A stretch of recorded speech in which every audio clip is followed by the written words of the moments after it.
Good morning and welcome to Commissioners Court. I'd like to gavel us in at this time and ask that we all stand for invocation, and please remain standing for the Pledge of Allegiance to the United States of America and Texas flags. Commissioner Chesney, would you lead us in prayer? Let us pray. Dear Lord, we thank you for everything that you have done for us and everything that you have given us. We thank you for being there for our times of joy and our times of despair. We ask, Lord, that you will watch over Nueces County and all of our citizens. Lord, we ask that you will help all of us that are here today to also be watched over and to remember that we are here to serve you and to serve the people that we represent in Nueces County. Lord, we thank you for all that you've done for us. We ask you to rid this world of the coronavirus. We ask that you would keep those in your arms that have lost loved ones and been affected by the coronavirus. We thank you for your Son, Jesus Christ, and we ask these things in his name. Amen. Amen. Commissioner Gonzalez, would you lead us? Pledge allegiance to the flag of the United States of America and to the republic for which it stands, one nation, under God, indivisible, with liberty and justice for all. Honor the Texas flag. I pledge allegiance to the Texas, one state, under God, one and indivisible. Thank you, Commissioners. That was very nice. At this time, I would like to, for the clerk, call not only our roll, but to note the date. It's September 23rd, 2020, and we are at Nueces County Courthouse, 901 Leopard. The time for our record is 9:07 a.m. And for the clerk, I do certify that all commissioners are present and therefore a quorum has been established. Timothy, would you please let commissioners and the audience know a little bit more about safety? Good morning, Judge, Commissioners, ma'am. We're meeting here today on the third floor of the Nueces County Courthouse at 901 Leopard Street. The restrooms are located on the right-hand side of the third floor atrium as you exit the Commissioner's courtroom past the Human Resources office. Please note there's a fire extinguisher located at the rear of the courtroom. In addition, there are 5 fire extinguishers located throughout the third floor atrium area immediately outside the courtroom. In the event of a cardiac emergency, an AED is also located on the right wall as you exit the courtroom, once again next to the Human Resources office. Participants responsible for dialing 911 in the event of emergency will be Tyner. Participants who are certified in CPR today are myself, looking around the room. However, anyone else can render aid. In case of evacuation, our egress route will be down the atrium stairs immediately outside the courtroom. We will proceed through the double doors located on the La Pond side of the courthouse and muster across the street. In the event there is a need to shelter in place, we will remain in the building and await further instructions from the Nueces County Sheriff's Office. Our shared safety topics for today are September 20th through 26th is National Farm Safety and Health Week. That concludes my brief. Thank you. Thank you, Timothy. At this time, I am going to take some items out of order. It's going to be H1, just for your awareness. But because we do public comment and it's expected at a certain hour, I'd ask Edward to come forward and let me take a look.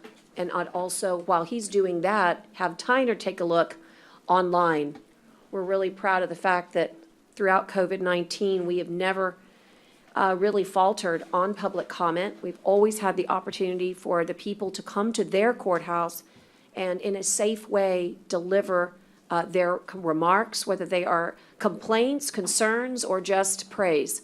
So there's nobody here. Well, I'm going to recognize you, Tyner, but I want to double check. There's nobody outside what I'm going to call employees. Anybody on your monitors that need to be addressed? Yes, Judge, there's some few people that I need to Would you mind check yielding? into. Would you mind yielding to them first, and I'll take you last? That's fine. Okay. I do I have Tyner Little for the court's awareness. He will be making comment. And I did have Mike's iPhone, but is that Mike Bernard on the animal control item? Okay, I think that's him. okay, That's a presentation. Christina signs in with us frequently. Christina, you have anything?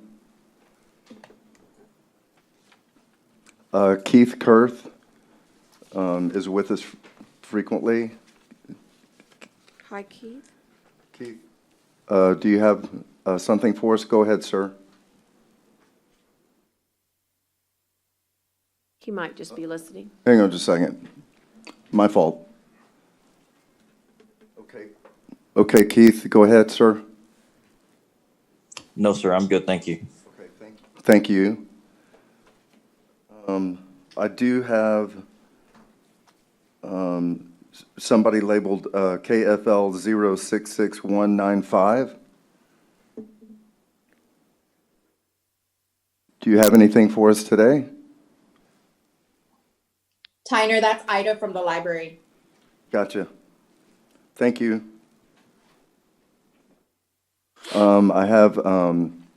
I know that Mike Bernard is on the animal shelter item. We have a Patrick Mabry. Do you have any? Is it Madry or Mabry? Mabry. Mabry? Right. Right. Go ahead, sir. Yes, I'm here representing Silber and Associates. We did the assessment of the ABM performance contracting. Okay, we'll call on you Proposal. at the appropriate time. Yes, ma'am. I think that's all I have on this list that have joined us. I know the rest. Okay, in that case, I'll call on you, Tyner.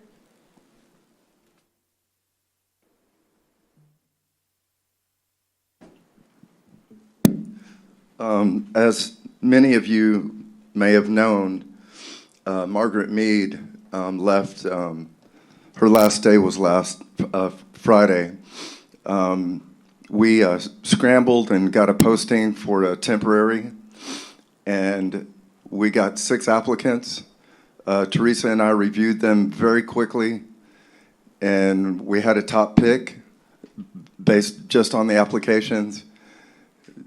I said, Teresa, call her, see if she can start tomorrow.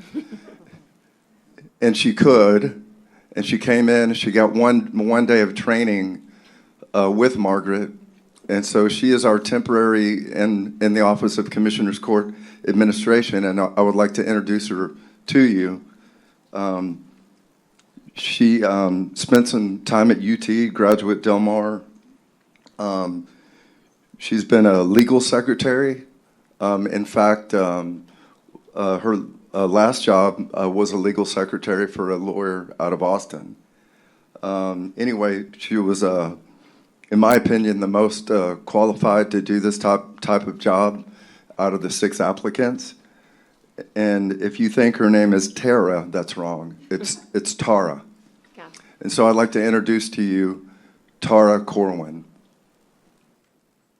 Welcome, Tara, to the family on the 3rd floor, and most importantly, to the Nueces County Courthouse. Thank you. I'm looking forward to working with you guys. Thank you. Well, you must have done yeoman's work, because we got a very extra thick notebook.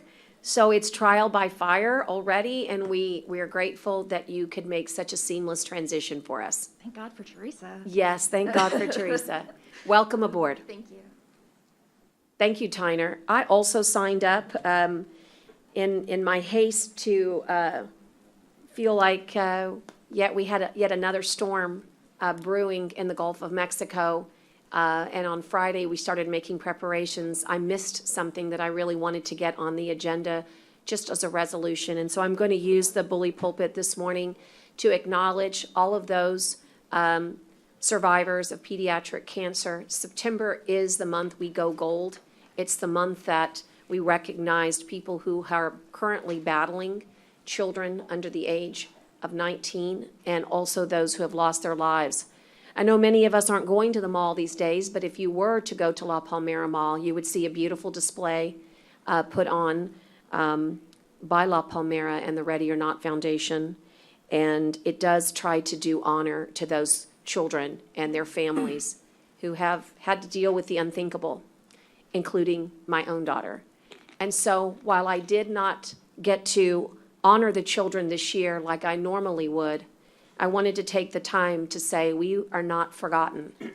And so to those that we have lost here in the Coastal Bend, including our dear friend James Reagan and Brooke Hester, two very special children that I guess I will never, ever forget. I wanted to say that the fight continues for better treatments and a cure. Today, 9 children will be diagnosed with pediatric cancer.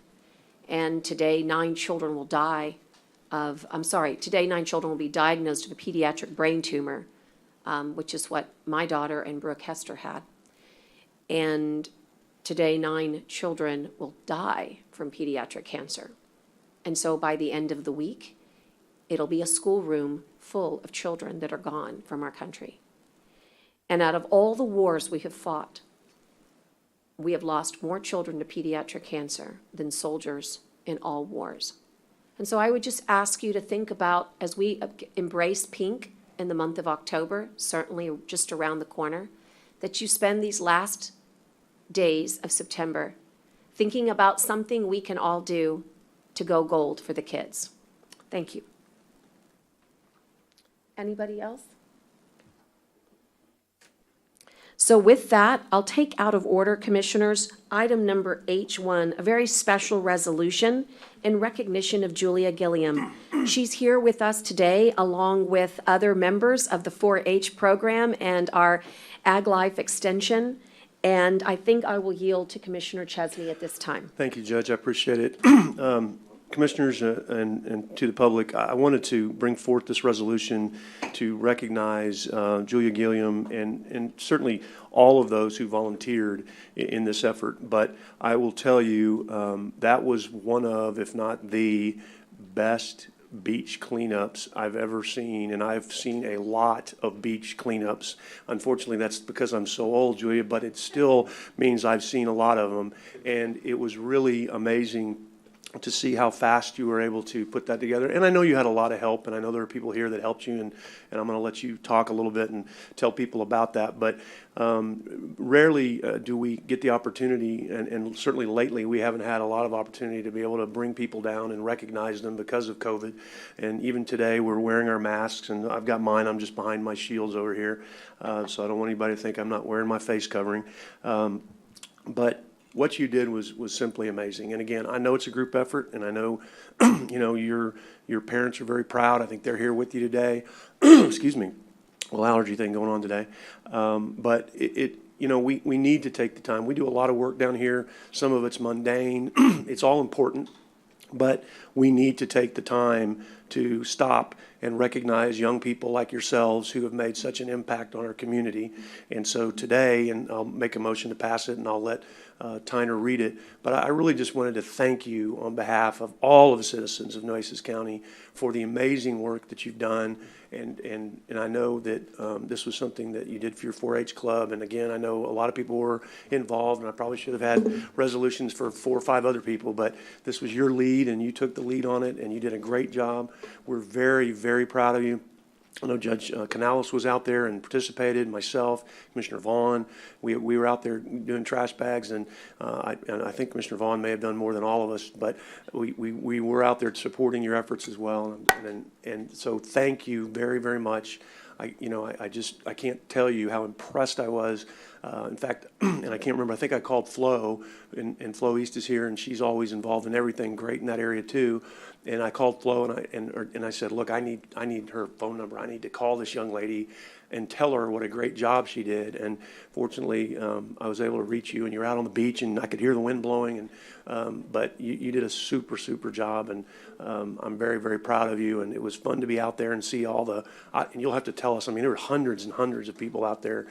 So tell us a little bit about it, but I would make the motion to pass the resolution. And I've got a motion and a second, and we'll And I've got a nice pause. copy for you too when you're Okay. done. I'd like you to come up with your parents, and we'll take a picture Yes. from afar with the resolution. And Yes.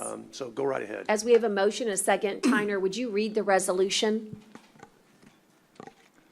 This is a Commissioners Court resolution recognizing Julia Gilliam and the Nueces Clayburgh County 4-H Club's Beach Cleanup Challenge. Whereas on July 25th, 2020, Hurricane Hannah made landfall in South Texas. The storm surge destroyed much of Padre Bayou Park and washed away a portion of Bob Hall Pier. The surge also depleted a large area of dunes and left a significant amount of debris in its aftermath.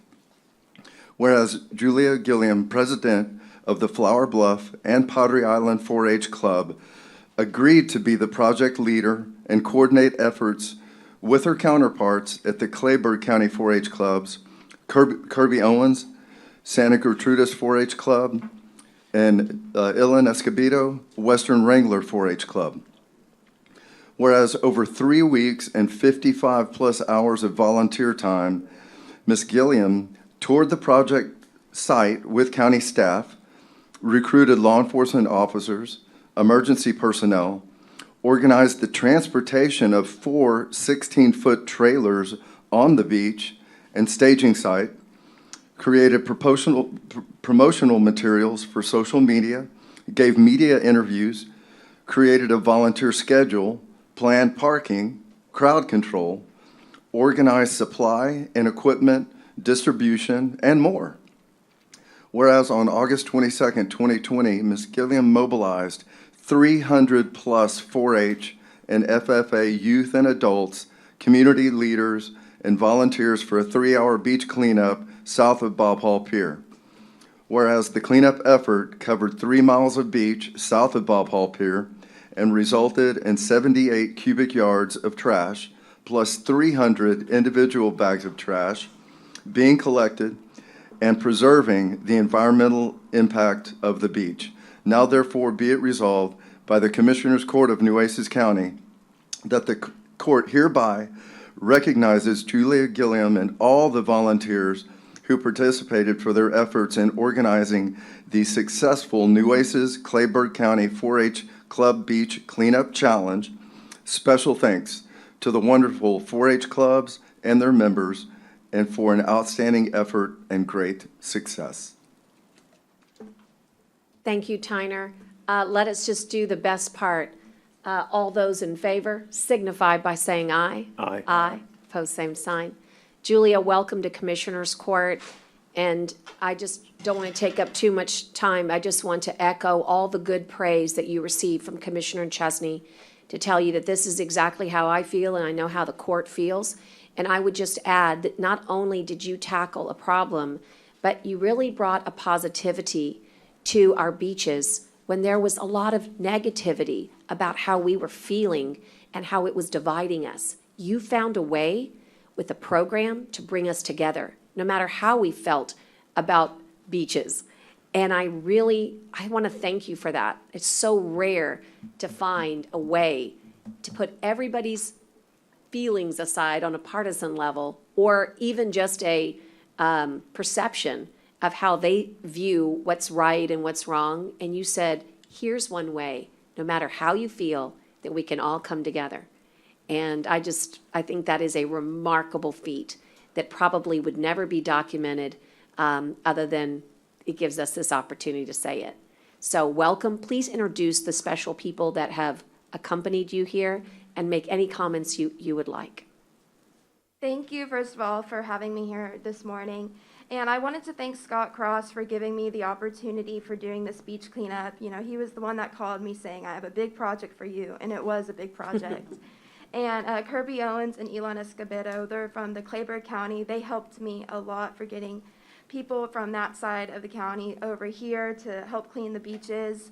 And the Coastal Park maintenance crew, they really helped me set up, and we were able to talk out the transportation. I know we had some problems with transportation, but we worked together to get through it. And I just want to thank everybody that came out, especially Judge Canales helping me, supporting this project, and everybody that came out to clean the beaches. I had so much fun. I was not expecting that many people. I knew we were going to get a big crowd, but I was glad to see everybody out there getting all the trash.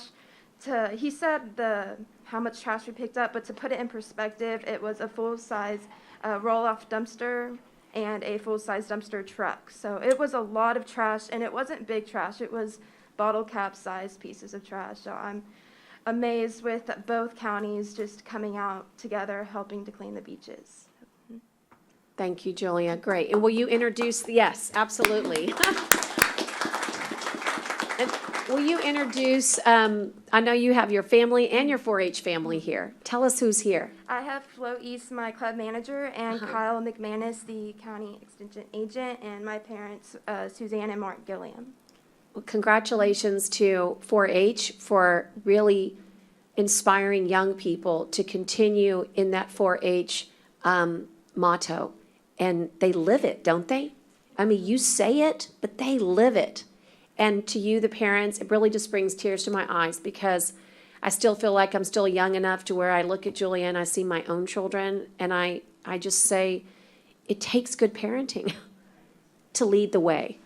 And I know that you support her in every single endeavor, and that's what it takes. It really does. So I know it's just such a beautiful thing to have you here to celebrate her works.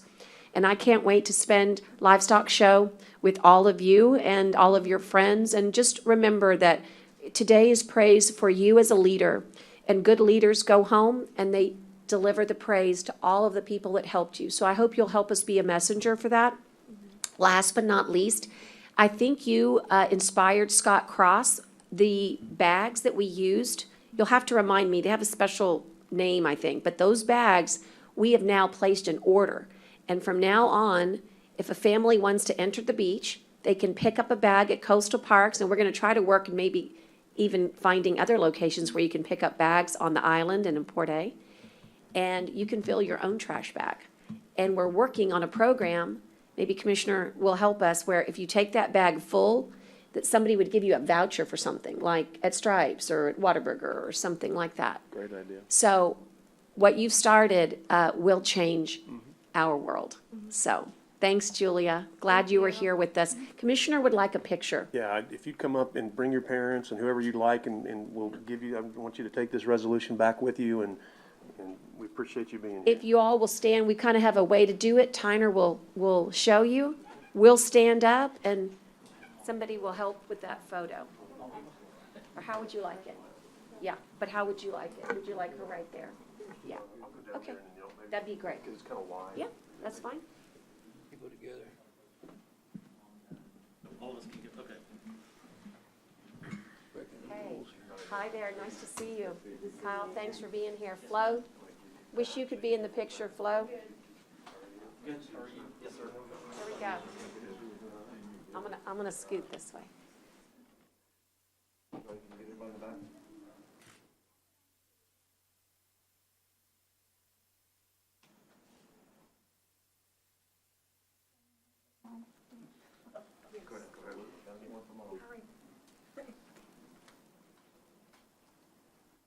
Everybody see me?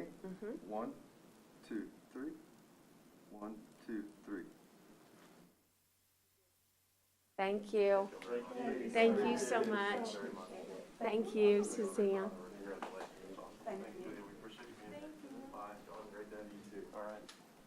To say it was hot that day was an understatement.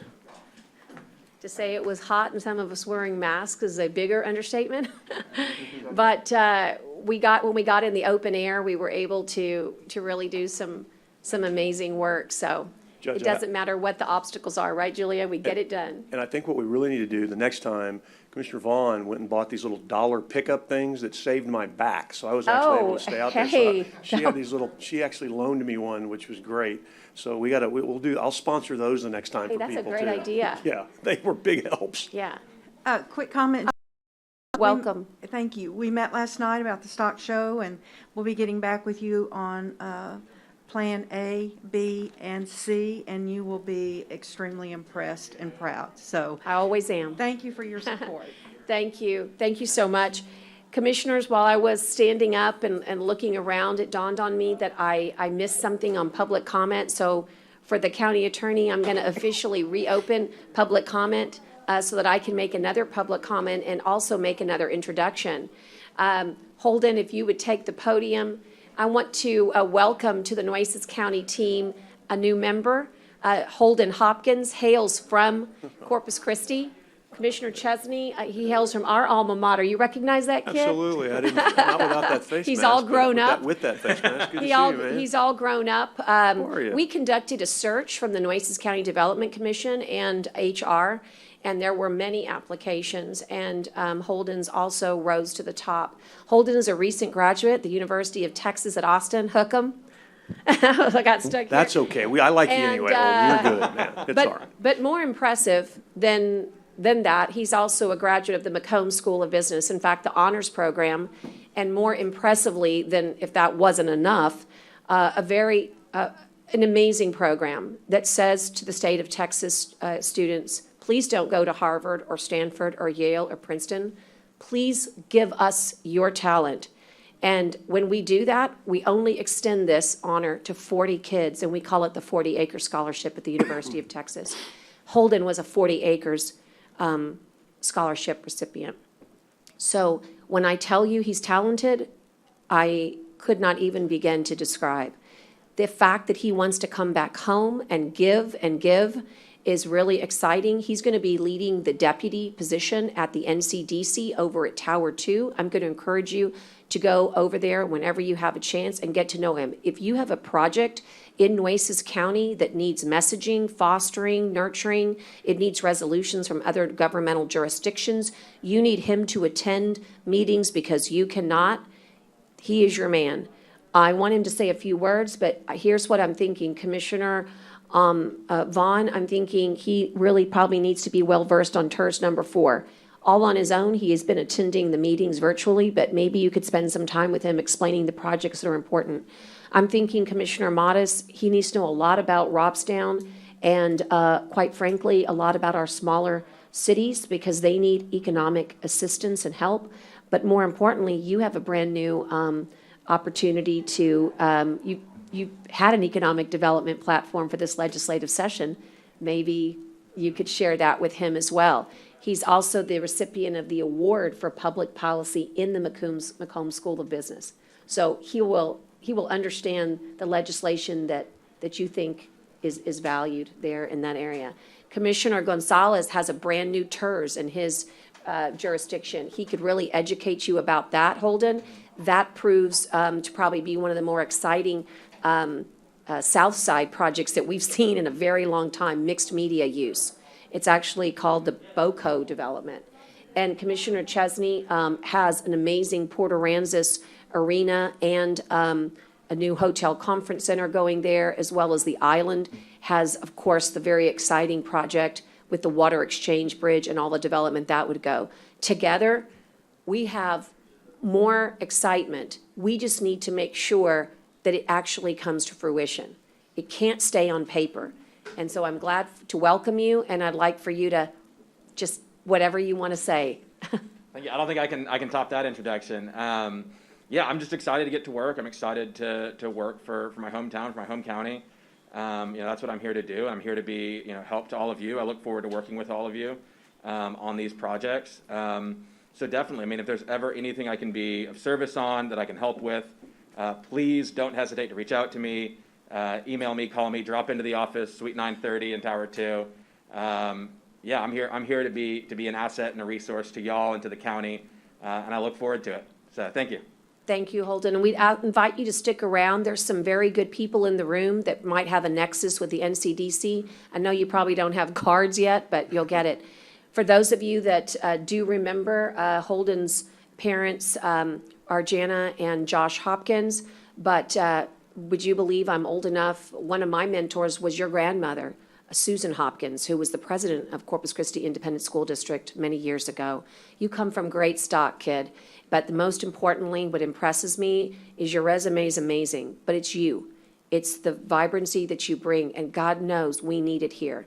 We got to get more of you and your generation back home. And only you know what it'll take. We don't. So welcome aboard. Anybody? Judge, I just wanted to welcome Holden back. known him since he was a little boy, not super well, but I've known your parents for a long time, and your younger brother was more in the era of my son. So we appreciate that you're here. I think it's outstanding to have young Corpus Christi folks come back home. So maybe that ought to be your first project, is how do we get more of people like you back home that have roots here, that love being here.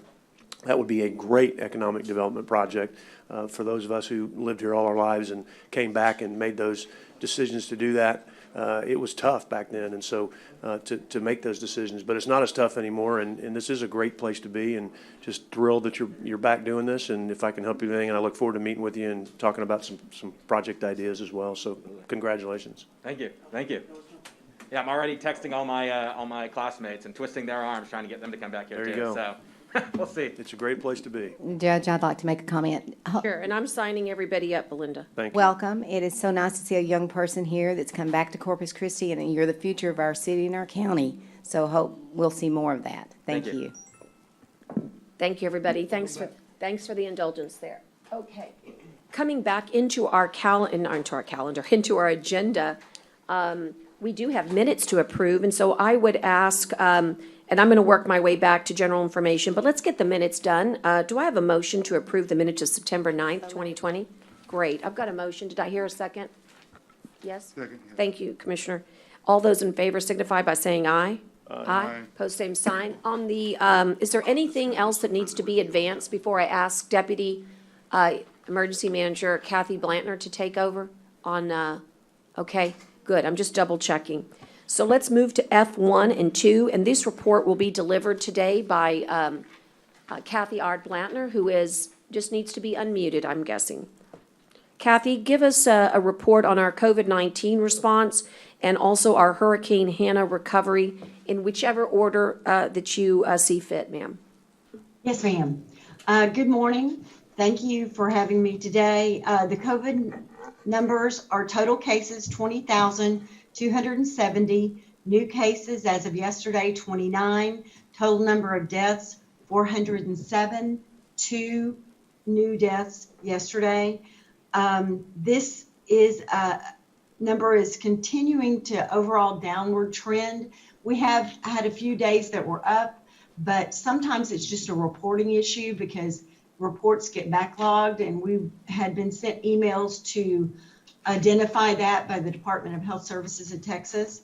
So just be aware of that. We continue to recommend that our community get their flu shots, in addition to continuing the COVID testing whenever they feel needed, because we have had some cases in Nueces County where it's been a dual diagnosis of flu and COVID. So we really want to do our best as a community to take an influenza shot. I know this is not the norm for this region, but it is a really good best practices. We will address COVID issues every Friday at 10 a.m. for the Nueces County Section Chiefs briefing. So we'll have an update just once a week now. We will continue to work with Edward Herrera and Julie Guerra to be consistent on providing our COVID testing and flu shots to the Nueces County employees and their family members. And we suggest all of the community also do the flu shots, as I said before. So we are continuing to test in Nueces County. Those tests are free. They're provided by the Texas Guard and an individual private agency. And they are, I believe now, a mouth swab rather than nose swab for those people who aren't comfortable with that nose swab. It's another option. We currently this week have BCFS providing EOC support for Nueces County and training our emergency management staff and Nueces County section chiefs this week. So we're very glad to have that group aboard. We are continuing to work on Hurricane Hannah. We will be turning in our Nueces County disaster summary outline today that goes to TDM and FEMA for reimbursements. At this current time, we are at a total burn rate for Hurricane Hannah of $16,553,435.21. Tropical Storm Beta, we continued to monitor the weather in that week prior to the Tropical Storm Beta arriving in our area. We watched that approaching tropical depression, as is our job as emergency managers for the safety of the county. On Friday, September the 18th, we began making preparations for the arrival of the Tropical Storm Beta. At that time, it was unknown if it would turn into a hurricane. That was an option. And you always plan. If you think you may have a hurricane category 1, you always plan for a hurricane category 2. That is just the nature of the beast. But we were very lucky and ended up just with a tropical storm. Emergency management activated their EOC level to a level 2, which is an enhanced state on September 19th at 11 a.m. And that was a virtual EOC activation. Then on September 20th, which was Sunday, a core small group due to the COVID-19 epidemic at 10 a.m. arrived at the EOC, and we remained at that EOC until 8 p.m. on Sunday. And at that point, at 8 p.m., the tropical storm had moved to the east, and Nueces was in a good place at that point in time and continued to stay so throughout the continuing event. The ride-out team was then remotely activated for the remainder of the time. Judge Canales ordered the closing of Nueces County beaches on September 19th at 6 p.m. Governor Abbott declared a proclamation of a state disaster for Tropical Storm Beta in 29 counties, in which Nueces County was one of the 29. Judge Barbara Canales issued a proclamation thereafter as Nueces County to be in a state of disaster for Tropical Storm Beta. Nueces County EOC was deactivated on Monday, September the 22nd, and returned to a normal level 3 activation at 8:15 p.m. The county assessments reports indicated minimal damage in Nueces County. The vast majority of it was erosion. So we were very lucky in this storm, but we were prepared for anything. Thank you, Kathy. And just by way of understanding, because I want to make sure that on the burn rate, because I've got a they here for Hurricane Hannah, when you said it was 16 million, that's the assessments. Our burn rate, we have not expended 16 million. Just a clarification for everybody.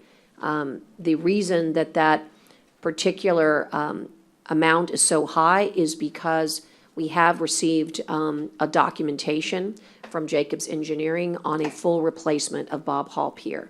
And that makes up, quite frankly, almost all, not quite, but between the parking lot and the pier, that's where the crux of the 16 million is. I mean, 99% of it. So I just want to make sure we have that clarification, and we will be submitting these final numbers in. We already had pre-submitted our estimations, but it's always very helpful to have the backup documentation from the engineers and all of the, this is what we call the final assessment.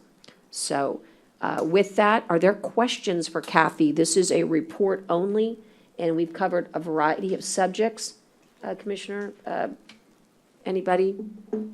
We also know that Crowder Gulf, of course, has been conducting a lot of the cleanup. I believe that those bills go straight to the General Land Office, but you just cannot imagine the volume of asphalt and base material that we have carted off. At one time, we had 24 trucks leaving Padre Bayou every day. So just want you guys to know that I am really proud of Nueces County's emergency management team, and Kathy mentioned to you that we have a specialized team in emergency management with us. The BCFS team is here, and they are a specialized emergency management team that, with the blessing of Chief Kidd, I asked for a planning team to be sent to us so that we could prepare for what is the next wave of our COVID-19 response, which includes vaccination. We have been asked by DSHS, the Department of State Health and Human Services, to prepare within 30 days a vaccination plan. This is a tremendous event that will take place in our community, and there will have to be prioritizations. And so that plan will get initiated here in Nueces County's emergency management, of course, along with public health. It's a daunting task. There's so much still more to do, and we're receiving new guidelines all the time. We just got new guidelines from CDC just this week. So I just want to say thank you to the entire team, but specifically thank you to the Lone Star for contracting with BCFS and allowing, and BCFS for coming down, and we're actually going to be conducting training exercises this afternoon. But we've been at it all week, since the weekend, and it's just invaluable to have these experts here. So look for a little bit of restructuring in our emergency management in the months to come so that we can be leaner, meaner, faster, better. Judge, And thank you. and someone may have said this, but Yes. when do we think Crowder Gulf now will be We'll finish. done? Yeah. Well, No, they you were getting know, close. Commissioner, very close. But here's the thing, remember, they're also going to assist us on the marine debris removal. So I think they're going to be around for a while, but if you're talking just shoreline. Yes, ma'am. Scott Cross, are you on the line? Or Kathy, would you be able to answer that question for Commissioner as far as timetable? I know they were a little bit delayed because of the storm, but they worked to the final hour on Saturday and Saturday afternoon to get as much as debris as they could. But they will continue to work throughout this week. I am not sure of their completion date, but they're very close on the parking lot. And I think, they're still within their 30 days. I'm just curious because Oh, I yeah, know they were working really hard, and it looked like they were going to Right. be done They're, sooner. And we will get their final, I'm sure someone's listening and they'll send us an information. Okay. I think what's really also important is that, that marine debris removal, that we start initiating that. We have received bids. They are, in the range of 2 million and higher, 2.2 million and higher. It's a very expensive operation. It's, also, requires barges and cranes, and imagine 160 linear feet of concrete, underwater, and lifting it up safely and removing it. It'll also require a monitoring system per FEMA guidelines, and we've made those arrangements with Tetra Tech. With Tetra Tech. And Judge, just in case anybody's listening, you brought that up. Someone had sent me an email asking to look into possibly the possibility of that debris being made into some sort of reef. And Scott Cross responded to me and said that it's really not practical based on the expense and the cost and the time, but and how it would work. I'm not a scientist on that, and I don't know, but I did want to make sure that people who are listening, if that was something that they had heard of, that Scott had looked into it, he does not feel like that's practical. If there's an engineer out there that thinks differently, and if we're going to spend that kind of money on debris removal, and there's a way to make I wouldn't say a natural reef, but some sort of reef out there, if there's any opposing opinions that want to weigh in, because this would be the time before we start taking it all out of the water and moving it out. And if we're going to spend that kind of money, if there's a way to do something like that, that would be kind of a neat idea. But I don't know that it's practical or not. We should be done by the first part of next week is the answer on Crowder Gulf onshore. And I just want to remind the folks that are listening, and of course advising commissioners as well, that your beaches are open. In fact, it's like Groundhog Day. Keep having enough storms. I'm going to keep getting smarter. So thank you, Belinda, for the smartest orders I've seen.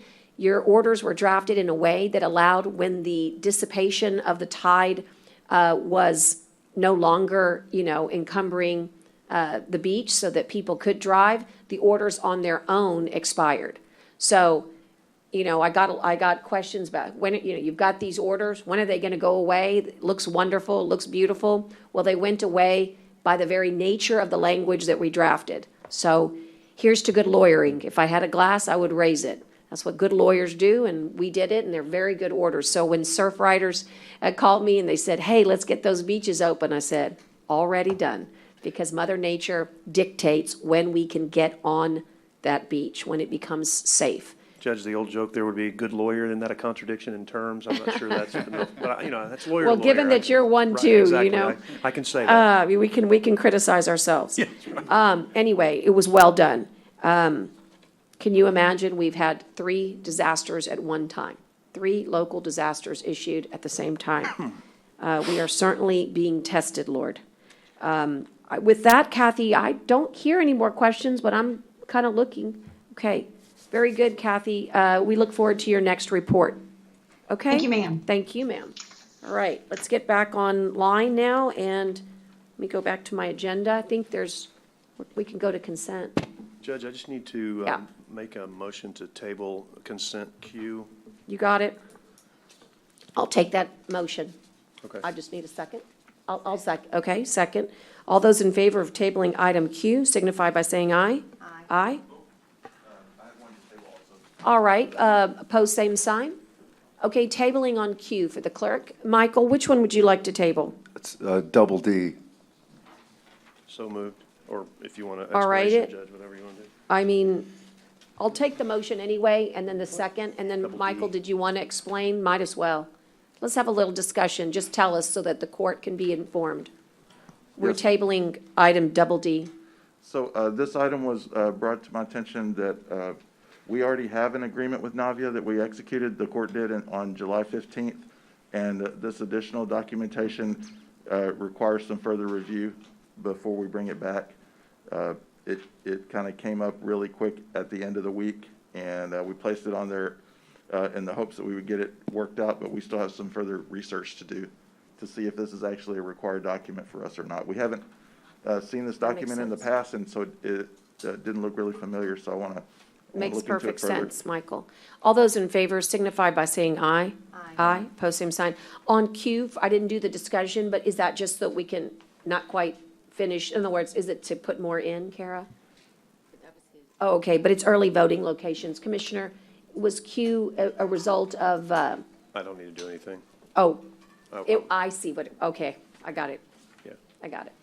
Okay, And Judge, if I may comment on something, sometimes when we're creating the agenda, documents aren't ready in time and we move things to later courts. yes. And something happened that I need to explain, that if you look at consent agenda, the lettering goes from D to H, and something must have happened in the software when we move something. It could have been, somebody could have checked a box for it not to renumber. So I just would like the clerk to reflect that there is no item E, F, or G. It was already posted, and so we left it as is and caught the mistake after posting. So just to point out to the court and to the clerk, in the consent agenda 3, there is no E, F, or G. You know, I caught that. I was going to point that out, but I don't want to embarrass anybody, so I'm just kidding. No, I'm But kidding. we're embarrassed enough. I'm totally kidding. We understand, Tyner. We've all been stretched.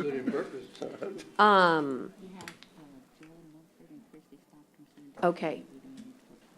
I don't know what's wrong.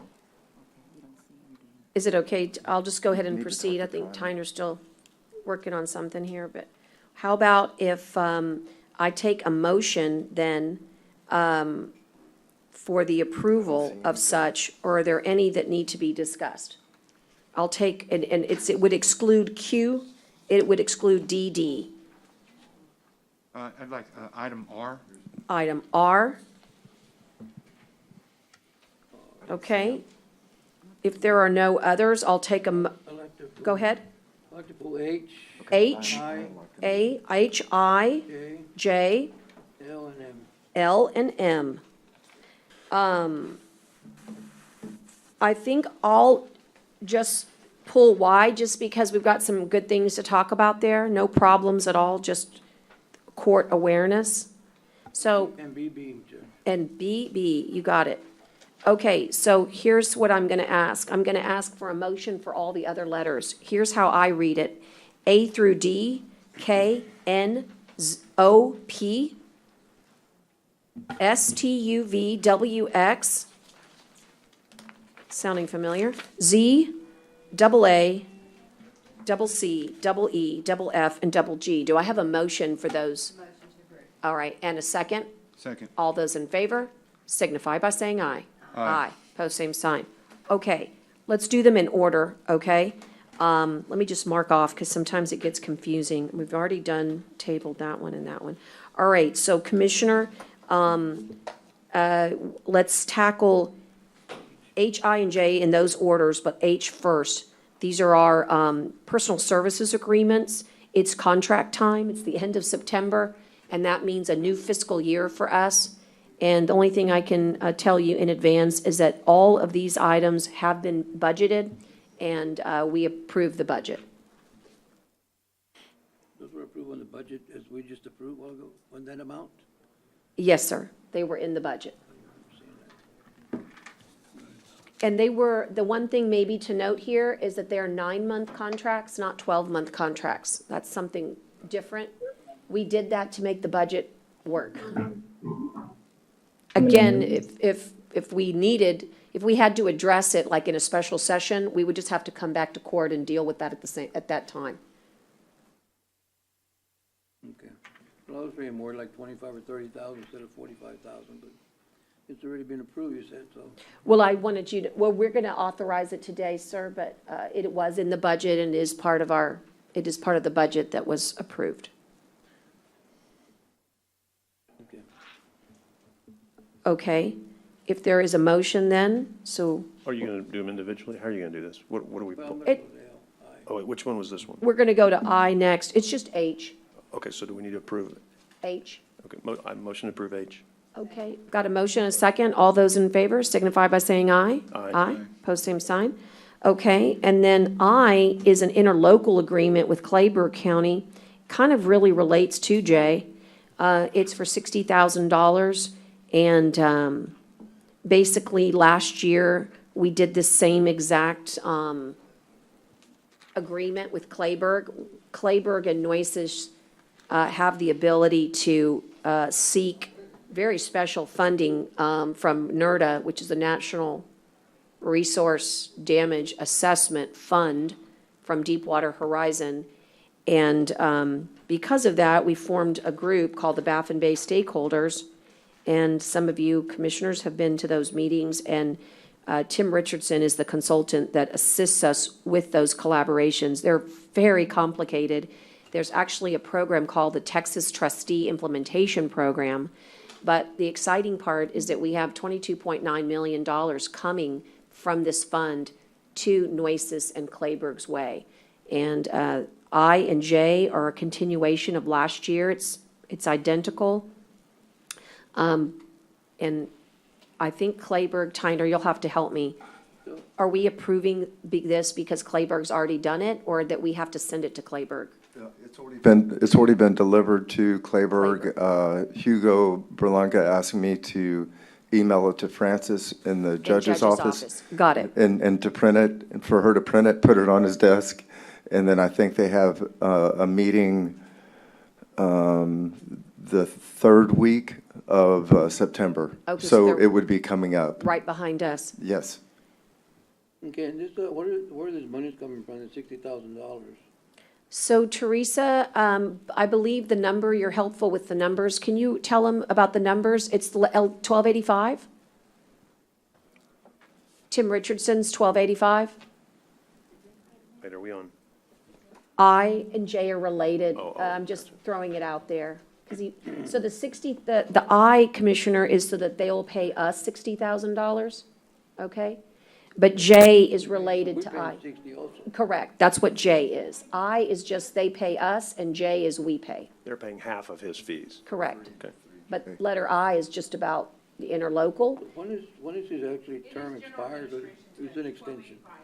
1285. I'm Teresa, you sorry, need to get on the Commissioner. mic. Teresa was Teresa, sorry. I talking can't- when yeah. you were talking. Can you repeat your question? It's General Administration, 1285. Thank you. And now, Commissioner? Well, is this, his time expired already as a consultant when we hired him? Yeah, we do. So what are we doing now? Continue extending him for another what? It's a year, or is it 9 months too? October through September, it's a year. It's through September. It's through September, so it's the fiscal year. Right. It's the whole year. In other words, this was the same arrangement last year, and we are continuing it. And Judge, the history on that is, I mean, this is a partnership that that you were instrumental in working with Kleberg on. And they had already hired him, or? Yes, I'm not sure if Or what was the if timing they on went, that? I think they knew him first, and they were working with him first, and once we knew that we were eligible for the dollar, I mean, the dollars are really all about helping Baffin Bay, but unfortunately, you can't help Baffin Bay without helping, without addressing the OSO and addressing Petronila. So I guess that's how we got involved, Commissioner. It's in our jurisdiction.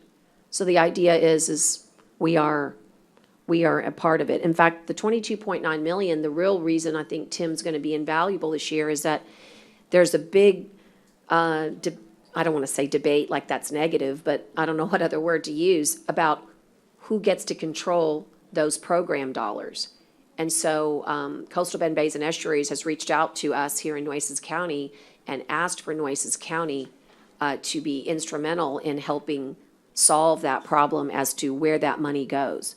And so it's almost like a full-time job working with this Texas Trustee Implementation Program. And Would it be better to hire somebody full-time and cheaper?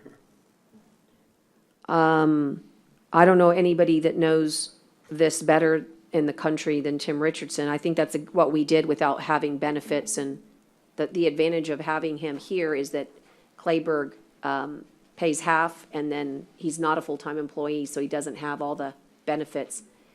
And Judge, my question too is on this is, can we use Tim Richardson? Is this broad enough to be able to use him for different things? Because he's got a lot of input at the federal level. I have two questions. That, and I've also would like to get kind of a report from him, maybe I on a agree. quarterly basis to the court, so they can show us what he's doing and how he's doing it. I know you probably talk to him a lot, and you know exactly what's going on, and it would just be helpful for me to get like a Yeah, quarterly report from him. agree. But if this is, and Tim's outstanding, I've worked with him for years, and the question is, is this broad enough to cover more than I'm just? going to yield to Tyner, because Okay. I want it to be. Now that you say it, Yeah. I want it to be. Tyner, is it? I feel like it definitely could be interpreted to help all coastal parks. Yes, it is, and he does that anyway. We really don't have anybody monitoring federal, and he is all federal for us. And as you know, we have some huge pending grants in partnership with Kleberg, and those are the types of things that he monitors. Yeah, and that's what I'm really looking for, is I want to make sure that it's clear, as we say, legislative intent, that is, I don't want to be limited on how I can use Tim Richardson, or how the county can use Tim Richardson for the federal dollars, for, federal maybe legislate, I don't know. I want to make sure this is broad, because we don't have anyone that really monitors federal for us other than Tim, and I think we need to be able to use him for whatever we can use him for. Yes, I know that he's willing to. He reports to us on things, not just on these particular pots of money, but his expertise, as you know, was the Exxon Valdez recovery. And that's why we got him on board for Restore Act. Right, so if we could get a quarterly report from him, and really, it would be great to go, I'm going backwards, Judge, and I apologize, I missed this on the last one. I'd like to get a quarterly report from our legislative team also that shows us what they're doing in the off-season, in the off-session as well, and maybe what they have done. And I just had my call with them yesterday, I should have asked for that. But I think it's going to be really helpful for us and for the record, if you will. It's for the record. To show the constituency what we're paying for. because I think that would be very important. So we could somehow put that into the responsibility of the legislative team and of And Tyner, Commissioner. could you make Right. that happen? I know that Can we put it in Tim the actually contract? wanted to come give a presentation, but I also know they actually submit reports in That's order fine. to get paid. They provide their reports with their monthly invoice, Okay. so we can start distributing Could those you, out could you each do month. that? Yeah. Yeah, people If will like that. The next question, why can one of those three do this kind of work? with the federal Because government? you'd have to be a registered federal lobbyist. Yeah, they don't do federal. They don't do federal. Yeah, yeah, Teresa, I'd like for you to distribute all the back ones, to be honest, because I didn't know they were doing that. So I don't know that they need to come to court quarterly, unless one of the commissioners or the judge wants it. If you can just send us those, or send Yeah. me at least all those reports We'll that you've been pass them gotten out for the to- last we'll 6 send them months. out. Yes, I'd sir. be appreciative of that, and then as a And I tell you regular. what, we'll coordinate an update for Tim Richardson for the court, to tell the court everything that he's doing at the federal level. And then I do know that our legislative consultants are in the process of attempting to meet with the judge and all the commissioners. They did, We have. they And did. And they But- did. But I would like that too. I would really like it if we could put it in their contractual obligations to say that every there. time an invoice is submitted, they have to submit a report I think it's in there. It's a part of the agreement. for the legislative team also? Yes. Yes, sir. Okay, I haven't gotten those either. I'd like all of those. Yeah, well, let's get them to everybody, Teresa. We'll just And- create a little folder. If we can add on there, I know we talk a lot about our concerns of hiring consultants or lobbyists or whatever. I'd like to see something added in any kind of report. Maybe it could just be annually. It doesn't have to be every quarter tied in with that, but maybe it works. But ROI, like a return on investment. I That's mean, a good we're idea. spending this much, but show how much they've given us in return value. Great idea. That they have brought in as far as grant great money idea. or any funding that they have been able to achieve, because that will help us better understand and remind us why we're putting this money up front. But it also helps us, remind us and the public to turn around and say, but this is the bottom line. This is what they delivered. That's why we're bringing in these specialists to do this work for us, is because they're equaling this much. And if we can break it down individually, I think that may help also show why we have them there. Or it doesn't have to be a dollar amount. It could be Right. they have defeated these bills or protected these bills on our behalf, just to really give us a good idea. Because I think that kind of gets lost. I mean, we may hear it once, or we may hear it during the session, like during Yeah. legislative session or what have you. But if we don't see it often enough, then we'll forget it. And then how can we even get that message to our constituents as far as justifying why we are spending this money right now? Belinda, I think we ought to put that in every contract that we do with any outside consultant. If it's a garbage consultant or anything, we need to put something in there that, I think that's a great idea as a policy to have, that we can show, have a record. So I don't know if we can put that in every contract. I know we can, but maybe we should, and if we can work Well, on you that. could, you could maybe label it, report, justification, or, it can be, because not everyone's gonna have a dollar, right, Right, no, not everyone's associated gonna with have a it. dollar, right. But, just but meant I the think report just a part. justification, or Right. whatever verbiage you want to put, or obviously, we can tell them. Just what you do for us every. The other thing is that Tyner, you may wanna, I don't recall the date, but one of the things we're really been working super hard on is getting Del Mar's the Eco Devo Center available to us. We're gonna do a one-day legislative workshop. So that's with all of us, so it'll be posted, so it means, we can attend together. But also, we'll be inviting the legislative staff from our delegation. So we'll be working with the delegation staff so that we can, in advance of session, you'll be seeing our legislative agenda being brought to court, so we'll have those resolutions, and then we'll have our sponsors and co-sponsors. I kind of thought it was ripe right now, but after speaking to the delegation quite a bit the last 2 weeks, they feel due to the elections, it would be premature, because we just don't know who is gonna be, we just don't have enough information to be able to look for. You might find a co-sponsor that then becomes no longer, involved with that committee, for instance, so as committees get rearranged, we're gonna have to be nimble and figure that out maybe towards November, late November.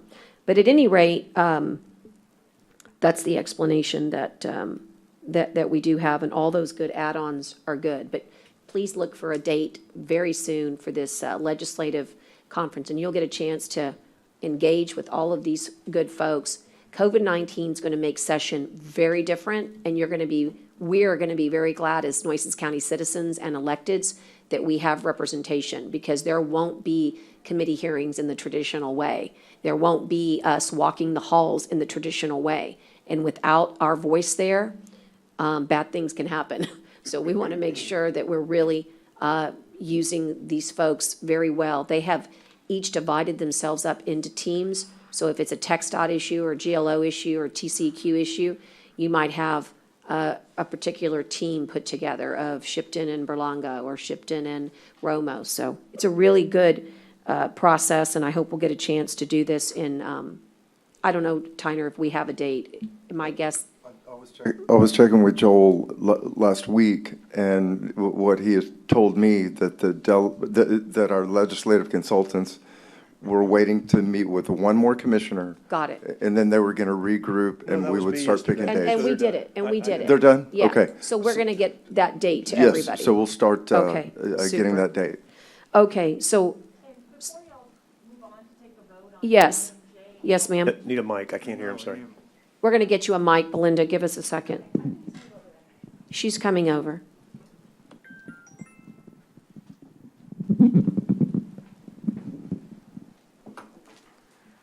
I just wanted to point out on the interlocal for Clayburgh, on the Yes. very last page, you have an Exhibit A. And those are the exact scope of services that y'all have for Richardson. So that scope is not, if y'all want to expand that scope, then we can go ahead and just, you can kind of verbally tell me what you want added, and we can approve those with that amendment. Okay, we can do that. Commissioner?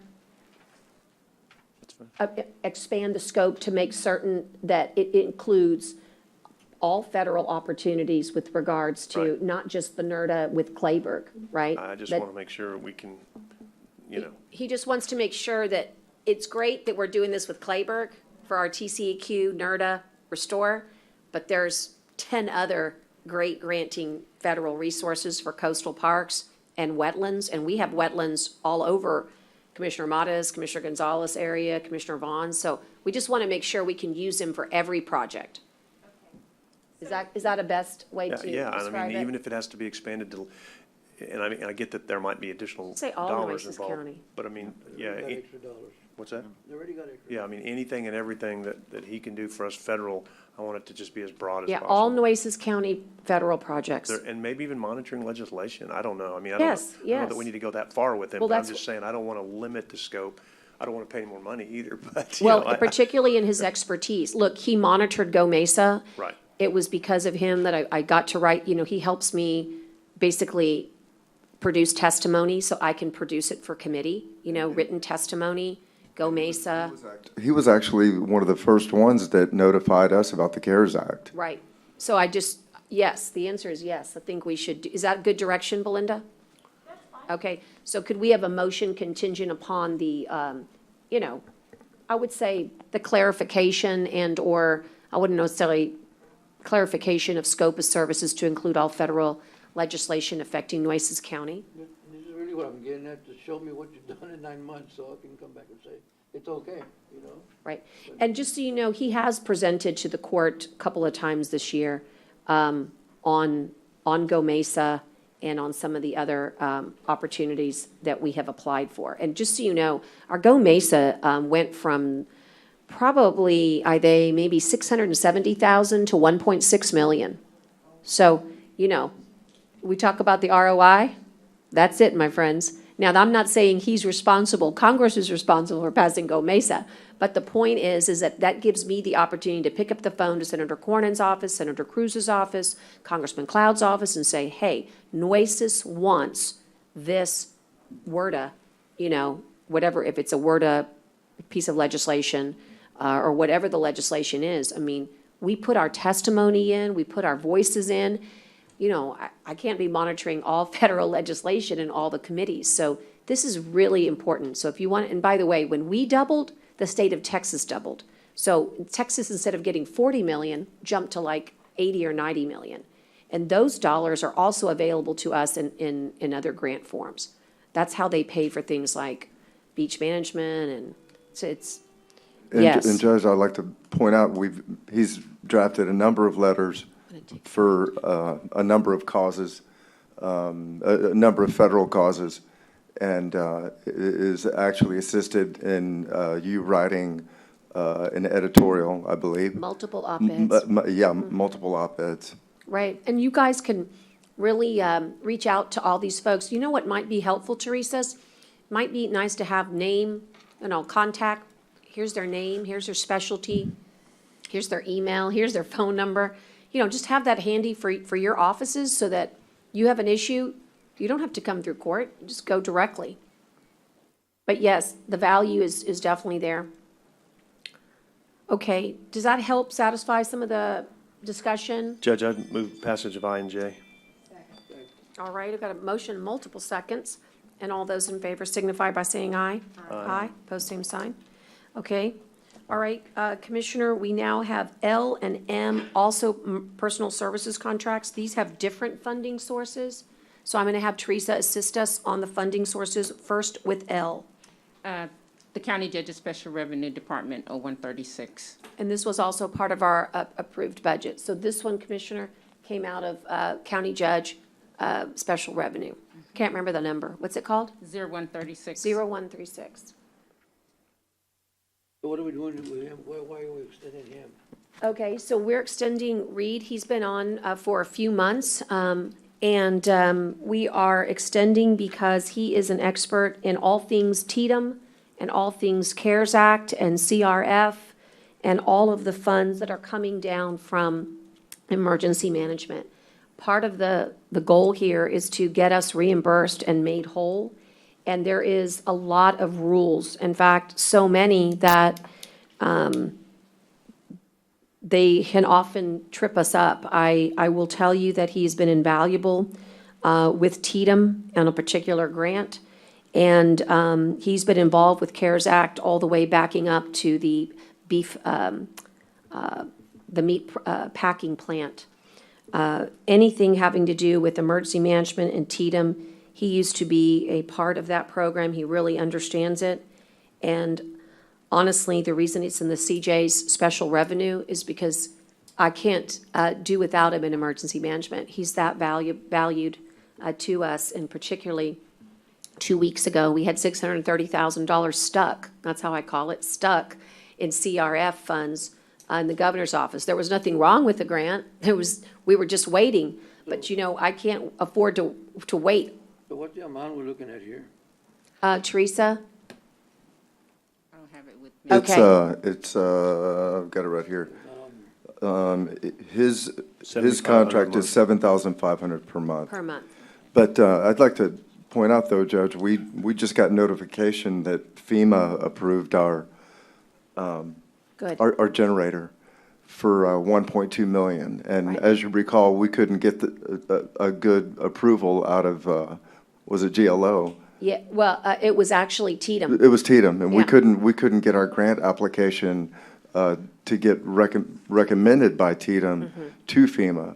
And it didn't move for 3 months, and we got him on board, and It moved in 24 hours. he kicked it out in 24 hours, and then we just got word 2 days ago from Congressman Vela's office that we, in fact, got the approval for the $1.2 million Yeah. for our courthouse and jail generator. And we will be applying for another series of grants as well through that office as well. So for me, an expert on hand is, again, invaluable. It's a 9-month contract, Teresa? That's correct. It's 9 months. I made October it to June. synonymous with in tandem with the The legislative. legislative ones, so that one would not be longer than the other.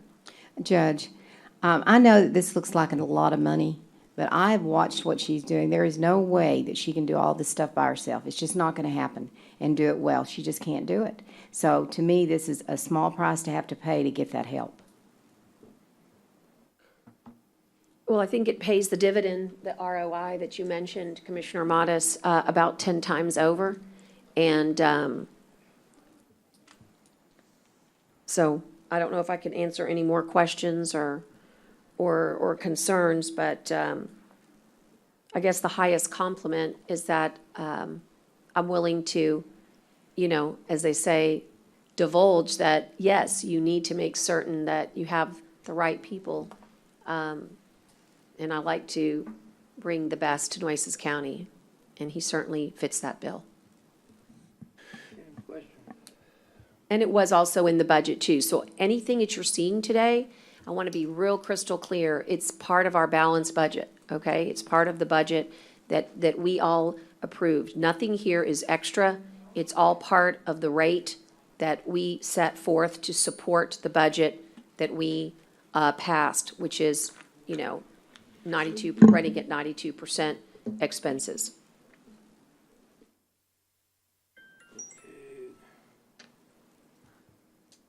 And he will also be present for this legislative conference that we bring. Motion to approve. Second. Okay, I've got a motion to approve and a second, and all those in favor signify by saying aye. Aye. Opposed, same sign. Nay. Okay, I've got 2 nays. Thank you. The next one belongs to, I think maybe Michael can help. No, let's see. Tyner will help mainly with this one. So this is also a renewal for our health insurance benefits management and consulting, Tomas Duran.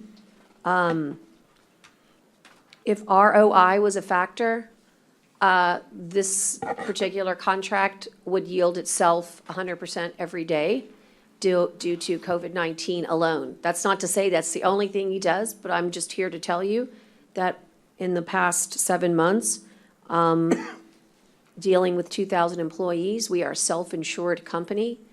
Although we have an administrator, we need to have a liaison, a management consultant, to make sure all of those claims are properly handled and all those reimbursements come back to us. This is a really niche field, and this is the contract that extends. Going up on his contract this year or not? I don't No, believe this so. is the exact same rate. Same rate? Yeah, same everything. That's a what, 84? Yes, sir. I believe that's correct. And its duration is 1 year. 1 year. Fiscal year.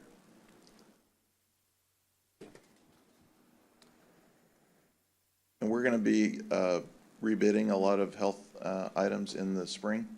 So his guidance and help throughout that process have been very helpful to my office in doing that administration work that we do each year on the renewals. And so in addition to that, the work that he does on a daily basis negotiating when we have high claims, negotiating those rates down to help save money for the county. I know that Dale's office appreciates the bottom line on those issues. His contacts that he has in the health community are invaluable to us as well. He's got years of experience that you don't get overnight. And anyway, from where I stand, and I talk to him on a regular basis all throughout the year as we're working on these contracts, because even when we have the bids process, we're already starting work on the next year's bids immediately after. And because it is a long process, very detailed. And although I'd rather him explain it when he does his presentation, I will say, just because I approve weekly our check registers for insurance, this is going to be a tough year, everybody. We've had employees unfortunately pass away. We've had employees be very ill with COVID-19. We have been very aggressive in our proactiveness with testing. And we've seen quite a few, stop-loss claims. This is a tough year.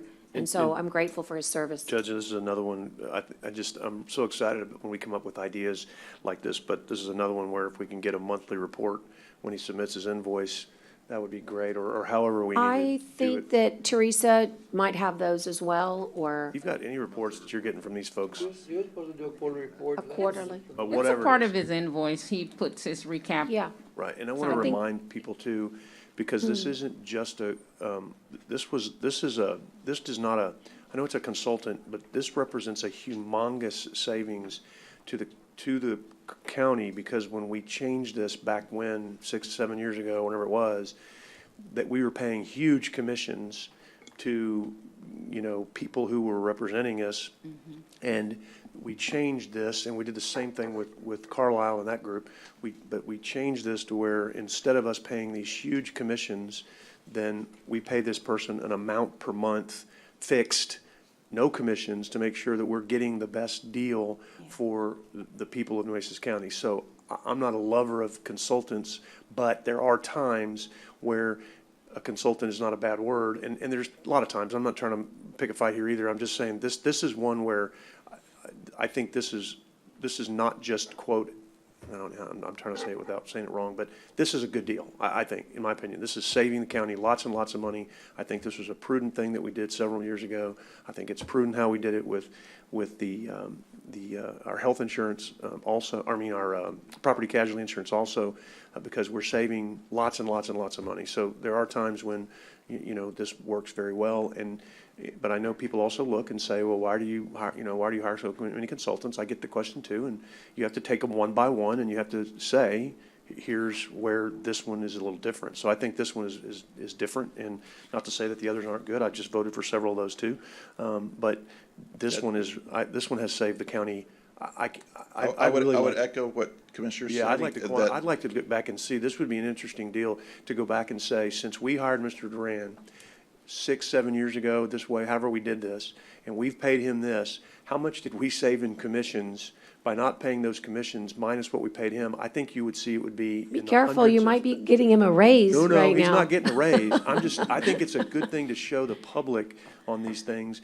I think we would show over the last 5-6 years, whatever it is, that we've saved hundreds of thousands of dollars for this county based on this contract, and that's we're saving hundreds of thousands every year. Thank you. There you go. Fair enough. Okay. Motion to approve. Thank you. Okay, I've got a motion and a second, and all those in favor signify by saying aye. Aye. Aye, pose same sign. Okay, we're moving right along. We just have a few more. And no raise for Mr. Duran. No Well, raise. I know, I'm just saying that you did a good job for him. Hey, you did a good job. Letter R, please. Letter R. I don't know who pulled Yeah, it. it was me, Judge. Okay, thank you, Commissioner. Thank You lead you. it. I just wanted to check with the county clerk on, I think we approved a list the last meeting or 2 meetings ago. So this is just additional entities. Do you know, are there any entities that are having elections that have not contracted or decided to team up with the county? Not that I'm aware of. Not that you're aware. There may be, but. Put your mic. There Sorry. may be, but they haven't contacted me, so I don't know. And I don't monitor that. I just, because, I've seen it over the years, and I'm a real advocate in believing that, the more entities, obviously there's a cost that's put onto it, but when you have more putting in, then you can spread out that cost more. And so that's why I wanted to make sure that has happened. And I'm trying to remember the last list. I hadn't looked it up. And looking at all the other groups, because there's school board elections, there's city elections, all different cities and towns here in our county. Yeah, Robstown ISD, Robstown, they've joined us. Yeah, so there's several. Banquete, Bishop, Port A, Flower Bluff, CCISD, Delmar, Toloso, Toloso, Drainage West District. Oso, Drainage District, Yeah. Water District. There's 14 of us. So that's great. So I will say this, since we are a vote center county, if there's an entity that didn't join us and they're going to run their own election, by law, they must have a presence in every single vote center on election day. On them. So if there is one out there, well, it's too late, we've already. Better jump in. Yeah, well, no, it's too late. Too late now. Yeah. Thank you. And that's Okay. very Motion hard to to do. Motion to approve? Okay. Second. And I've got a second, and all those in favor signify by saying aye. Aye. Aye. Okay, and then I pulled Y, and thank you, Mary Lee, for coming down. It's really just to, again, sing the praises of we're one of 5 counties in the state of Texas that received this Indigent Defense Commission Award. It's an incredible compliment to the fact that they are trusting us to implement this award. It will be for the betterment of indigent defense and, quite frankly, to the efficiencies of Nueces County. The one thing I wanted to say, Mary Lee, before we will make the motion to ratify the execution, is that you're going to help us in a way that I think will improve using this grant, the office. And I just thought maybe you'd want to share some of the comments that you and I had. And we're not making Ann might be listening, but we think that we can at least start thinking about how we can help with this new CGIS requirement that will take place January 1, 2021. And so we'll work on that piece next, but just wanted to say thank you, Marilee. Thank you to Maria Bedia and Grants, to the Board of Judges. And again, tell the court kind of how we've been talking about the rearrangement, given the grants opportunities. Thanks so much, Judge. We've got the Indigent Defense Coordinator job descriptions approved by TIDC. They're with HR now. As soon as you all execute the contract, we're ready to post the positions. I'm ready to move forward. I've already got business processes in effect, and one of the big goals that I think that we can assist with our CGIS reporting is appointing attorneys to folks who have made a bond. That happens all day long at magistration at the jail, but once somebody gets out on a bond, their opportunity is missed. And the next opportunity that they may have in order to get a court-appointed attorney, if they qualify, is when they make their initial appearance in court. And the clock is ticking going forward from the date of their arrest. Unless the CGIS time frame has changed, we're still within a 2-year from the date of arrest to a 90% disposition rate. And this is going to significantly impact our CGIS disposition rate because, especially for first-time offenders, if you've got someone that could get a no charge or a pretrial diversion or some other kind of disposition on their case within the first 6 months of their arrest, then the courts can concentrate on the big cases and worry about jury trials next year when we're able to get back on board with that. But we're very excited about moving forward with the program. I was just saying to Michael, as soon as you all execute the contract, I need to order desks. So that's, I'm hoping I don't have to knock down a wall to be able to accommodate people in my office suite, but we're ready to get going. Okay. Thank you so much. And thank you again for your vote of confidence. I really Yes. appreciate your opportunity for me to lead this in the right direction. Thank you. Okay. Well, I just thought it was important enough for us to hear it, Commissioners. I did make the motion to ratify the execution of this statement of order, statement of grant award. Do I have a second? Second. All those in favor signify by saying aye. Aye. Okay, going into the double letters, we have a BB. It was to ratify the DIR of 180 laptops from Dell for access due to COVID-19. I can provide some, Michael can too, but I'm not sure who pulled it. Jag pulled it. Jag pulled it. Is there another one that we can go to while he comes back? No? Okay. Well, Go to regular agenda and come back, Judge, or? I guess, yeah, that's what we'll do. Thank you. Jason, that makes you up. We've got a update from Jason Ott, who's our county extension agent, on school lands, which is really a very fascinating and interesting piece of history here for Nueces County, because these lands are in Live Oak and Jim Wells County. And let me just say, Jason, thank you. People don't know probably that thanks to our county ag extension agents who hail from all 254 counties, you guys helped us so much in contact tracing during COVID-19. And I know you stand ready and willing to assist us if we were to have a surge this fall or winter. And so, you know, as they say, thank God for country men and women, because they wound up pulling their real weight in COVID-19. That's not why you're here, but I just wanted to say thank you. Thank you for those comments, and I know Norma and some of the coworkers that I have on the family and community health side greatly appreciate those comments, because they're doing the bulk of that work. They are. And doing an outstanding job. Today, want to talk a little bit about the Nueces County school lands that we have, and this has a long history in it. As Judge Canales alluded to, I guess every county at one point was given 4 leagues of land, and that, I guess, holding that Nueces County has kind of dropped down to a little bit smaller, or quite considerably smaller amount of holding, but nonetheless a very large portion of land that we still have in Jim Wells and Nueces County.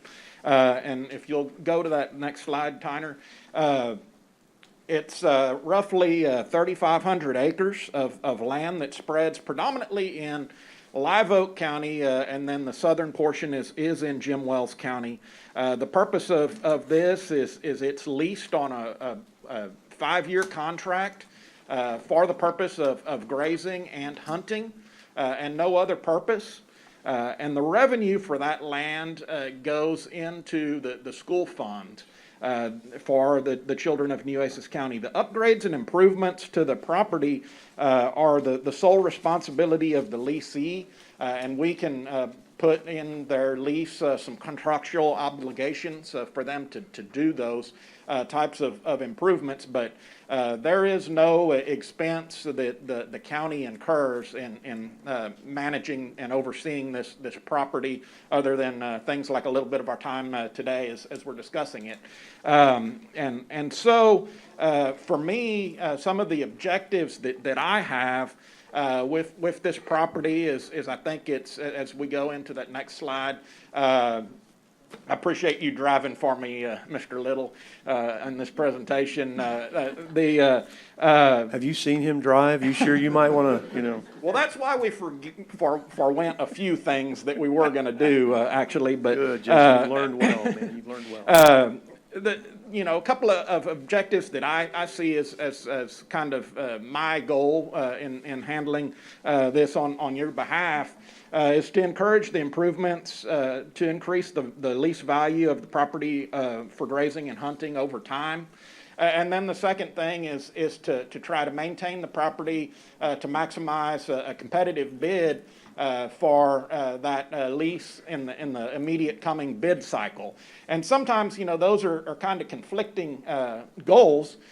Because if you put in a contract where you're asking for an improvement of build me a mile of fence, that's a $10,000 to $20,000 expense. And in my mind, somebody that's bidding that is going to look at that they're going to have to put forward that amount of money. And so that's, that much less that they can bid on actually leasing the property, in my mind. So that can be, something that we have to weigh whenever you're asking for improvements to that property. But I think the third point is the most important as what I view as my responsibility in kind of looking at this property, and that's just to serve as an observer for the activities that are going on that property on behalf of the county.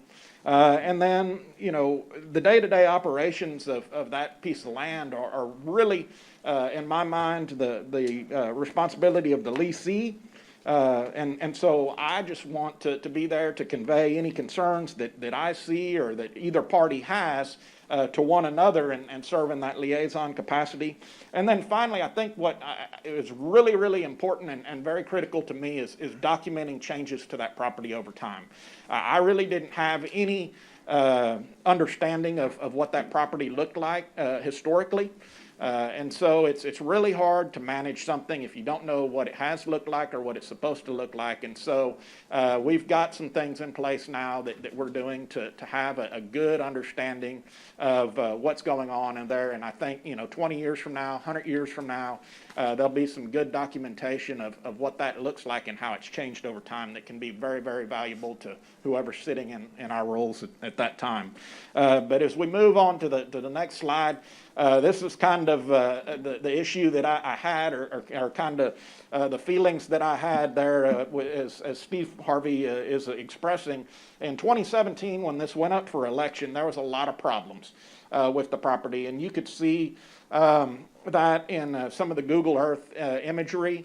And I wanted to kind of go through that and give you all a little historical overview of that, but just in the situation that we're in right now, I don't think that Tyner wants me to be that much of a backseat driver for him. And so if you take the time, and I'll show you some slides in a minute that do show that to a degree, but significant changes to the land had occurred. We had, some challenges there with significant evidence of sustained overgrazing, and that was a major issue that I saw, and we really didn't have a handle on any of the hunting that was going on there. There's probably evidence that there was a lot, but how much they were harvesting and things like that was really not documented or understood. And so with the help of Commissioner Pusley, we were able to kind of structure some improvements and upgrades that we wanted to see, and most of those, as you go to that next slide, you can kind of see what some of those are. Really focused on forcing the future leasee, or the current leasee now that since he's accepted these, to implement some good management practices, and asking for those in the way of improvement, because in terms of grazing and hunting, the value of the property was probably pretty marginal at that point, given the condition that it was in.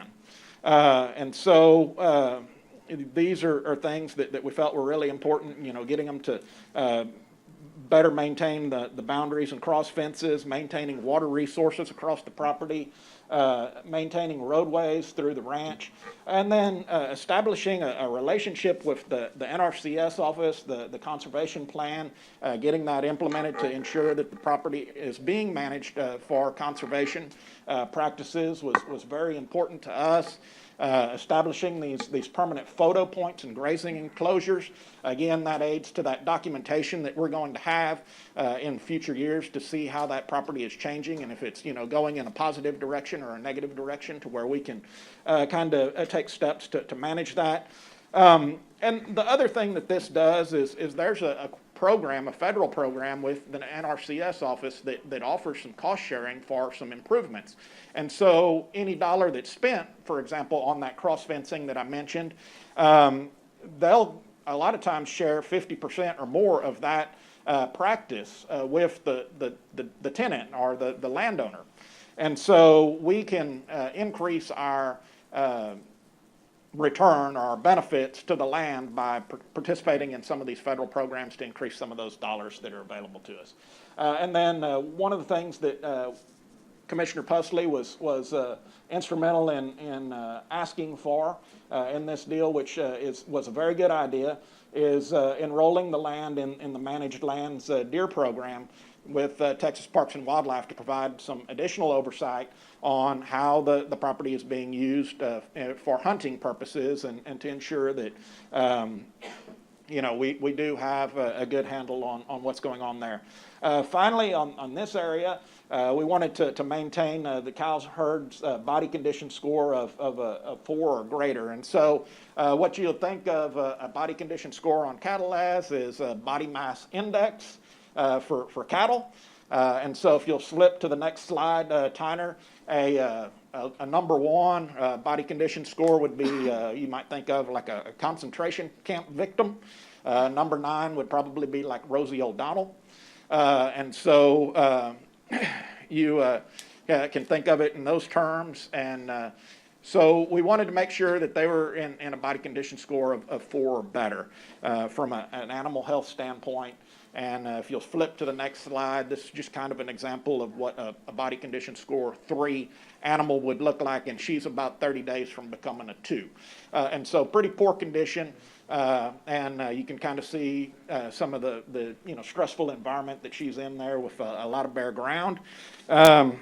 So we wanted to make sure that we did have some healthy livestock that are utilizing this place, and ensure that is the conditions that we're maintaining livestock and the property in moving forward. And so if you'll go to the next slide, finally, the last upgrade and improvement that we asked for, and this is really where we're asking the tenant to put some money forward to do some upgrading and improvements beyond just the management aspects of it.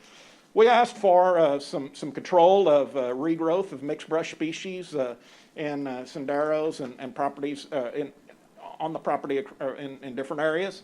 And then we asked for a minimum contribution of $3,500 to chemically control brush and in the improved pasture areas of the ranch. And the thinking behind that's asking for $1 an acre, which isn't a whole lot, to put towards the improvements of maintaining some open spaces on the property, and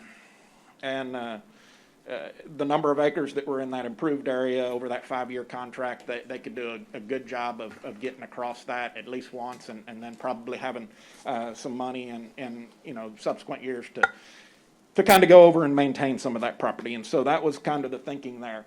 And so that kind of really brings me to why I'm here, is because there were some concerns that were expressed over some of the brush control efforts that were being implemented on the ranch. And really, it's a balancing act between the demand for wildlife habitat and grazing. Y'all were making lawyer jokes earlier, and one of the things I understand lawyers like to say is, well, it depends. County agents like to say that as well. And so a lot of times it really depends on what your goals are for the property as to whether we're doing a good job or not in going the right direction that we want to go. And so a lot of times there's not a cookie cutter answer to what's correct and what's incorrect. It just is it going the direction that we want it to go to? Obviously, if somebody wants to have a certain goals, two goals, they could be opposing each other, and then that wouldn't be acceptable. But in a lot of times, that's not the case, and so you really got to balance it. And then when it comes to, if we'll go to the next slide, we're talking about wildlife habitat. What type of wildlife are we talking about? Because all 3 of those species that are featured there need different types of habitat. And so a lot of times, I think, in South Texas, we're really focused and passionate about the one in the lower right-hand corner. But, that's not to discount, the other 2, and certainly the one in the top right corner has a lot of value to a lot of people. And there's a lot of people that will, value that particular wildlife species over the other 2 in a lot of regards. And so all 3 of those have brush density score requirements that are varying. And so that needs to be taken into consideration whenever you think about, is somebody doing a good job or not doing a good job, and where we want to be in terms of, a land manager's eye and the goals that we have for the place. And so that's a consideration that needs to be taken into account. And if you go to the next slide, I'll kind of show you what is going on the place. The piece of equipment that they are using to do a lot of their brush management work is this. It's a Lawson aerator, and what it is a roller chopper, and it actually just rolls over the brush, crushes it, and you can see in the left-hand picture that brush is starting to come back. All of the brush species that we have in South Texas, for the most part, are resprouters. And so if you may have experienced this in your backyard or whatever, if you cut off a mesquite tree, it bounces right back. It resprouts. And so all of our species are that way. And so with this piece of equipment, you run over it like that, and it comes back.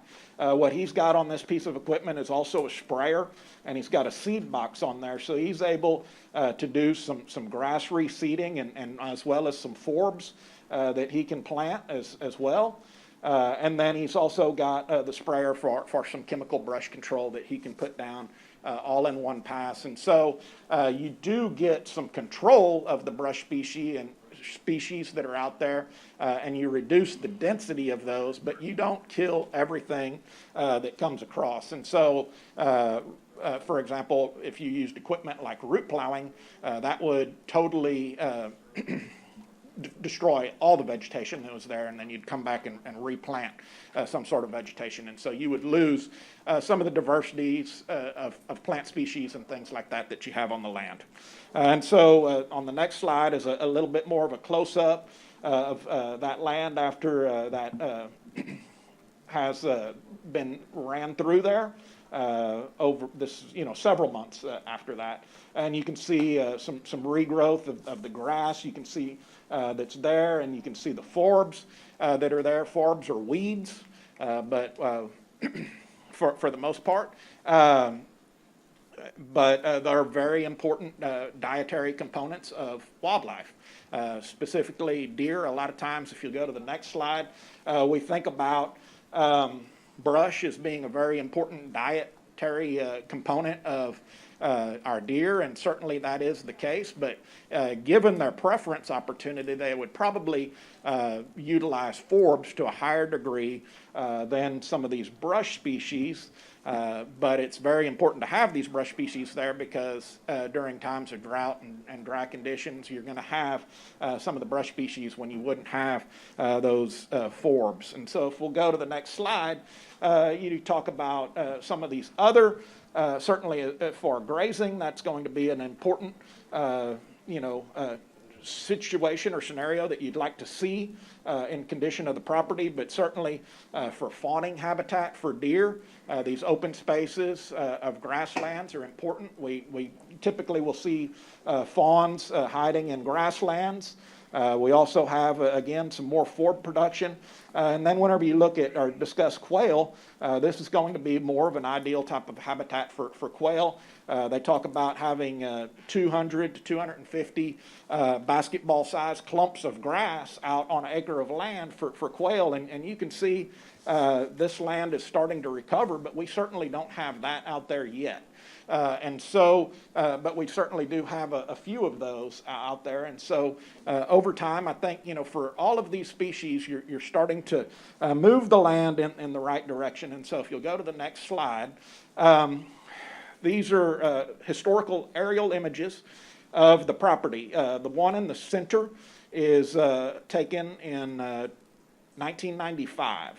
And that's kind of what you can see the property looking like historically. And then the one on the left is taken in 2015. And you can see a considerable amount of brush encroachment. If you look, unfortunately I can't zoom in on any of these or anything like that, but in the one in the center, if you, Tyner, if you'll go down on that, there you go. So if you go move your cursor to the, straight down a little, right there. So in that area right there, you can actually see where that land was in cultivation at that point there. And it was actually being plowed when they came over with the satellite and took that aerial image. And so if you move over to the slide from 2015, if that's possible.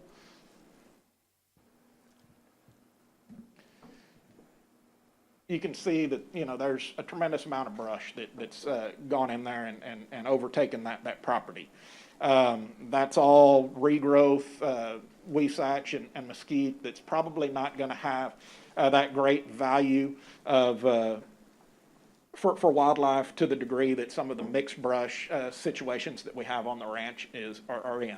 And so if you go to the current situation, if back up, Tyner, please, sir. If you go to finally the one on the far right, that is an aerial image that was taken in June of this year. And you can see what he has done in terms of improvement to the property. Is primarily focused his renovation work on that improved pasture in those fields and cleared those back out. I do see a couple of spots where he's cleared some additional area. North of there's about, 15 or 20 acres or so that has been cleared out. And then just below that field on the other side, I don't know, what the distance is, but again, probably another, 15 to 30 acres or so that's been kind of cleared in addition to that. But as you look at the property and you look at what it looks like, you really don't see a whole lot of difference in impact. Now, on the northern end of the place up there, there's a little chunk that's taken out. That's where the county sold 20 acres to Live Oak for a solid waste transfer station. And in that location, in that northern field there was a pretty significant amount of brush that was cleared that was not, it was probably to a greater degree than what we saw in 1995 on the property. And to be a little bit critical, you probably would like to see some of those drainage areas and things left in brush for wildlife, for a movement corridor and things like that. But on that side of the property, there's a significant amount of ranchettes and things like that. So that's probably where your neighboring hunting pressure is the greatest. And so there's probably a little bit benefit to reducing some of the travel locations in that portion of the ranch as well. That said, if we'll go ahead and move to the next slide, I think the proof is kind of in the pudding as far as, have we harmed wildlife on the place by, allowing some of the brush management to occur. And you can look at the helicopter census that was taken immediately after this tenant took possession of the property in February 2018. And you can see that there's a total of 61 deer, about a deer to every 68 acres or so, I think is what that comes out to. And you look at the buck to doe ratio and then the number of deer that are in each age class as far as bucks. And you can see some voids there. Most importantly on, where you would want to harvest mature kind of trophy type deer in that mature buck category, there are none. And so fast forward to January of 2020, and, our census data tells a very positive story. We've got twofold the deer. We're certainly not overstocked in deer with a deer to about 28 acres or so. You've got some mature bucks that could be harvested that'll provide some value to the tenant in the future that could be of benefit. And so I don't believe that you could say that the brush management that has occurred on the property has been impactful to a negative degree by any means. And so if we'll go to the next slide, the other benefit of brush control is this is a study that was done in Victoria, and you can see in the red that's evapotranspiration. So that's water leaving either through the plant's breathing process or through the evaporation on the soil surface. And you can see how much water is lost in that Wasatch grassland site before they actually went in and removed Wasatch. And then you can see over the same period of time where there's a positive return on that water staying in that ground. And so as you go to the next slide, when we talk about managing for wildlife habitat and things like that, we've got these water resources on the property. And so having them where, they can hold water a little bit more frequently and for longer periods of time is very important. And so I think that's a very important positive of the brush management aspect that's going on here. All of these ponds were hidden, so you could drive by this on the road and never know that it was there prior to this producer managing this property. Another important aspect of this is, those dams can be weakened by the root systems of these woody species as they die and decay and things like that. And so having that controlled on those dams and stuff is very important to this resource. And so the next slide is just, the next question, again, I guess you can get into is, well, how does this affect property values? And you can kind of look there because it is split between the two counties. This is the Texas Rural Lands Value Trends, and it's a great publication that I refer to quite often. And you can kind of see what the value of that property is. Yes, if you look at, in the upper South Texas there, whenever you talk about improved pasture, you can see that, maybe it trades at a little discount to rangeland in a lot of cases. Obviously, a lot of the property that people own today is owned for recreational or hunting purposes. And so you can see where there's a little bit of a discount, but you really don't see that on larger tracts, whenever you look there, like we have. And certainly I think, we have a very well-balanced place at this point that offers a little bit of something for everybody. And so from a recreational value standpoint, I think that there's, a very good value in this tract of land. Also, you can look at what the current rental rates are, and if you look at $150 an animal unit, and then the hunting value that's priced there, I think we're very, very competitive on the rate that we currently have this land leased for, especially given the improvements that he's put into the land, and a lot of other things in addition to, the cash rent that he is paying us. So I think, we should be very pleased with where we are as far as the rental agreement in terms of And Jason, dollars. what is the time period for that rental agreement? Does it come up every? It's a 5-year period. 5 I'm year? sorry, I may have skipped over that. Well, I may have missed it.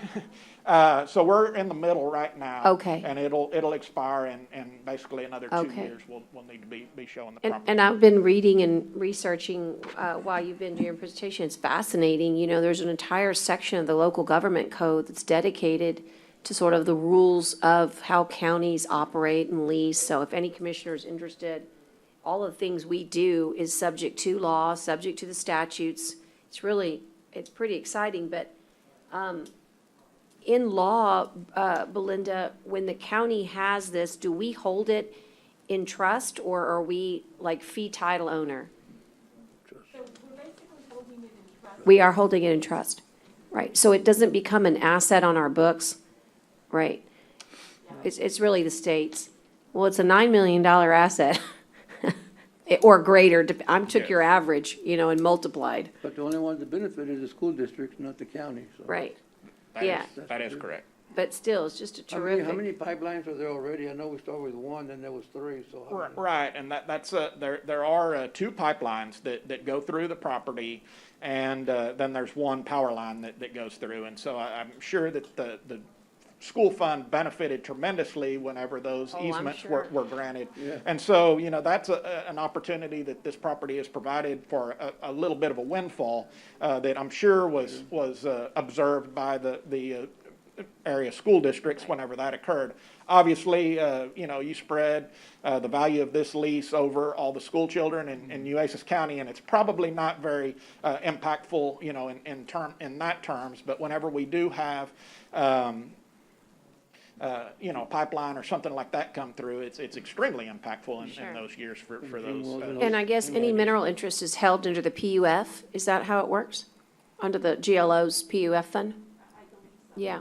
It's fascinating. I've always loved school land discussions, and this is just fantastic. And you've given us a great education. And the bottom line, because I like to get to it, the bottom line is the proof is in the pudding. We've done a very good job being stewards of this land and creating the type of management program, both for wildlife and brush and habitat, vegetation, et cetera, that really has shown a remarkable improvement over time. So it's great to be able to have this report so that the folks that are watching and also, probably curious how we're doing, it's got a tremendous management program attached to it, and I'm grateful.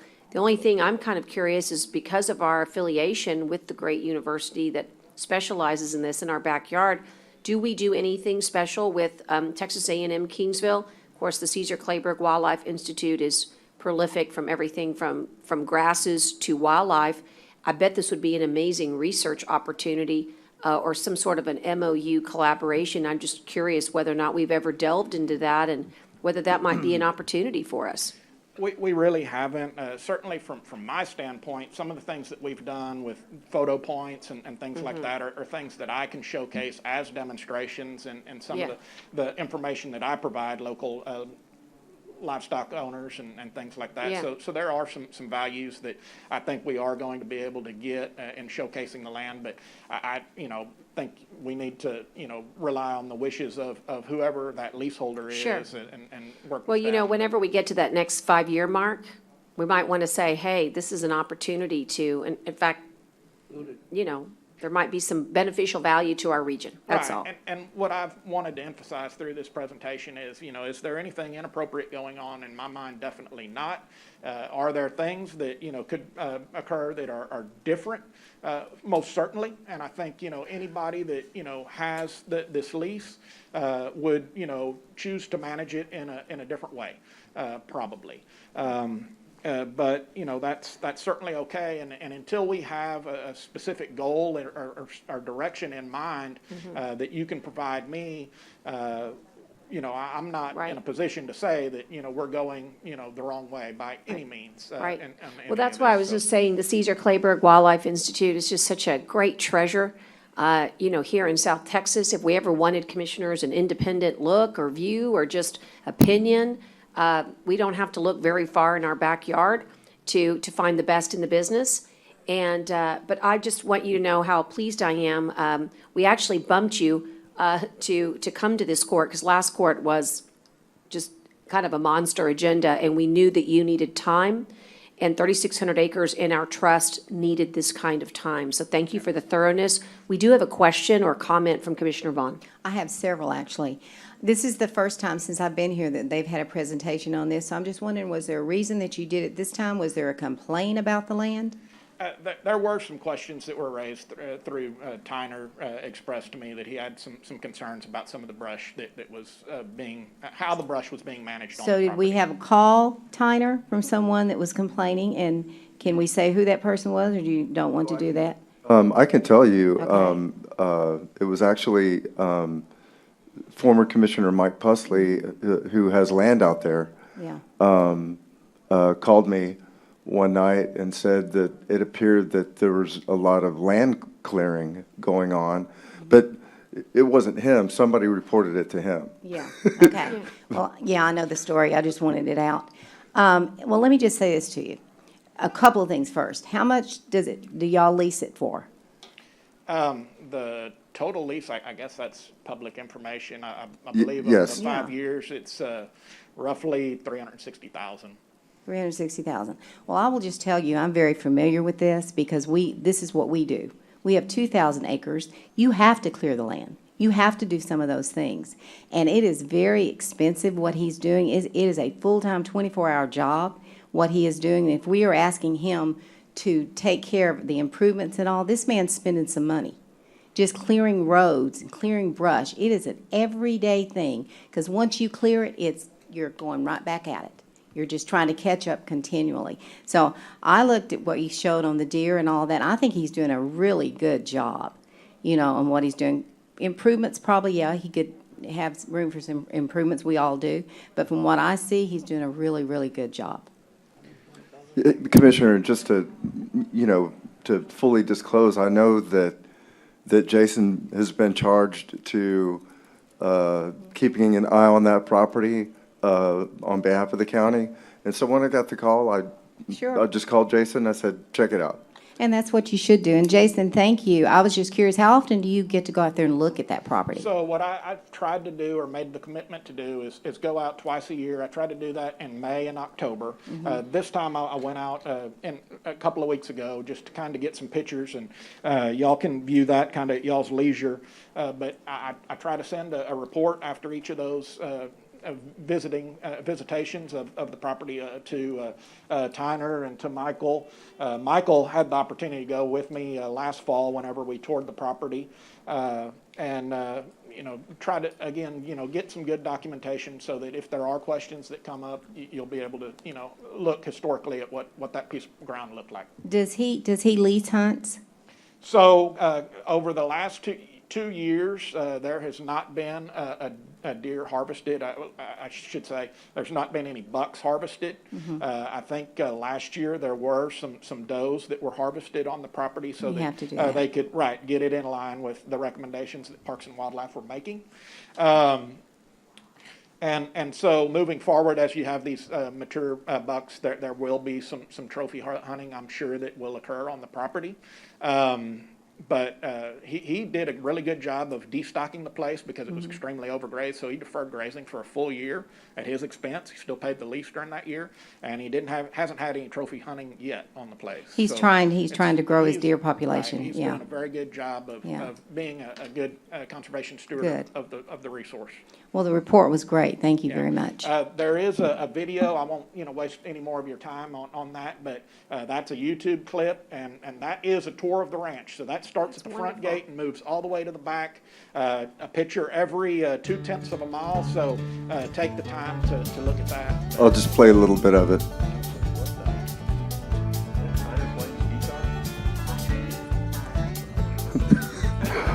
I will send the commissioners this link. You're out. Okay. Yeah. You start singing, you're out of here. Yeah, no singing. I can attest that Jason gives a very thorough tour. We drove that entire property. It's a lot larger than it might look on that map when you're in the truck bouncing around on that Caliche Road. So I was glad that he reached out to me so that I have opportunity to understand the current condition of the property. And Jason felt it was important for me to know that so that when we go to do the bid in the future, that I have a little bit of history with what's going on out there. So I really Right. appreciate him reaching out to me. Thank That's a you, yeehaw, Jason. Tanner. And it's every minute you spent was valuable. Not 1 minute was wasted. And we're going to get a chance to have the link sent to us so we can watch the video and be completely and fully informed. So really, thank you. Thank you. Thank you. Okay, Commissioners, no action needed on item A1, and so we will look to item A2, which is discuss and consider approval of the election day. Can we go back to BB? Yes, thank you so much. Commissioner Gonzalez, when you stepped out, we went ahead and took Jason's presentation. We're going to go to letter BB. It's a ratification of a DIR contract, the purchase of 180 laptops with docking stations. And this was yours. Yeah, I just have a couple of questions of clarification on this. Okay. Are we still buying laptops? I thought everybody already was given a iPad or, I mean, it's 180 is a lot. Okay, so when we first launched into COVID and the county figured out that we needed to work remotely, the solution at that time for remote work was an iPad tablet. And initially, we were getting reports that it was going to be a short-term event, and so people were willing to work under that scenario. And the iPad is great for certain things. It's not great for spreadsheets and large legal document review. And so what we learned over time is that a better solution was for us to have a laptop rather than the iPad solution. And so in fact, the old mobility solution was for your desktop to be a tower, and then you would have the iPad as your satellite, and you would have to log in using the LogMeIn software to log into your desktop remotely from the iPad tablet. And if anyone, I know a lot of the folks that I worked with in my office, because we deal in contracts, we found very quickly that the iPad is not ideal for what we do on a day-to-day basis. And so in working with Lance's office, they identified that they had an ability to set up a VPN access account for us using the laptop. And so the laptop with the docking station solution is significantly less expensive than the tower and iPad tablet solution. And so we had deployed around 200 some odd iPad tablets in the initial phases of COVID. And so this 180 represents those individuals that were identified as requiring remote solutions. And so IT pivoted from the original model over to this model. And we have, the judge had approved the order. It's under a DIR contract, which meets the competitive bidding requirements, even though it's not required under the emergency So what's the provisions. price, what's the price on this? Okay, so the price, as stated in the agenda, is $265,500, and it's coming from COVID fund account 0104-2003, which is under IT and telecommunications. I just think, to me, we're spending money like we had a bunch of money, and And here we had a budget and we were tight on the budget and, you know, we didn't want to say no taxes because we needed the money and, you know, and then here we are spending all kinds of money today, you know, on, you know, special revenues come from the fund balance anyway. It doesn't come anywhere else except the fund balance. That's our taxpayers' money. So we gave everybody the iPads. They can do Zoom, they can do everything. I think it's time for everybody to come back to work. That's what I think. You know, but, you know, we got people out of here that have been out here for a long time. And yeah, I don't believe you can do at work what you can do at work. You can do at home what you can do at work. You know, so I don't agree with all this spending of the. Okay, so I'd like to address the funding source of it. So number one, this is not coming from our budget. This is coming from CARES Act. The source is not our budgetary departments. The source is CARES Act. The funds are available through CARES Act. It is a use it or lose it scenario. And therefore, if December 31st rolls around and we have not used our allotment, we cannot, we will have to, those monies will stay with the state of Texas. Can we use it for something else, Judge? I mean, Okay, so these were identified by departments that were absolutely necessary. This is not a wish list. Michael did a good job of being thorough, but let me just cut to the chase. There are some departments that were not issued these laptops that are absolutely necessary, like the district clerk. I always say, until we get a comprehensive vaccine that is effective, we are 2 weeks from disaster at any time. It was our task as a county to make sure that our county services do not miss a beat, whether it's district clerk, county clerk, no matter which elected's office helps the citizen with services, they need to be remote. These were not given on the first deployment because you can only deploy so many at one time. So again, this has been identified by department heads and electeds. Some of them are electeds. Kara, I don't know if your office, that's mainly district clerk. We asked for laptops and Well, we were then, told no. then this is yours then. This is your section. We were given iPads and they said, no, we're doing iPads only. Right, so basically, some of, at that time, we just didn't have it. We now do. Again, it takes a lot to deploy one. You know, you think to yourself, well, I'll just give it to you. But it doesn't exactly work that way. You have to load the software and, you know, create all the important safety features for cybersecurity. There's a million things that need to be done before you're actually issued a laptop or an iPad. Let me also suggest that some iPads are excellent for certain jobs, but a laptop, for example, if somebody needs to scan or if they need to, there's a good example in the DA's office. They actually have to run video and they need a USB. So like, here's my iPad. It does not have a USB. So I just want to say to you that I appreciate your concern, particularly for the fiscal health of our county. And I would agree with you, but I will tell you that everything that comes to court that comes from CARES Act or emergency management is really vetted 3 times over. It's vetted by the coordinator. First, the request comes in, then it's vetted by the coordinator, the deputy coordinator, and Michael as our logistics section chief. And then I get a chance to weigh in, and then it gets to go to budget. And then we talk about it with our finance section chief. So I just want to give you some confidence that good to ask all the questions, important, make sure that this is not extra, but this is not coming from the budget as we have traditional funds. It comes from the budget in that it becomes a reimbursement position, but the funds are secure and available. And also, I made sure through Reed Clay and through when we have these questions, because they said, hey, I don't know about how does this fit in they give us boxes, right, to fit, whether it's public health or medical or personnel or economic support. I've now memorized them. How does this one fit in? Right? How do we help some of the school districts? We bought some laptops and iPads, Chromebooks for school districts. We vet this with TDM so that we get an answer back that says, yes, this is an appropriate use and allocation. So I hope that gives you some confidence. I'm not sure. And as an added layer, you know, we're not required to go get bids on these things when we're in an emergency situation. We just need to go find stuff at certain times. But when we have an opportunity to leverage an existing competitive procurement that's already been awarded, which is the case in this purchase, it was awarded through DIR contract.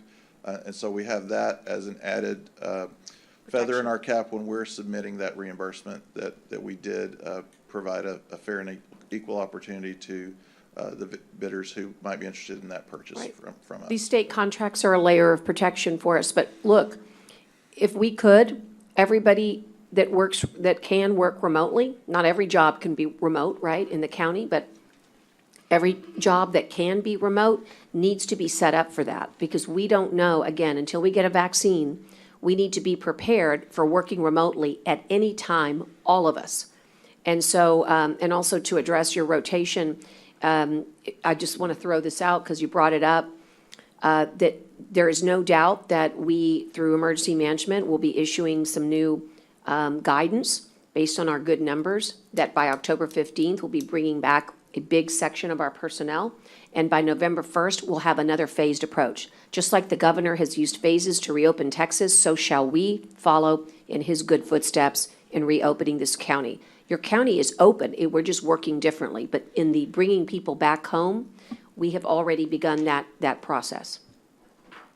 That doesn't mean that this isn't valuable, because at any moment, the water faucet could go the other way, and we come into a surge. This money we're getting is to spend, not to reimburse. I'm so sorry? This money that we're getting is to spend it, not to reimburse ourselves for money that. Well, it's the same thing. I mean, No, we reimburse ourselves and put it in our budget. right, so if you have $4.6 million to spend and you don't spend $4.6 million on your COVID response when you are the 15th largest county in the state of Texas, you have a major problem, in my opinion. We need more money, not less. I can find things to spend money, but, I mean, I'm Well- just saying, if we get reimbursed, Yes? it goes into our fund balance. So that's the reimbursement we're expecting back, I guess. But so really, we're not getting reimbursed. They're giving us money that we have to spend that money by December. It's a combination. Yes, yes, you'd have to spend it in order to get reimbursed. Unfortunately, they don't trust you with the money. Right. You have to spend it and then you get reimbursed, unless you're a county over $500,000, in which case they did trust you, and the United States Treasury gave it to you straight in a ACH direct deposit to your account. If you were Makes a no county sense. in Texas of over $500,000, That makes no you sense. did not have to do any of the work that we are doing now. And that is unfair, and that's life, my friends. That's just the way the cookie crumbled. We're not crying about it. We're just doing all that we can to get our county ready. It might be a nice thing to say, thank you, Texas, because we do have this opportunity to be reimbursed. And I think, Judge, and those are good, I think those are good points of clarification, because this isn't coming out of our budget. And are we 100% certain we're going to get reimbursed for this, right? This is just because this is a ratification. Yes, sir. The purchase, so in other words, we purchase it out of our COVID fund that we set Correct. aside, and then we get reimbursed for it, and we feel confident that we're going to I get do, reimbursed for it. I do, particularly since I got an email that helps. You know, I would have said I feel highly confident we're gonna do it, but I love when I get an email that says, yes, this is, and that's what we do, you know, when it's not just cookie cutter, when it's not just, let me give you an example, when it's not a testing, you know, testing is reimbursable. When it's something that's even anything remotely could be looked at another way, we go ahead and make those calls, get the emails, get the guidance, use our legislative folks to help us get the answers.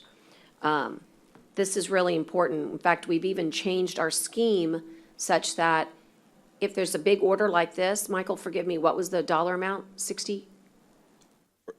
You mean Yes, 50,000 for our 50,000. regular limits? Right. Above Well, 50? Right, but so let's say this was This one's 265, 500. 265. Okay, so like this one's a big one, so I would ask Maria and Grants, don't wait till the end of the month. You've got your invoice, right? Just one invoice from Michael. You've got your contract, right? Put your form together, bring it to me to sign. I sign every form that goes to Tatum, every single one of them for reimbursement. I lay eyes on them. We can do that now. We don't have to wait till, October 30th or November 30th, so that the county can be made whole as soon as possible. But again, this was not my initiation. This really comes from our county department heads and elected saying, if you want us to work remotely and give services to the people, these are the tools that we need. And that's what the CARES Act is exactly for.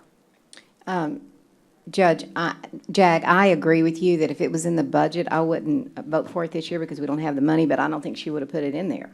But because this will give us an opportunity to get the laptops that we may need later on down the road without us having to put them through the budget. I think it's fine if we're going to get reimbursed.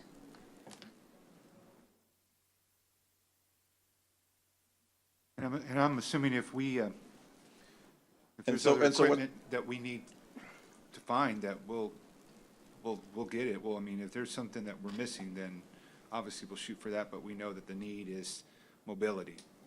Right, the need is mobility, and like the judge stated, the requests were higher than what this purchase actually ended up being. After we scrutinized that list with IT to determine who really needs them versus who wants them. Yeah, there's still more people out there. There's still But some we weren't able to address yet. And we might, because there might be a second round of funding. There might be extra dollars at the end, right? And so what's before the court today, this is a ratification. The judge has already signed this order for us to make the purchase. We're just entering it into the record, is my understanding. That's correct.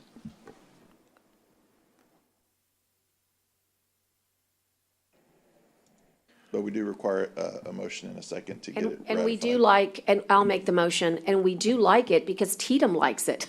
Tatum likes to see these ratifications and resolutions. They're not needed, but it always helps, you know? It helps our case when we have the support of the court Right. to make these purchases when they're going back and evaluating. But they're not required. But, yeah. So I recommend approval. Okay, so a motion and, thank you, Commissioner, and all those in favor signify by saying aye. Aye. Post same sign. Got one nay. Thank you. We are done with the consent agenda, Madam Clerk. We're going to move on to regular agenda where we left off last, and that's with number 3. It's discuss and consider approval for the Granicus subsite for the Nueces County Public Libraries. This is the only subsite that is not ADA. Did I miss one? Two. So sorry. Two. I looked at it. I'm sorry. It's just that I saw us thinking about, we had already done election. I'm sorry, Kara. Let's go back to 2. Forget what I said about the subsite. This is very important.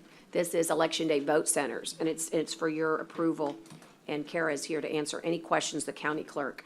Discuss and consider approval. Do I have a motion? Move. Is that a motion? Take a look. You have a list in front of you if you need it. And I heard a second. So, Go ahead. Kara, we have, on the list, you have listed a lot of new locations. That's good, yeah? We haven't used before. A couple of the locations, let me get my notes, sorry, I was I taking mean, I minutes. see I have several in my precinct, that's all I was really kind of focusing on, but I did see a lot of others that are located throughout the county. I know, I've heard it, I'm sure your office hears it always, as far as access and location, and Yeah. you always shoot back to me, well, they gotta meet ADA, they gotta be able to be open all the time and accessible, and, I mean, We there's a whole kind of list that we Right. have to check off, and so, And for us, we also look to see, are they on a good bus route? In some places where you have a lot of transient voters, perhaps. So we like to have them near, so they need to be centralized in locations, easy to get to, and they're on bus routes, it's always a plus. and so I was a little concerned, because the Greenwood Senior Center's not on there, Right, but the Ben F. McDonald right next door. is right next door, Okay. and that's what we used in the runoff. Oh. Yes. Okay.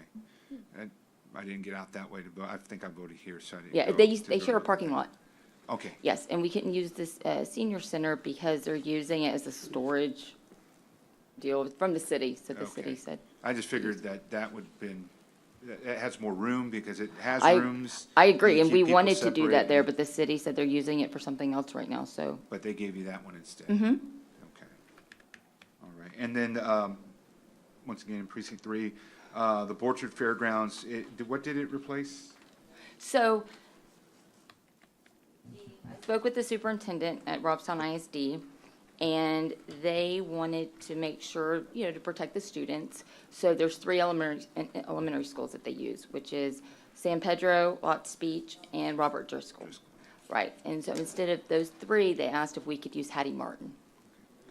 'Cause Instead of, correct, It's an open campus, I mean, not open, but there's Absolutely. not students correct. there. so- Right. So we're using that election day and early voting.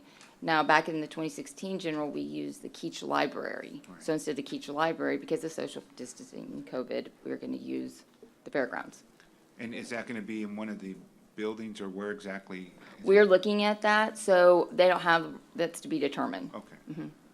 But, I mean, there's plenty of space there that they could utilize in one of the arena or what have you, one of the. Absolutely. So the county judge and I were talking about it, and we could even use the carts.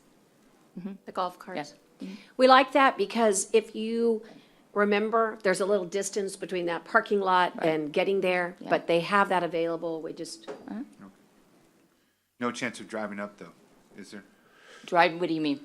There's Drive. curbside everywhere. but he, Well, okay, whatever name that we use for Well, we will be able to do that. we use the legal name, curbside. curbside. I will take Yeah. Is that where curbside dining came from, maybe? It's Maybe curbside, so. correct, Maybe so. right? I will No, we take use what the state uses, it's curbside. Now, I don't know, drive up or drive through, I don't know.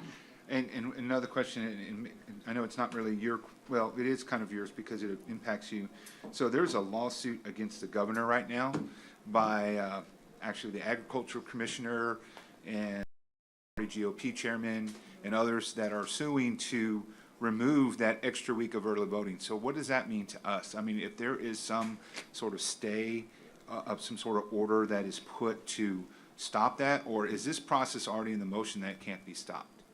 Because I worry about, I just saw that on Twitter. Well, it can be earlier stopped, today. but I mean, I'm just wondering, how does that impact voting overall? If we lose a week, then, I mean, these sites are going to become even more important. Right, so how would it impact voting? Well, we would lose a week of early voting. Then, and then just. Well, I you mean. you combine more people voting in a shorter period of time. I think Correct. that was the reasoning why the governor said, let's put it over 3 weeks. Right. So that you can spread it out more. So. Right. So you'll just adjust then if you Right. have to.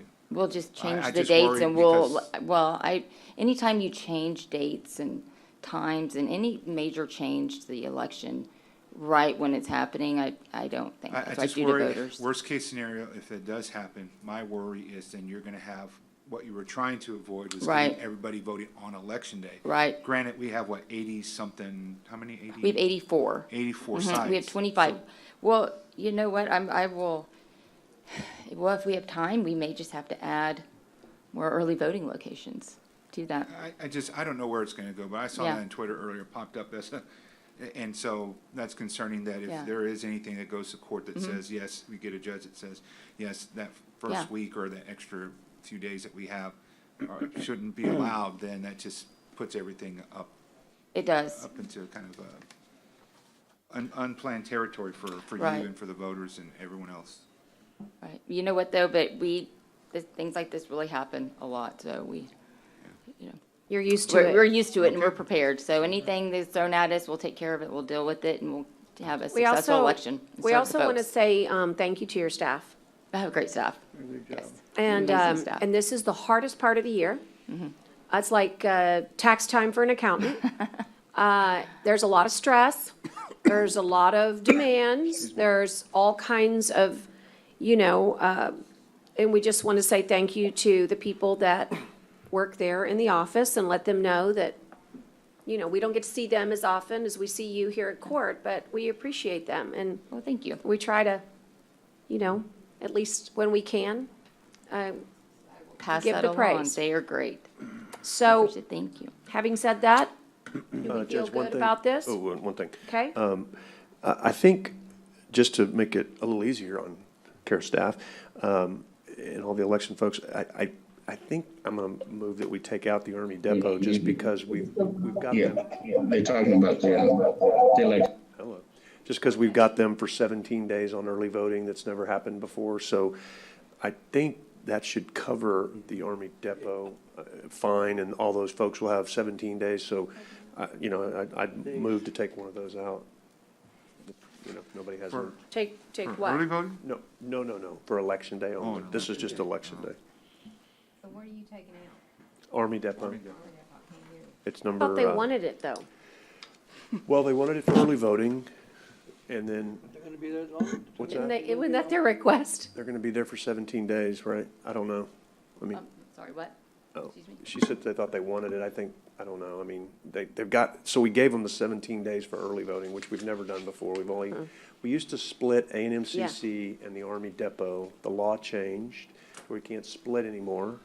And so then we went back and gave both Army Depot and A&M-CC 17 days, which I think is significant to talk about too, because we have, with the help of the county clerk, she and I have been working to increase the voter days at A&M Corpus Christi since we both were in office. So it's gone from 1 day to 3 days to 6 days, now to 17 days that we're going to be out at A&M Corpus Christi. And I think that's significant. And we were able to also do the Army Depot for 17 days. And the only problem with the Army Depot is not everybody can vote there because you have to have a pass, to get on. So we wanted to make sure the Army Depot was covered, but The employees are. yeah, I went all the people out there, and I would think 17 days would be enough. And I'm just trying to lessen the load a little bit on these vote centers because we've got a ton of them, and there's still 2 or 3 places in Flower Bluff to vote. We put F. Lyerly in on Election Day. Yeah. We've got the maintenance What- building, Ronnie Polston. Right. Some people are wonderful procrastinators, and they just like to vote on Election Day. Some people have that mindset and mantra, and if it's already set and it's all the same, I mean, I hear you. It's certainly you should have no reason not to vote early, but I don't know what your shift is, your rotation, whether or not you've been out for 14 days on COVID. It's just trying to, it's hard to fill election spots, and it's just another shift. And Right. like I say, I think they'll be covered because they've never had we've never had this many days at the Army Depot. The most we've ever had at the Army Depot Right. is 4. So we've gone from 4 to 17.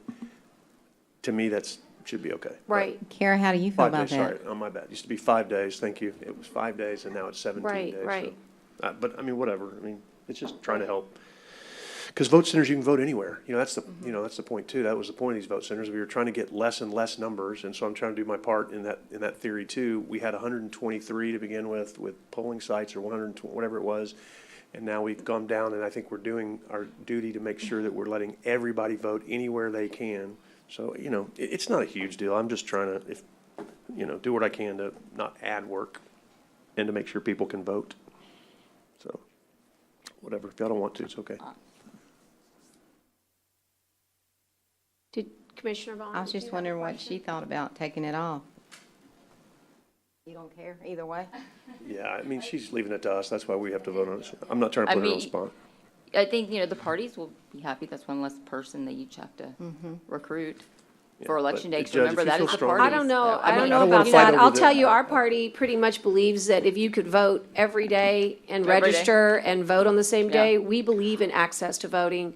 And I don't know. I mean, to We me, created this, and it's, you know what, I think it's a good list. It's Yeah. 84. It's we have fine. Just new leave it ones. alone. I would just It's already leave it to there. stop I don't the want to fight stir. over this. We It's planned fine. on it. That's fine. I'm good. Yeah. Just- No, I would- agree. I I withdraw. agree. I would hate to. I'm not trying to get into a party No, no, debate no, here no. either, I just- so whatever. No, it's I not about agree. party. Don't bring party into this, I'm y'all. not- This no is, idea. this is, I know. this is people. It's My about the passion. people, it's about the voters. Yeah. And what's convenient for them.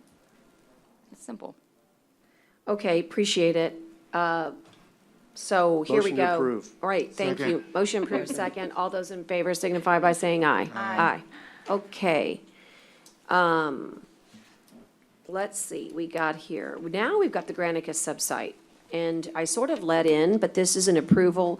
I believe it's in the neighborhood of $10,000. I haven't flipped yet to my chart, but it is for Nueces County Public Libraries. The most important piece of this is that Ida will tell you, this is the last of the Mohicans. It's the only website in Nueces County left that is not ADA compliant. The libraries are taking on a tremendous responsibility right now and doing so well with it, helping so many school children and adults during this COVID-19 response. They're really accessing using libraries, and we don't want to be flagged for not being compliant for ADA. Ida's joining us, the department head, Ida Garza. Ida?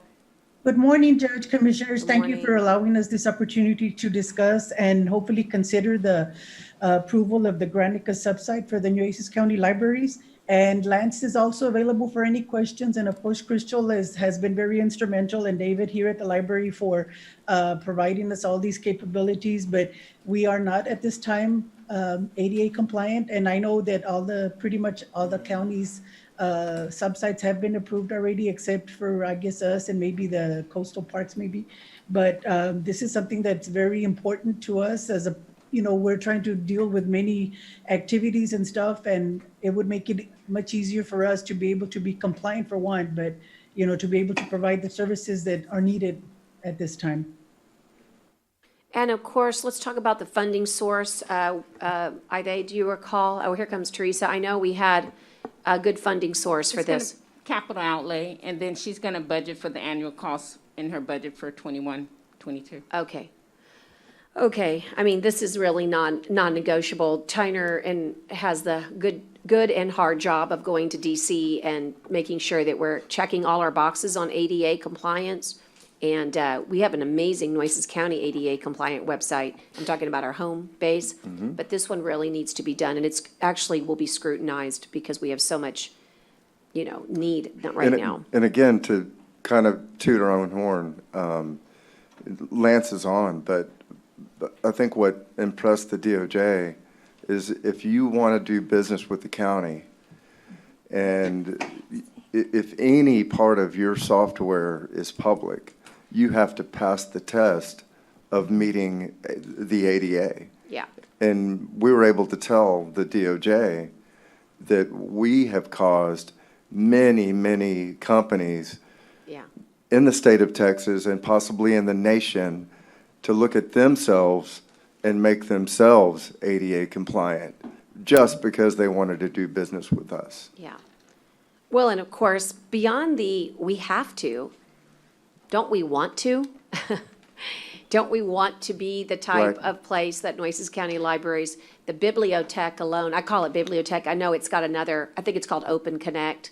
I'm trying to remember, Ida, basically the great library that we're helping school districts. In fact, Commissioner Modis, I think we're helping RISD being able to access all 80,000 books, Ida. Overdrive. God dog, I said, what did I say? Interconnect? Yeah, Overdrive. It's an awesome program, and we're doing that. We're bringing libraries to the school children during this time of so many of them not in face-to-face learning. So it's really important because some of our children are handicapped and are impaired, and they need to have the same access to education as every other child. So I think it's a small price to pay. It's what we call bang for the buck. I'm excited to get this done. I hope we can get a motion for it.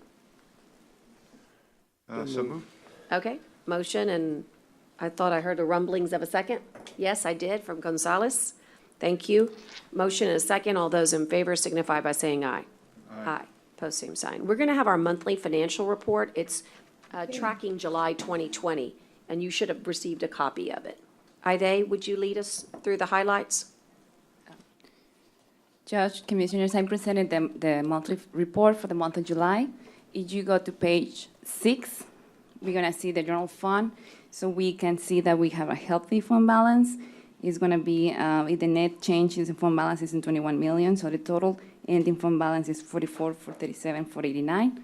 So we are doing good. If you go to page number 11, the one that we constantly talking even with Tomas is the group health. You can see we can have, and the net position it's a negative.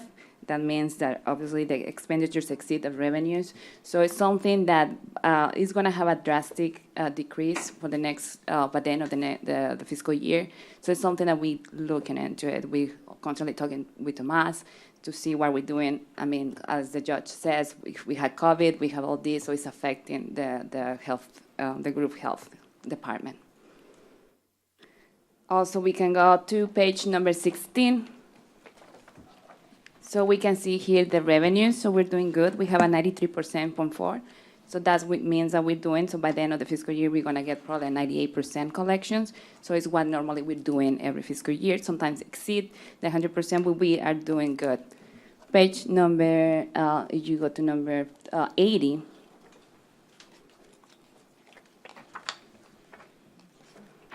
This is our capital projects. So it's the remaining fund balance. As you can see, we have something still in the COs 2004 and 2007. We need to look into this because we know, as they'll obviously, every time he's telling to the commissioners that we need to spend this money. So those are the remaining right now that we have in page number 80. Can I make sure that, oh, yes, it is tracking. Thank you. Yes.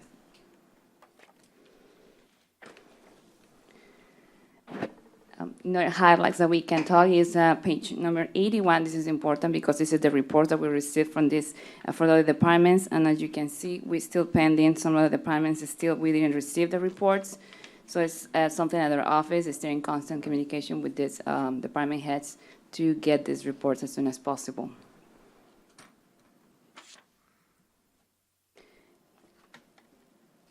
We go to page number 84.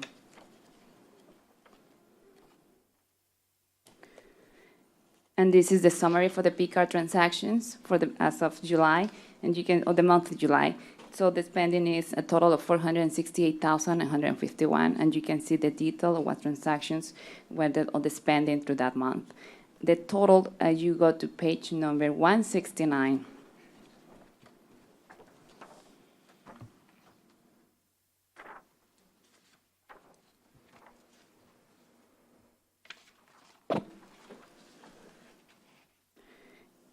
So you can see the total as of the ending of July 2820. So we have a $4,032,237.58. So that is the mainly highlights that I have. I don't know if the court, any members of the court has questions. I will be glad to answer. If not, I'm just request approval for this report. Well, I'll definitely call for the motion to approve, and they'll ask, okay, and I'll second, we'll see if there's any questions. So we're tracking, I know it's, we always fall a little, but do you think we'll get August, just because it's the end of the year, do you think we'll get August here pretty soon? Next court? Yes. And so I might have missed it when I stepped out. What are we tracking above budget for now, through July 2020? How much the percentage? I know we were at 11%, then we inched our way up to 12%. I just wondered if we held in July. Yes, it's 32%, I believe so. I can give you the right number. And you can always send yes. it too. And as I was mentioned to court, like that we be tracking and be monitoring that health insurance. That's Correct. one of the big ones that we have. That's the one I'm worried about, yeah. Yes, and you receive monthly reports. I do. So, and we talking with Tomas too, so that's the main one, and we're gonna see a drastic decrease by the end of the fiscal year. I predict zero fund balance at the end. But I'm still curious, is just the general budget, if we're still tracking good, we were about 11% above.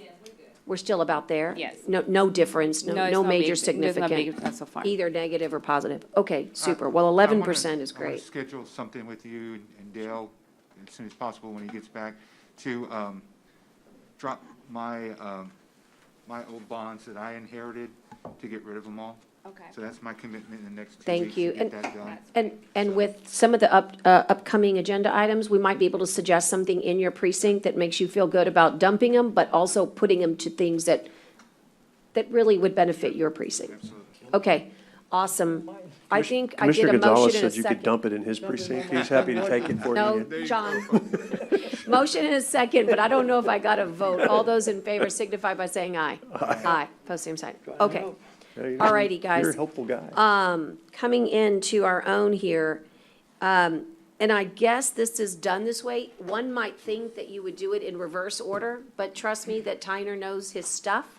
And so this is correct, that we're going to first consider the acceptance of a third-party review report from Silburn Associates on the ABM Energy Savings Performance Projects relating to the capital improvement program. So what this is really all about is that we have a third-party review to make sure that the energy savings that were touted are accurate.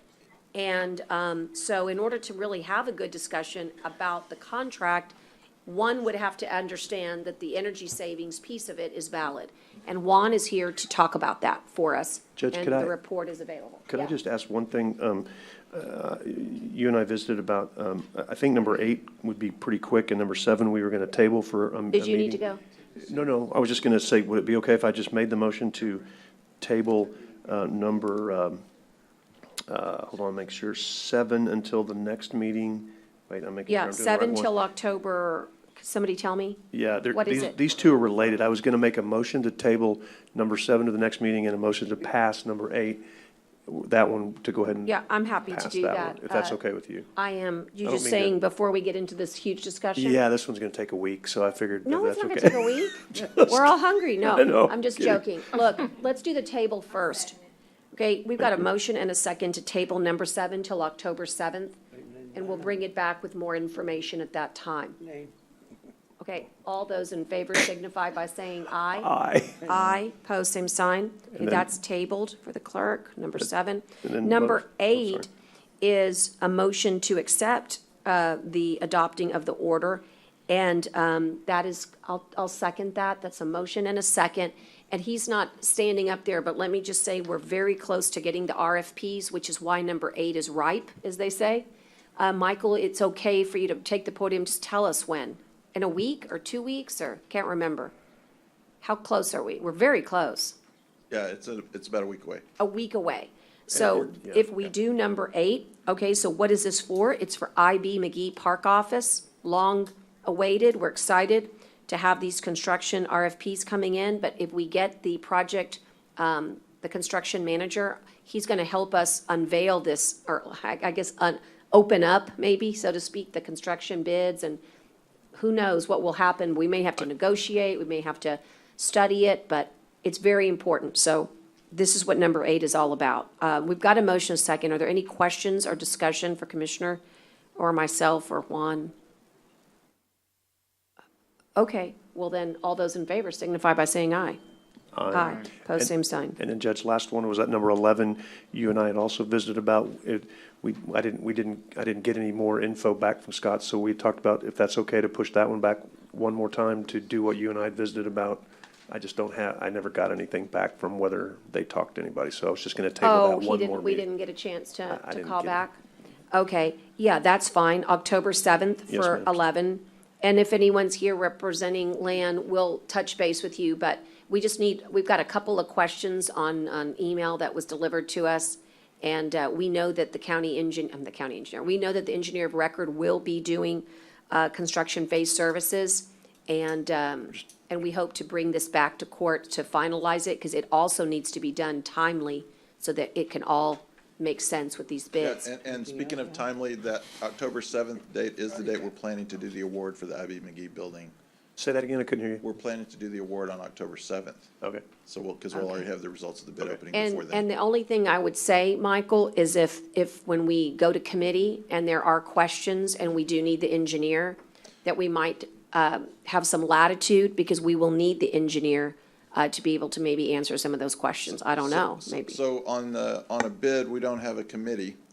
We actually we have a low bid, but it Okay, does get fine. reviewed by the engineers and any construction managers that are going to Okay. be assisting us in that Right. evaluation to make sure that those low bids Right. are able to perform. Right, so we'll be able to have our project manager on duty, we'll have Juan, but just so you know, on the construction phase services, I would just ask that, since they are the engineer of record, even though this contract hasn't been approved, that they be included. Sure. Okay. All right, all those in favor signify by saying aye. Aye. Aye, Thank pose you same for the sign. courtesy, I appreciate it. Absolutely. Going back in time, we were able to get some things accomplished, but we're back on Silber and Associates on the performance review report. Juan, tell us about Yes, this. Judge, Commissioners, good morning. Good morning. Judge, Patrick Mabry's on the online. call. I Yes, saw ma'am, that. and he'll give you a brief description of the report and answer any questions regarding the report itself. Okay, and can you unmute him or let him know? He Yeah, is I'm ready with to go. Silber. He's with Silver, yes, ma'am. Okay. And so I think, Patrick, we're about to unmute you, but what I think the court's going to want to know is a synopsis of your report.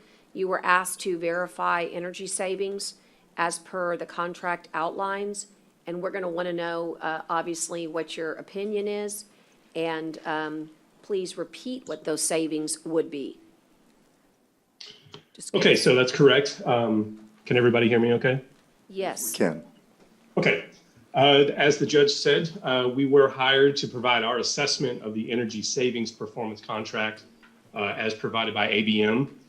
And so what our focus on, we focused on the core facilities included in the scope of this project, which essentially yielded the most energy savings for the proposal. And so just to give you a quick overview, we did find that this project was in accordance with Texas Local Government Code 302. The project also supports the technical and operational interests of Nueces County, in our opinion. And all of the associated energy conservation measures that were selected for electrical, water, natural gas savings, and maintenance labor savings, they were realistic and fit perfectly within this project's scope. Now, there were some non-energy conservation measures that were included in the scope of the project, which we did not consider as part of our report. Let's see, our scope. Do you want to identify those or just tell us the page number? I don't have a list of those as part of this report. All I did was exclude them. Okay, but they would be items that would not have any components of energy savings. So let's say if I'm trying to think of one. I believe there were some facilities where they were going to add lighting, which would actually increase your consumption rather than reduce it. I just want to make sure that we give examples because it makes it seem like there was something wrong rather than it makes sense, because it wouldn't fit in that category of energy savings. Thank you. Yes, ma'am. And I would let ABM explain that in greater detail. I don't want to butcher that in any way. So let's see here. So what we did again was we reviewed the calculations and the paybacks and all the information that was provided to us by ABM. And again, our report focused on the core facilities. We're talking about the courthouse, the major jails, facilities like that where the calculations were the greatest. And so our original conclusion was that the project is viable and realistic, and the calculations are reasonable. And so we feel that this is a good project. And now, very recently, I was contacted because there was a reduction in the original scope. And the facilities that were included as part of the scope reduction, in my opinion, were minor in relation to the overall project as it relates to the energy conservation. If my calculations are correct, I'm thinking about 7.6% of your total yearly conservation reduction were part of those scope reduction, if that makes any sense. It was only 7.6% of the total, the facilities that were removed. So it's not really making a huge difference in the overall project success. So again, our conclusion remains unchanged that we do consider this project to be a reasonable and viable project, and the calculations are correct. And we do believe that this is a good move, in other words. Okay. And just remind the court your background and that you do these types of evaluations and just, I don't need your CV. Yes, ma'am. I don't need your CV, but just give us some confidence. The confidence is Silber & Associates has been around this is our 50th year of doing business as an MEP consulting firm. So we have a long record of successful projects and a good track record, if you will, and a good reputation in the Texas area. Now, Travis McLeod is the engineer of record for the report. So he and I performed the assessment together. His expertise really came to fruition with the review of the calculations. And my expertise has been in the building automation industry for the last 20 years. And so I was doing a lot of the field site assessment, reviewing the facilities that were on the list of scope. And so I made my observations and brought that back to Travis. And the report we assembled together, but it definitely is his stamp on there, stamp of approval, if you will. So I hope that gives you an idea of where we're coming from. It does. I think it's good. I mean, even though the commissioners get big notebooks with a lot of backup documentation, most citizens don't go combing through our packets, right? They look at the agenda and that's it. And so I like it. I hope you don't mind a softball, and thank you for hitting it out of the park. That's what we need to hear. We need to hear that you've got 50 years of experience in the business and that you've gone over these energy savings meticulously. and you believe them to be valid. Yes, ma'am. And of course, you noted for the record who the county, I'm sorry, for the engineer of record is, and I always think that's important as well. Commissioners, I'm going to ask that you ask any questions at this time before we take a motion. Okay. So moved. I've got a motion and do I have a second? I've got a motion and a second to accept, and all those in favor signify by saying aye. Aye. Pose same sign. Thank you, Mr. Mabry, and we have a couple of items next, so maybe you'll just hang on with us just for a little bit. You never know if somebody has a related question on a subsequent item coming up on 6 and 7. Absolutely. Thank you very much. Thank you, sir. 7 stable. All right, let's do number 6, which is discuss and consider the approval of an energy savings performance contract with ABM. It's through an Allied States Purchasing Cooperative Contract number 18-7302 for CIP projects, otherwise known as Capital Improvement Program projects. And here's the big one, Commissioners, and this is very important, and I had a nice visit with Mike Bailey. Although it was brief, Mike, I was in a hurry. Thank you for being so good and answering my questions. That it's contingent upon acceptable financing. I can certify to you, because I've had the opportunity to talk to our program managers who have been working with our procurement director plus our county attorneys, that the contract is in good order, but I'm going to ask the question and have you answer it, Belinda. But I can tell you that the contract is in order. What I can tell you is that there's a very important clause in the contract that says that there is a contingency that the financing must be approved by the court. You will recall the court gave direction to purchasing to issue an RFP for financing, and those are due October 1st, okay? So once those come back in, the court will have an ability to assess the financing. But if we could, as they say, get down the road, this is the contract that we would use. And so the terms of the contract are the ones that would be in place if the court accepts the financing. So it's a very important clause, and Mike understands that, and we talked about that at length. So Belinda, would you certify in a way that the contract is been vetted by your office, and even more so, really had the opportunity for the program manager to kind of go over with you some of the items that they thought were important to include or exclude, whichever the case was?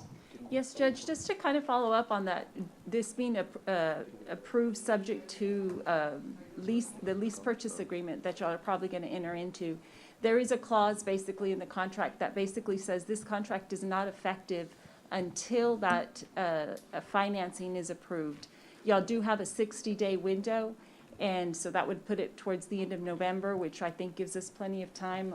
I checked with Michael as far as when y'all, it's going to be brought to court for approval and award. And otherwise, if y'all don't get the financing, then it's as if this contract never happened. And will they be brought in by individual projects? We'll be able to vote like if we wanted It to. wouldn't be a package. Like today, we're not doing that, I get it. But it wouldn't be a package. It would be, okay, today, we're going to approve the jail part of this. Because we get financing for the jail, we vote on them project by project? Is that how it would work? No, actually, so Michael came to put it out on the street for y'all, and it got put out as a total package. And that's similar to what we've done in the past. We've done 2 other agreements. One was actually a SECO loan, but the other one was also a lease purchase agreement that we did finance through a bank. And so this is how it's been bid out, basically. So it would be a total package. And also, this agreement is written as, obviously, a total package when you do your notice to proceed. And Commissioner, I know But we would have to what vote on you're that later. concerned. We'd have to Right, vote on that. later. I can deal with that later. But we can still at the time I get it. we can still do Right. things to give you the opportunity to, Yeah, I suppose. that's fine. No, You I understand. Yeah, what she I'm needs good. to do. We're not doing the project approval today. We're just doing the A contract contract, approval. correct.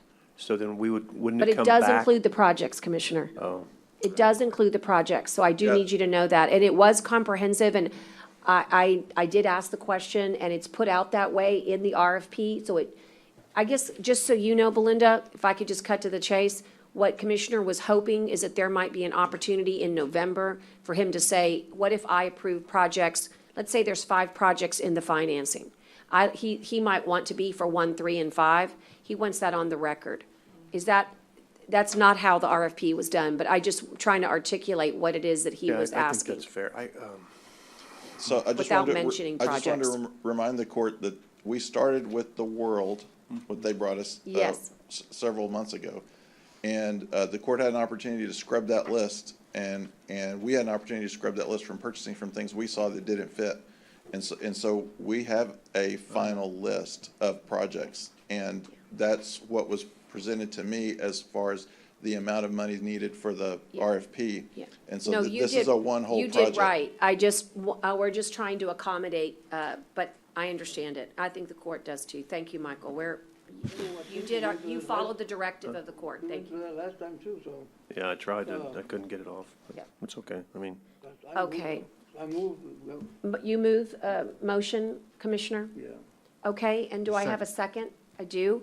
All right, I've got a motion and a second, and all those in favor signify by saying aye.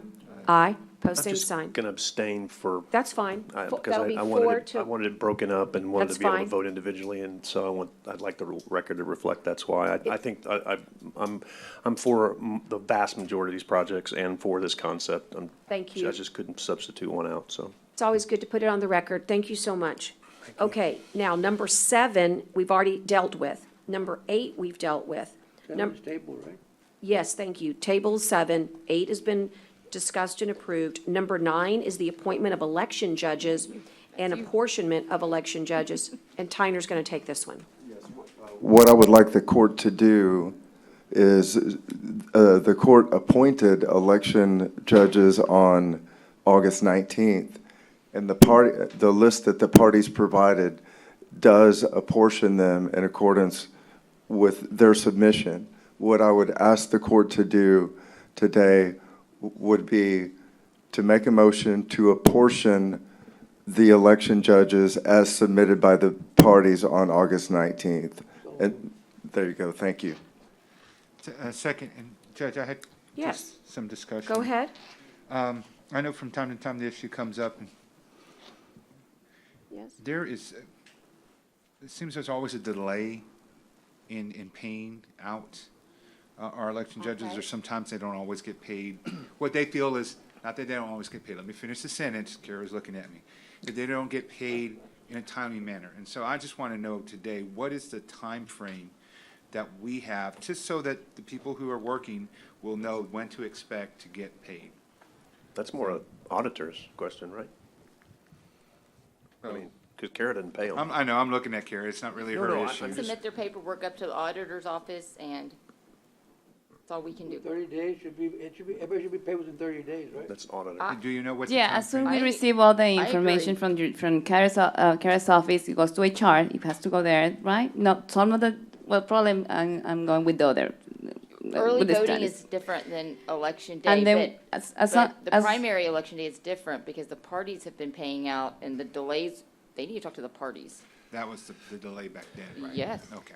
Yeah, but as soon we get the information, we process payment, yes.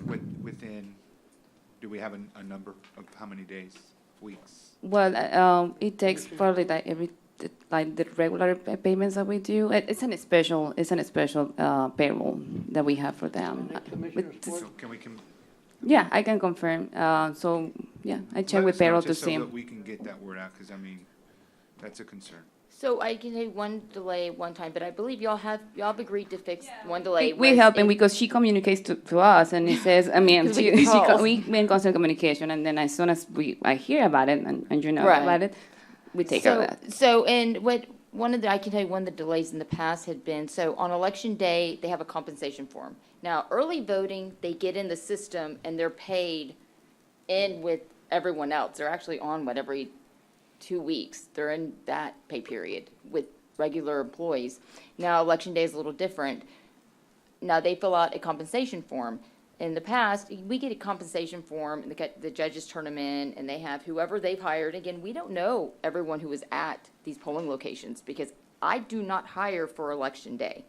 That is, if they need help, one of the judges, I can send someone if I know, but that is the presiding judge. They do the hiring. They're responsible. They're responsible for collecting the compensation form of the clerks they hire. They're responsible for making sure that their clerks put in the correct information, put in their social security number. And we get back forms that they don't have a social security number. Yes, it's in training, but that's part of it as well. And we tell them when they come, when they pick up their equipment, don't forget, they need to give their social security. Now, in the past, payroll has held on to the entire deal, like all of them, until every single, it could be one, and this is my problem I've had with the auditor's office with this. It could be one person who didn't give their social security number, yet they will hold every single check. And I don't agree with that. I think they should, if that's one person, hold that person's. And they have accommodated moving forward, but that has been an issue in the past. They'll hold all of them on election day because one person doesn't. So if that's the issue, and we know about it, we're talking about it, that we can try to work through it, and once Dale gets here, that we, gets back, that, that we can get those that have already done everything that they should taken care of. And I know it may not be the best, that it may be piecemeal and then be a trickling effect, but if people are waiting and I just worry that it's not good for recruitment if people think that there's going to be a delay in the work that they've put in. Well, I'm 100% with you. This has been our biggest complaint from my office with auditor's office is get these people paid. That's not right. You see the emails and the phone calls of get them paid. I'm 100% with you.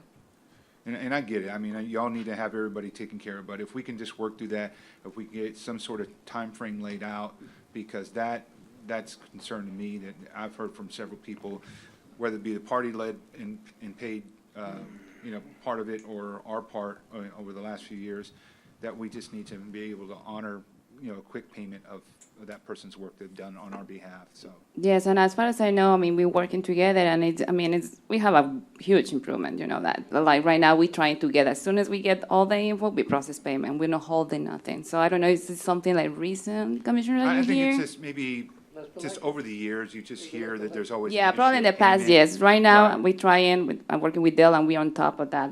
Because we try, obviously, we have that communication with Carrie. No, that's good. I think as long as we're talking about it here, that we're all going to be on top of it, and it'll be covered. So, thank you. Okay, so we do have a motion and a second, and can we vote, please, with signifying by saying aye on the appointment of these? Aye. Judges, all opposed, same sign? Okay, great. Now, we have an order prohibiting outdoor burning in the unincorporated areas. Is this still valid, given our conditions? These conditions are subject to change, Tyner? Judge, just like we did in May, we put a burn prohibition on the agenda, as you recall, in May, and we got significant rain over the weekend. Again, we were getting dry, approaching a value of 500 units, and we got widespread rain over the weekend. If you'll look at Nueces County, where my arrow is pointing, we are now light blue, under 300 units, and so we are recommending at this point that you just pass this item due to widespread rain. All right, so then. Just motion to table it, or Do you want motion to to table just indefinitely? table That's fine. indefinitely, and a second, please? Second. And all those in favor signify by saying aye. Aye. Okay, moving on to, we've already dealt with number 11. Let's move to the sheriff and constable fees. This is pursuant to Section 118.131 of the Texas Local Government Code. And we have an amendment, and it's very important because, again, since we've been here together, commissioners, as a court, we've made major strides in modernizing our fees to comport with counties that are similarly situated. And this one is exactly that. I believe it belongs in the bailiffs category, Tyner. And it would bring in additional revenue to the county. But more importantly, it hadn't been done in 20 years. So I don't know about you, but that seems like a long time. Sergio, would you like to address? So yeah, the bailiff fee is one part of it. Okay. Another major part is we are amending some of the fees that y'all had already approved last week. Correct. We didn't, our Sergio. clerk's- Yes. No, I know, I'm having a hard time. Can you step up that yeah, mic? Just Sorry, a I'm little further closer I to guess I'm the, getting old, I don't know, but. So, y'all approved a set of fees already, but, the district clerk's office didn't really have a chance to give any input. And we've actually had, issues with the 2020 fees getting programmed into our e-file system. And, you know, that's a system that we, you know, have very little control over. It's governed by a set of rules, that kind of tell us, you know, what kind of fees we're allowed to charge, and the fees that were approved for 2020 did not fit that set of rules. And so what we did is we amended some of the fees for the writs, which are just a type of civil process. And so all of the writs are now $225. That is the major change from what y'all approved in the last meeting. The other thing is the bailiff's fee, which is the fee that had not been approved in 20 years. It's a similar fee in that it has to be set every year, along with the sheriff and constable fees, but it's different in the sense that it is not a fee that we charge, you know, on a, you know, for a service provided. It's a fee that's built into our court costs that are assessed for every case filed. And so that was $11.50. The auditors have recommended it be brought up to $23, which will increase the revenue. I think Elva did all the research on that. So that is going to be assessed on every civil case starting January 1, pending us getting it programmed into the e-file system and our case management system. You know, the maximum you can charge is 30, but why come we're going 23? Why not 25 or? So actually, if the code actually says that you cannot charge more than you actually need for reimbursing the sheriff's office for services provided to the courts, you can't, you know, maximize your revenues. You have to reimburse yourself with that fee just to the right amount to make yourself even. So we can't charge, you know, way more than we need. And the auditor's office did that assessment based on how many cases we file and how many times that fee is actually assessed on those cases. You know, I'm kind of confused here on $20 will make us even to what? Even to what we get reimbursed? Even to services provided by the sheriff's office, say for bailiffs. So if they are providing X number of hours equaling $100,000 in bailiff time the sheriff is providing, we need to set our fee to equal that $100,000 Divided by the cases. Divided by how many cases we have. And so with that math, we came to that $23 number. And then say this upcoming year, we noticed that we're filing a lot more cases, and so we're getting more money, but we're still staying at that $100,000 mark. We can actually lower the fee to, you know, keep us even with how much money we're spending with that fee. So we can also raise it if we have to. Yeah, we can raise it if we have to, we can lower it if we have to, but it's something that should be looked at every year. And that's a great analysis because did I interrupt you? No, you're good? That's a great analysis because nobody likes to raise anything more than they have to, but we have to cover the cost of doing business. And if Elva's done that analysis that shows that we weren't doing that, and good for judge or whoever found that we weren't charging the proper fee, we should have been, because that's something that we have to charge the cost of doing business, and that's all this is. And you are answered, which was a great question by Commissioner Gonzalez. That was a great answer. So good for me. I move passage. okay. Second. I've got a motion, and a second. All those in favor signify by saying aye. Aye. Pose same sign. Sergio, I'm going to work with, I guess it's a Tyler issue?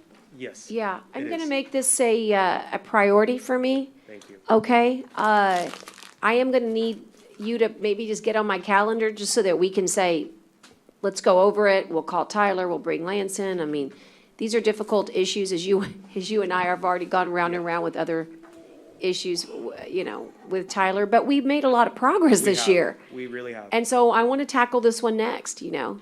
That would be great. Okay, thank you. I've got some notes I've made. Okay, and the next item in our regular agenda is discuss and consider approval of any overtime for Hurricane Hannah or COVID-19. And so I'll ask Ida to see, this is just a standing, agenda item. Do we have any that we need to consider?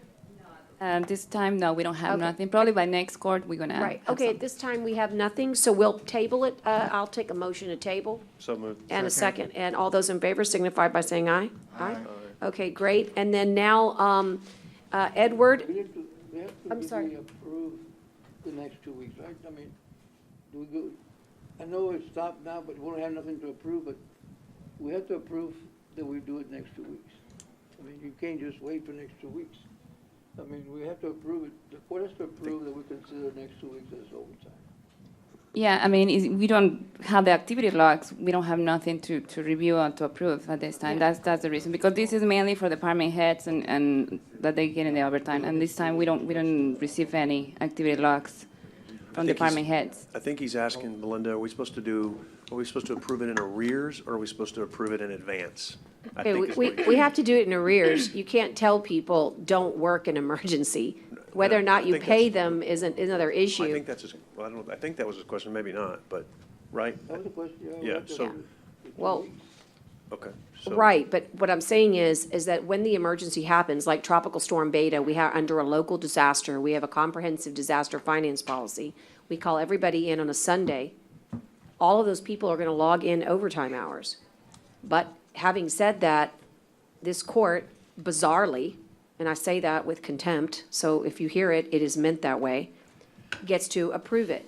I think it's a terrible policy to tell people, come and work in a disaster, and then we're gonna consider whether or not, we're gonna pay you.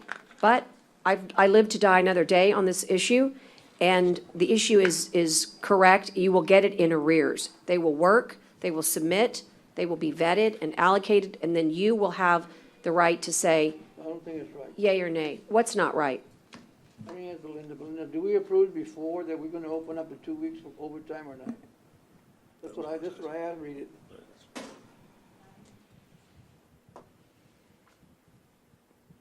I guess we have crystal balls now, and we know when tropical storms are coming. Oh, I have one at home too.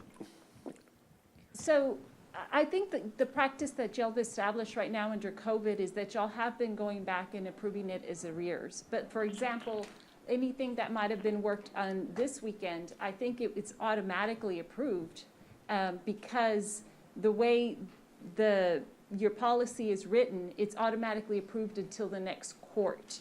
So if y'all wanted it to continue going on, then that's where y'all would need that approval. But like Ida said, she can bring it back. Basically, y'all would be ratifying that overtime that was worked this weekend. Okay? So the answer is we do have to approve it in advance? Now, anything that's going to be worked after today, y'all would end up having to approve. After it's been worked, or? That y'all have to agree that y'all are going to want to continue to pay that overtime. We gotta approve that we're gonna pay the overtime for the next 2 weeks. So should we be approving something today that says we will or we won't approve overtime for the next 2 weeks?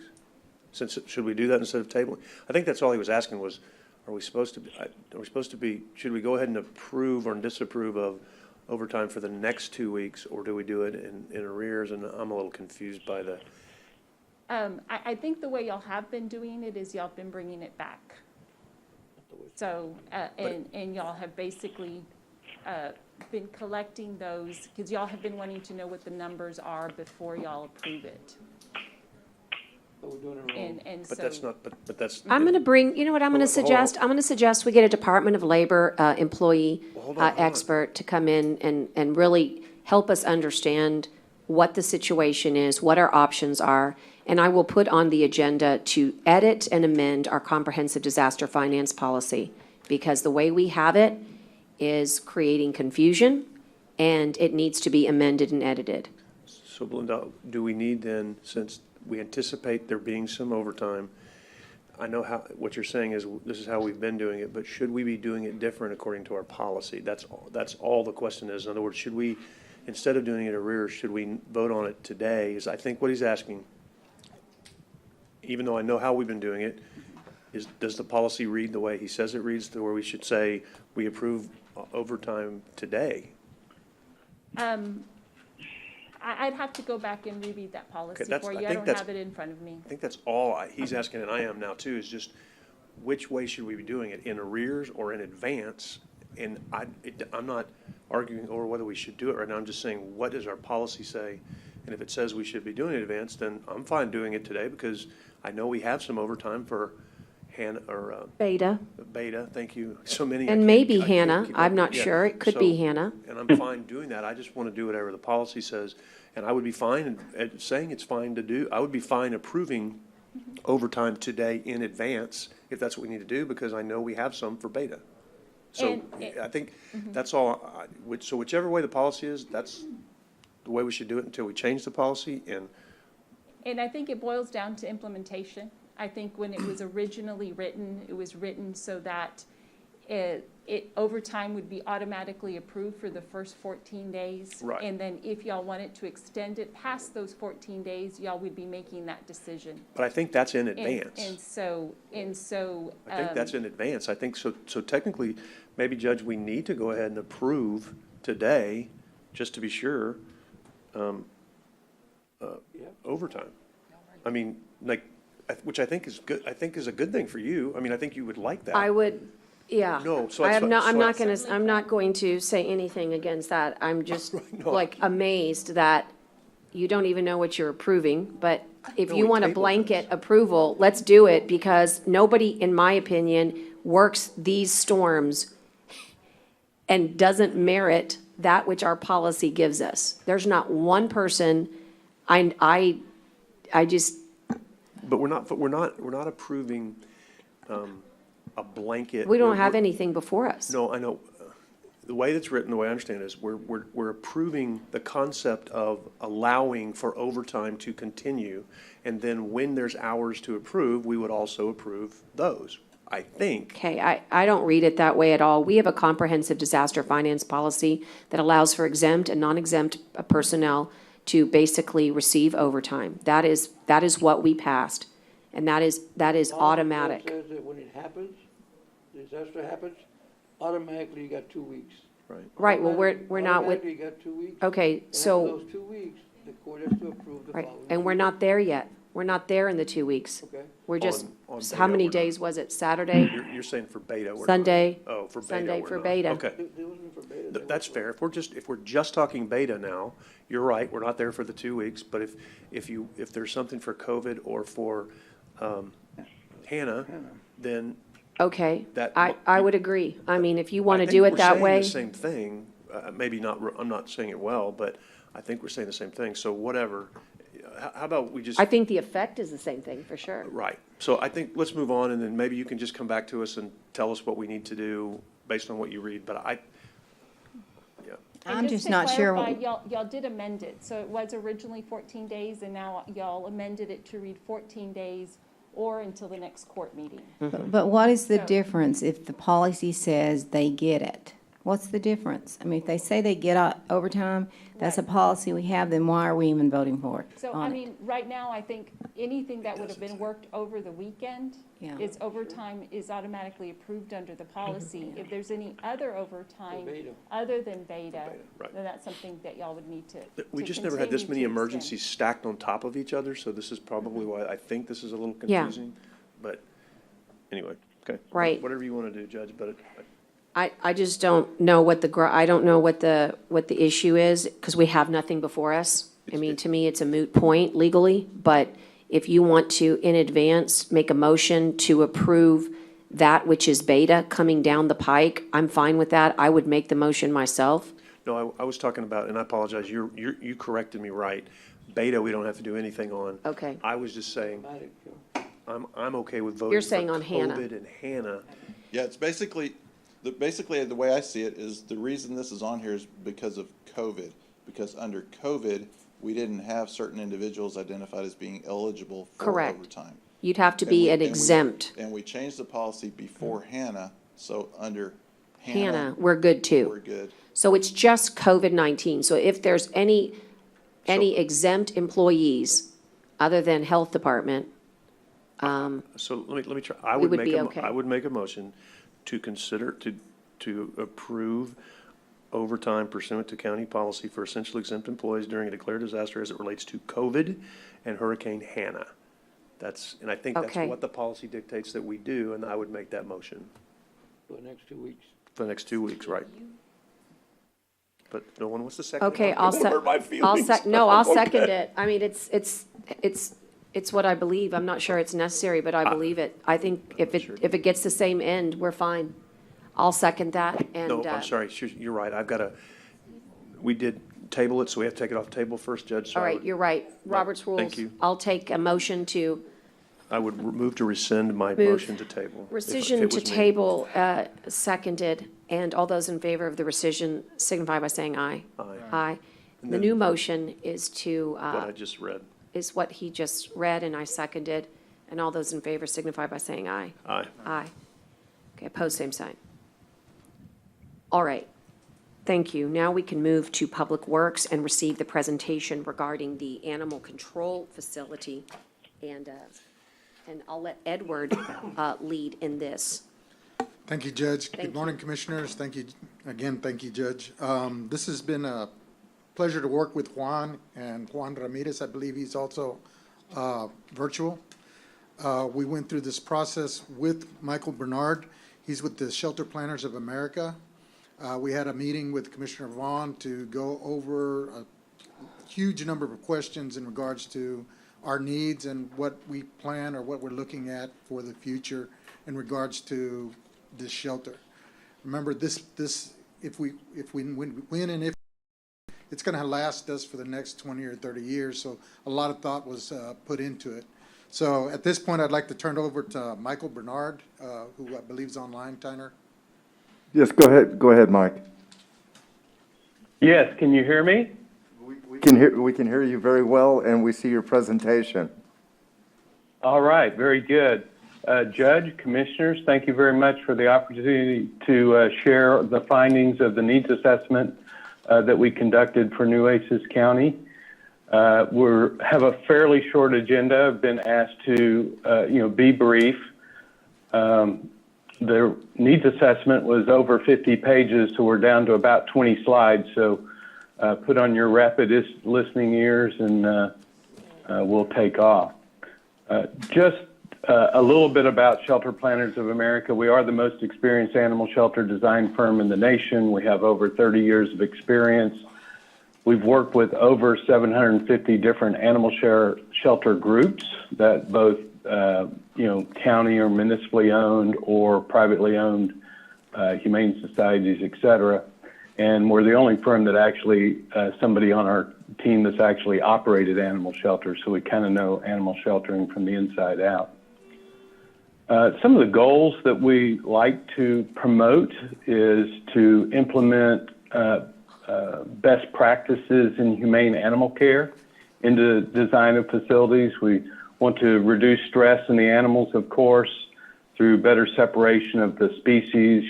Cats can't hear dogs barking, soundproofing, more comfortable kennel spaces, natural light, things of that nature. Certainly prevention of disease is paramount, so proper isolation of animals that are sick, which your current facility does not have. Proper drainage, HVAC systems. There's actually a lot of specialized equipment for animal shelters. Creating a warm and welcoming environment. We're trying to increase adoption rather than euthanizing animals, so having a place that you can come to that's more of a destination. That far right photograph is Universal City near San Antonio, a suburb of San Antonio. Very nice landscaping. More socialization between the animals and the humans. We recommend a focus on education, what is responsible pet ownership, a spay and neuter program to reduce animal overpopulation in the community, And last but not least, to think about the staff. Turnover in animal shelters is pretty high. Training new staff is expensive, so we found we don't have to spend a lot of money to just have thought carefully about, the people that work there, do they have the right equipment to care for the animals, et cetera. The needs assessment itself, as I mentioned, is quite lengthy. These are the things that were covered, the people and animal levels. Probably the centerpiece is the building space program that lists literally every room in the building. How big is it? How many of those rooms do we need? Since you're looking at relocating from the existing site, there's a whole chapter on site considerations, recommended features. We did look at your staffing level because in designing a new facility, you must marry the staffing level and the operating cost with the size of the new building. And then, of course, the opinion of probable cost. Everybody always wants to know, well, what will it cost? So your existing facility, we did not do an exhaustive list of deficiencies because it had already been considered that we probably need a new shelter, but we did tour the existing shelter to have an understanding, a benchmark of what's going on there now. Animal welfare is largely driven by numbers, so here's just some information. All of this is in the needs assessment, but the service area, the unincorporated portions of the county and a couple of smaller cities represents about 30,000 people. Your animal intake was about 1,020. Nationally, at this point, the animal intake is usually about 2 to 3% of the human population.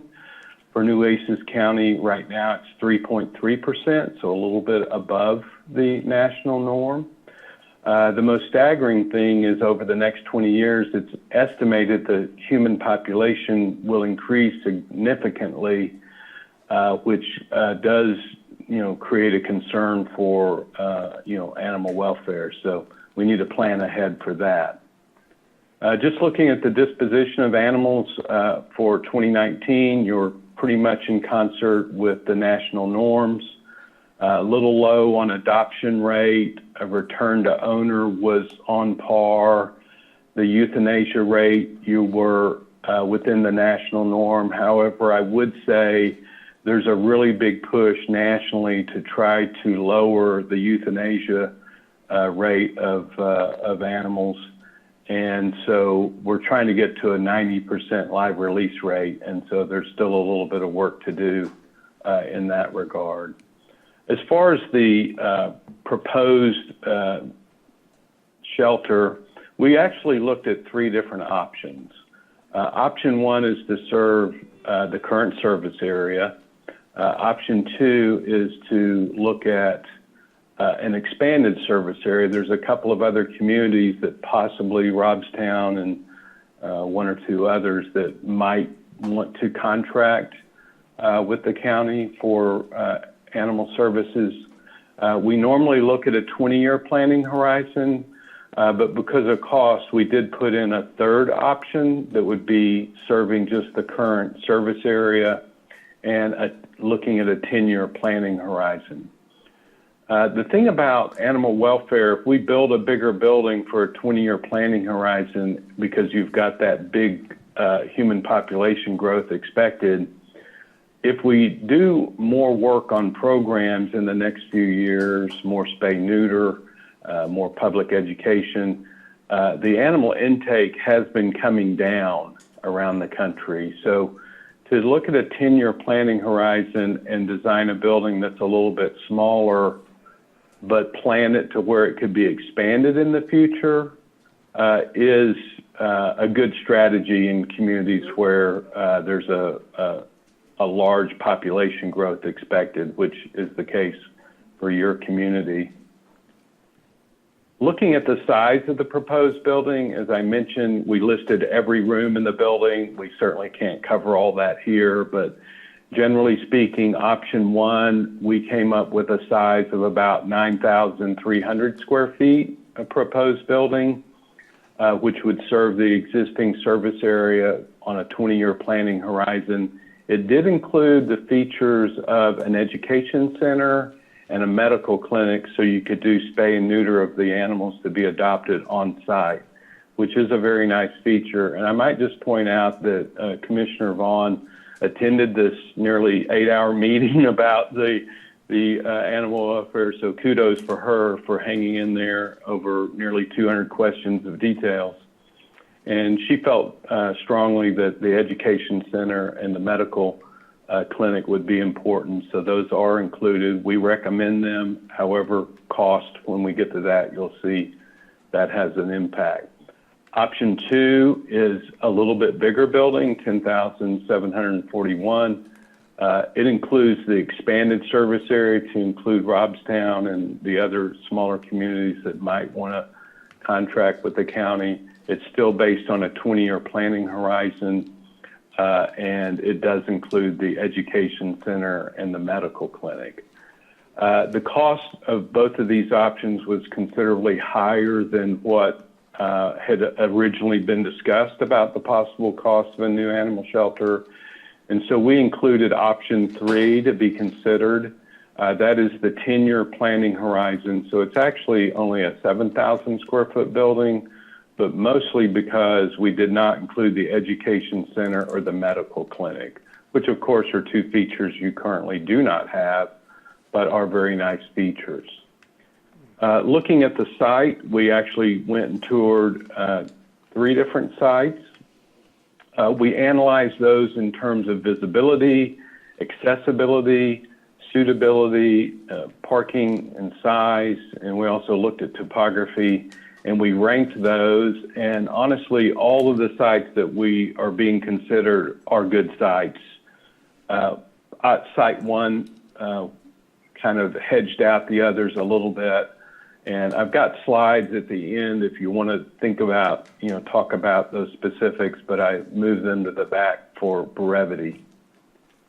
As far as the staffing level, your current staffing level is good. So kudos for, providing enough staff for your service area. If you expand the shelter, and especially if you end up expanding your service area to include Robstown and maybe others, you may need to be looking at adding some staff. As far as your operating costs nationally, the costs range between about $250 to $500 per animal. For 2019, your cost was $224 per animal, so a little bit lower than the national norm. But I will point out that rural communities in Texas, there are a lot of them that operate even lower than that. It probably has to do with average length of stay and medical cost. A lot of municipal shelters will euthanize an animal rather than spend, thousands of dollars trying to, nurse it back to health. And, that's a whole different conversation we can't cover today. The opinion of probable cost, what everybody wants to know, well, how much will it cost? Well, we took, because we have such a large database of actual constructed projects, we have a pretty good understanding of the cost. They are presented in a range, a low to high range. I'm sorry, that's a typo. That should be low and that should be high.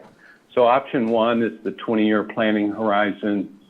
The hard construction dollars we estimate to be somewhere between $2 million to $2.9 million. And counting all the soft cost and contingency, about 2.4 to 3.6 million. If we make the bigger building option 2, which would be planned for a 20-year planning horizon, and adding Robstown and the other small communities, the hard construction dollars is estimated in the 2.3 to 3.4 range, and with the soft cost and contingencies, 2.8 to 4.1. All these numbers are much higher than the $1 million that had first been thought about for a new animal shelter. So again, we propose option 3 that could be considered based on a 10-year planning horizon, dropping the education center and dropping the medical clinic. And that would be hard construction dollars of about 1.5 to 2.2 million.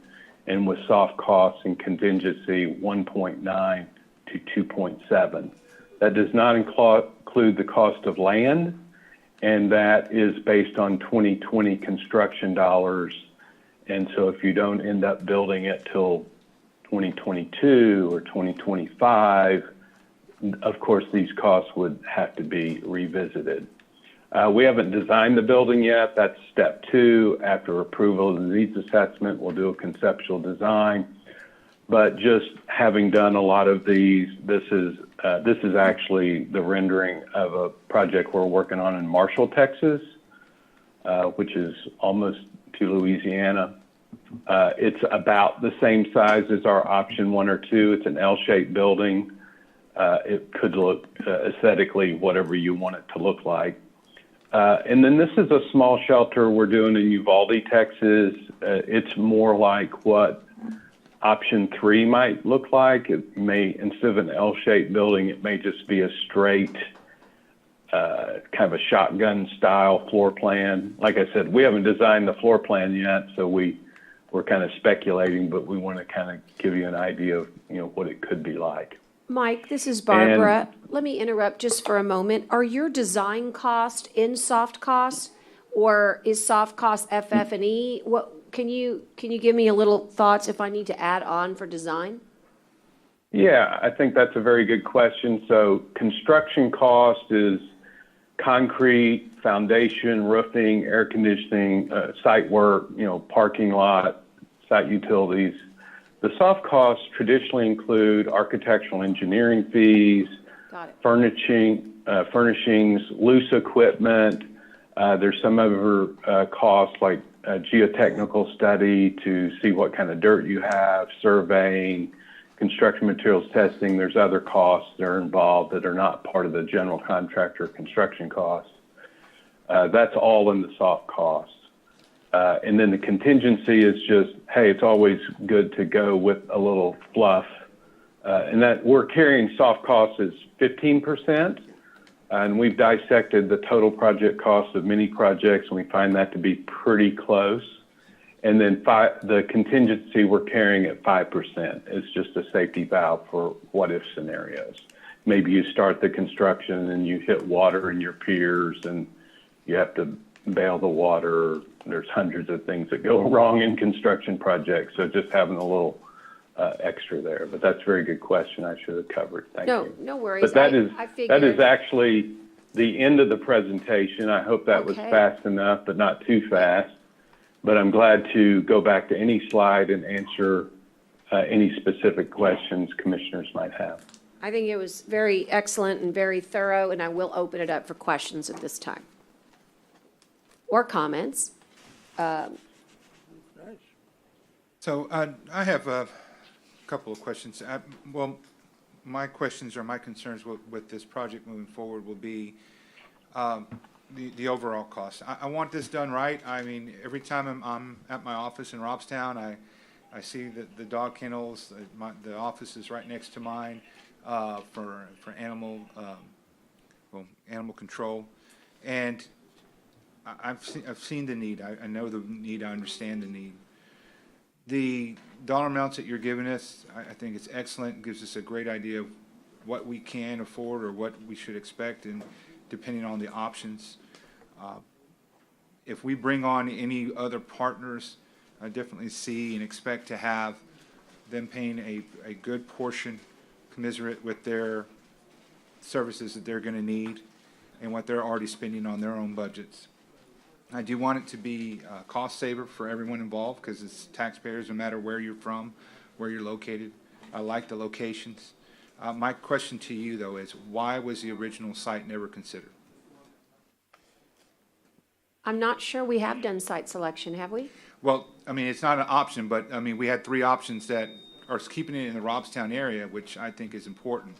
But why did we not include the original site? Was it just cost prohibitive, the location cost prohibitive? I mean, I know there's a lot of problems with that location, but Mike, is it just not something that you were charged with looking at? We were not charged to look at that, but I will just say this, based on having been there and toured the site, It's the existing site is,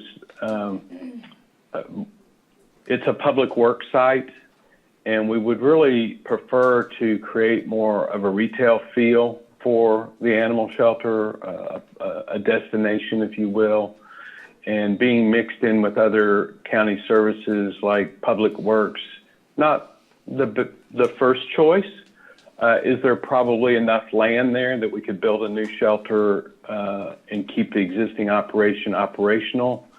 That may be true. We could certainly take a look at that. Commissioner, if I can add, that one difficulty that we also find is that when you're pushing cars to the back, all that heavy transport trucks that Juan has, they're coming in and out of the yard.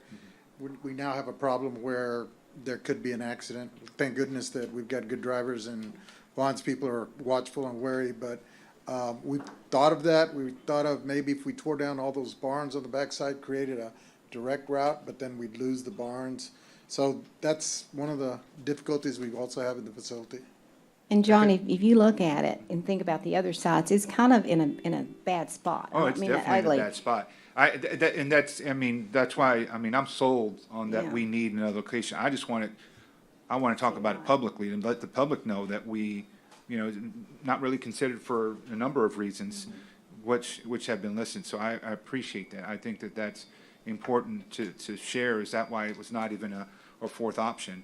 I think it's got to be put off in reserve, to be honest with you, because these prices are probably more than what we expected to put into fixing this, but we need to do it the right way. And, and we're talking, we look at a 10-year option or 20-year option. We need to look beyond that, because these buildings, Edward, our offices out there, how long have they been there? Literally longer than I have been here, and that's over 34 years for me, so it's 20 more. So that's what I'm getting at, is that we build a facility, it's going to go beyond that. And so I don't, just me talking out right now in this part of the process, I know the cost is more than we expect, but to go a 10-year option only is not enough. Even the 20-year is still going to barely keep us where we need to be, because I would doubt that whoever's here in 20 years would say, okay, now it's the time to build a new one. It's really going to have a 30-year, 40-year lifespan, more than likely. So that's just what I'm getting at with this. But I think, it's an excellent presentation. It gives us a great grasp. I love the numbers that really justifies why we need this site out here as far as the communities we're serving or could potentially serve. I did not realize how much of a difference in our average of animals per capita, basically, that we have here in our area compared to nationally is larger than you would find elsewhere. Our group does an excellent job in getting these animals adopted out, fostered out, what have you. But it's to me, it's like I said, it's something every time I'm in Romstown, I see it, because Ramirez, the manager there, his office is right next door. His kennels are in the back, the construction yard's in the back. So it's a great hub, but it's really outdated. And so I think that the sites, the potential sites that we've talked about, and I know we're not even at that stage yet, but just that the sites that have been presented, I think really give us some great options. But as you mentioned, Mike, the cost for the land has not been included. I definitely want to see that we have a location that maybe we already own. Right? If that's one of those three sites that's being presented, I think that's going to have to be a big part of our deciding factor going forward, that we're not putting any money into buying extra, because it's not like we're selling the current site to be able to pay for the new one. It's just another site that we're going to have to take on and pay for. So the boll weevil location that we have, which is the best way to describe it, because that's who's currently out there, but out in the old show barn area, that part of business 77 and Highway 44, I think is a great, easy access for no matter who's going to come in and drive in. But I appreciate all the effort and energy, especially from Commissioner Vaughn and, of course, Edward and Juan on this, and, of course, to you, Mike, for helping move this forward.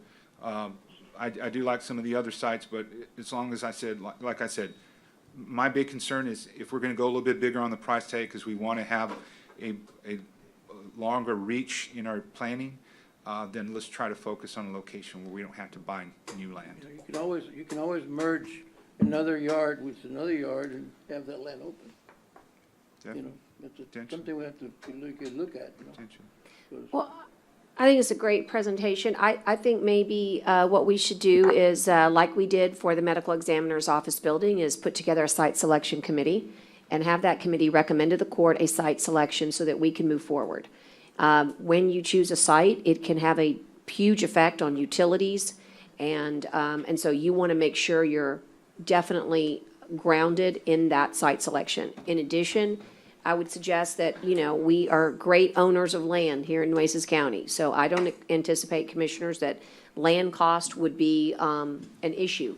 But access to land, do you have the proper infrastructure, the roads, the utilities? Well, all of those things are going to come to bear. So let's make sure that, that we, well, quite frankly, that we put together this committee quickly, and because you don't want to waste time.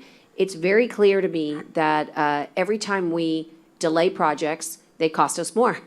That's the rising cost of construction, and particularly in South Texas. So we want to make sure we make the best assessment. I also want to suggest that the capital improvement program is derived from a plan, right? You have a CIP, and that capital improvement plan is, you know, obviously needs updating as we go through the process of getting feasibility studies, understanding it. When you do it and you're tackling 60, 70 projects, you're going to get a cursory view. It's not a facilities assessment. What you just had done is a true assessment of the facility that you need, like we did for the ME. So it's not surprising that the prices would change. It's just an opportunity to understand. We're all getting, you know, well-versed on what the needs are.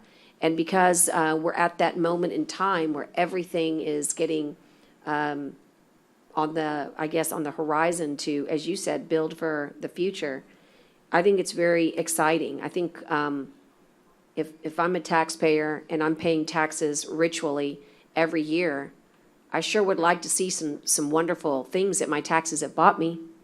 And you can't say that in the last 20 years. You can say services were rendered, but you can't point to infrastructure until we came together as a court. So I really like this, and I'm hoping that the two of you will lead the committee and just keep on, as I say, keep us on track, keep us moving forward so that these numbers that Mike and his team have put together don't change on us too hard.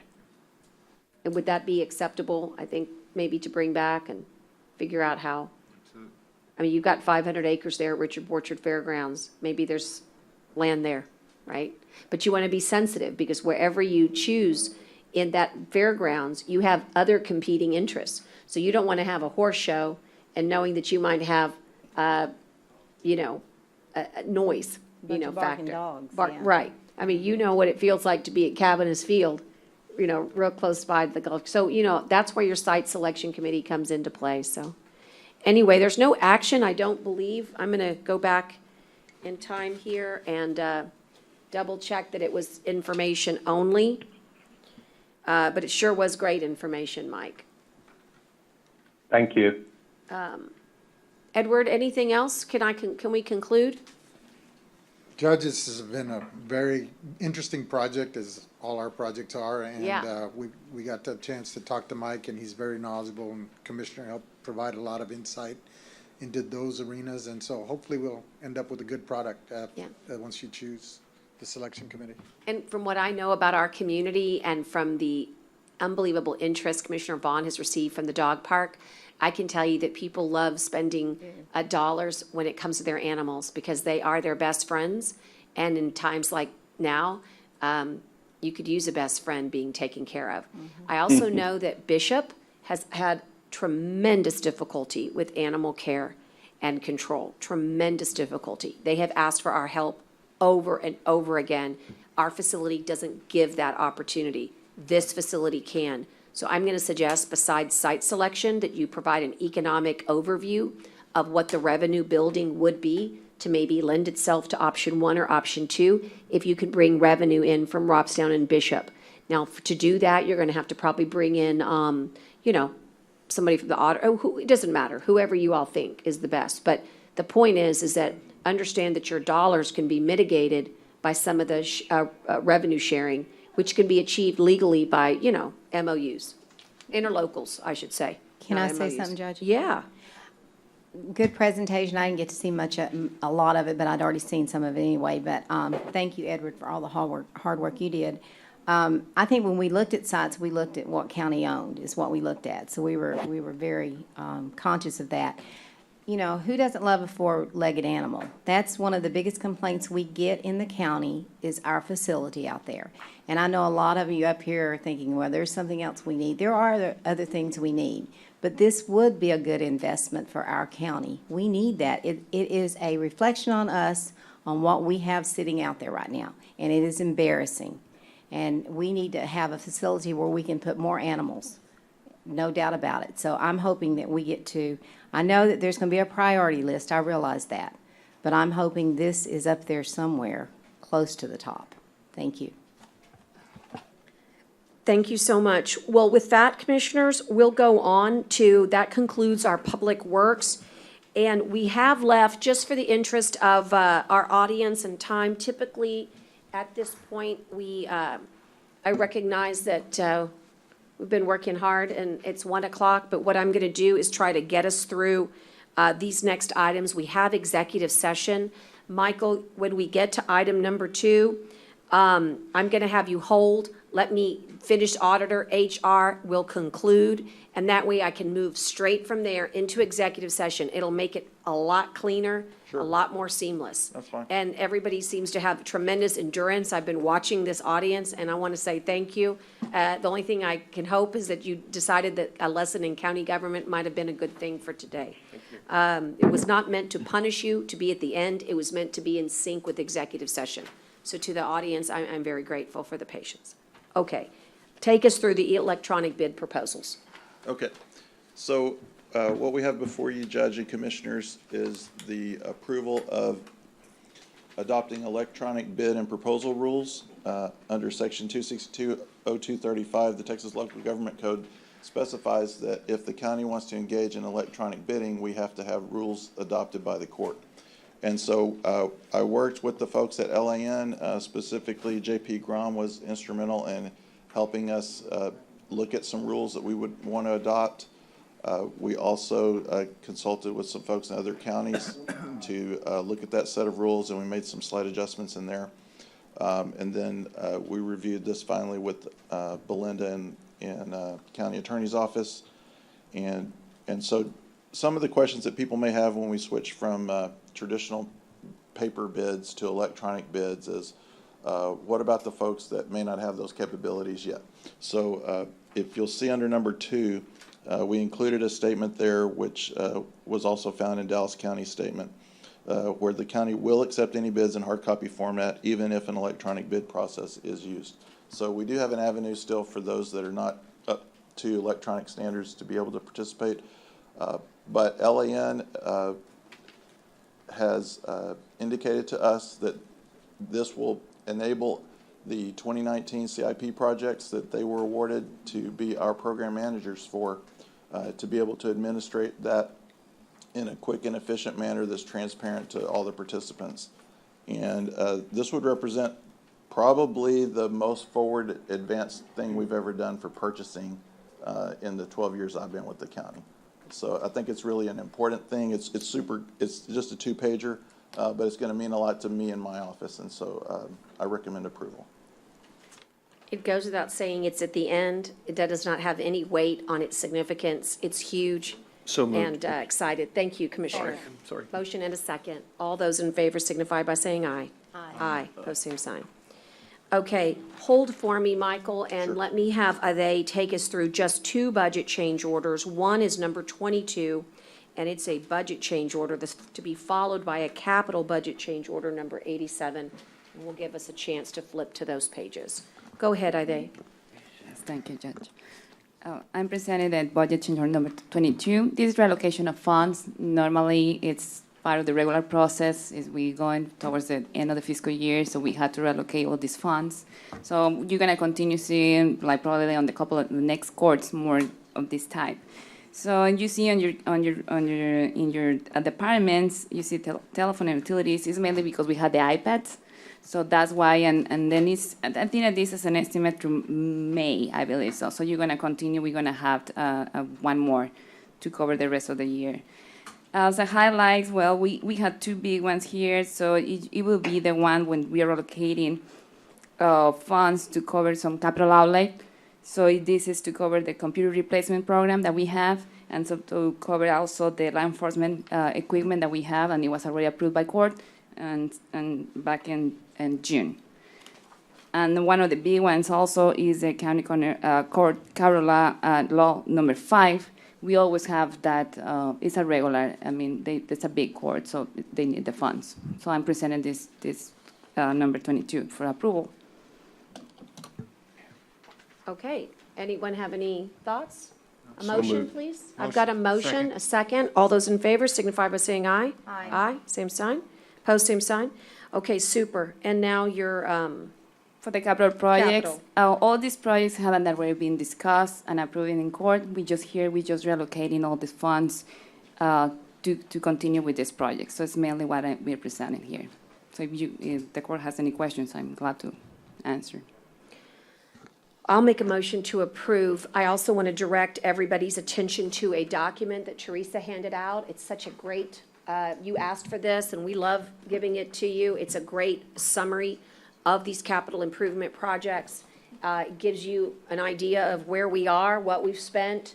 As I met with the Strata Hinojosa this week, I provided this to them as well, just so they can keep up with what we have going on and what our needs are. And if you have any questions at all, please don't hesitate to speak up. You'll notice that we show encumbrances as well.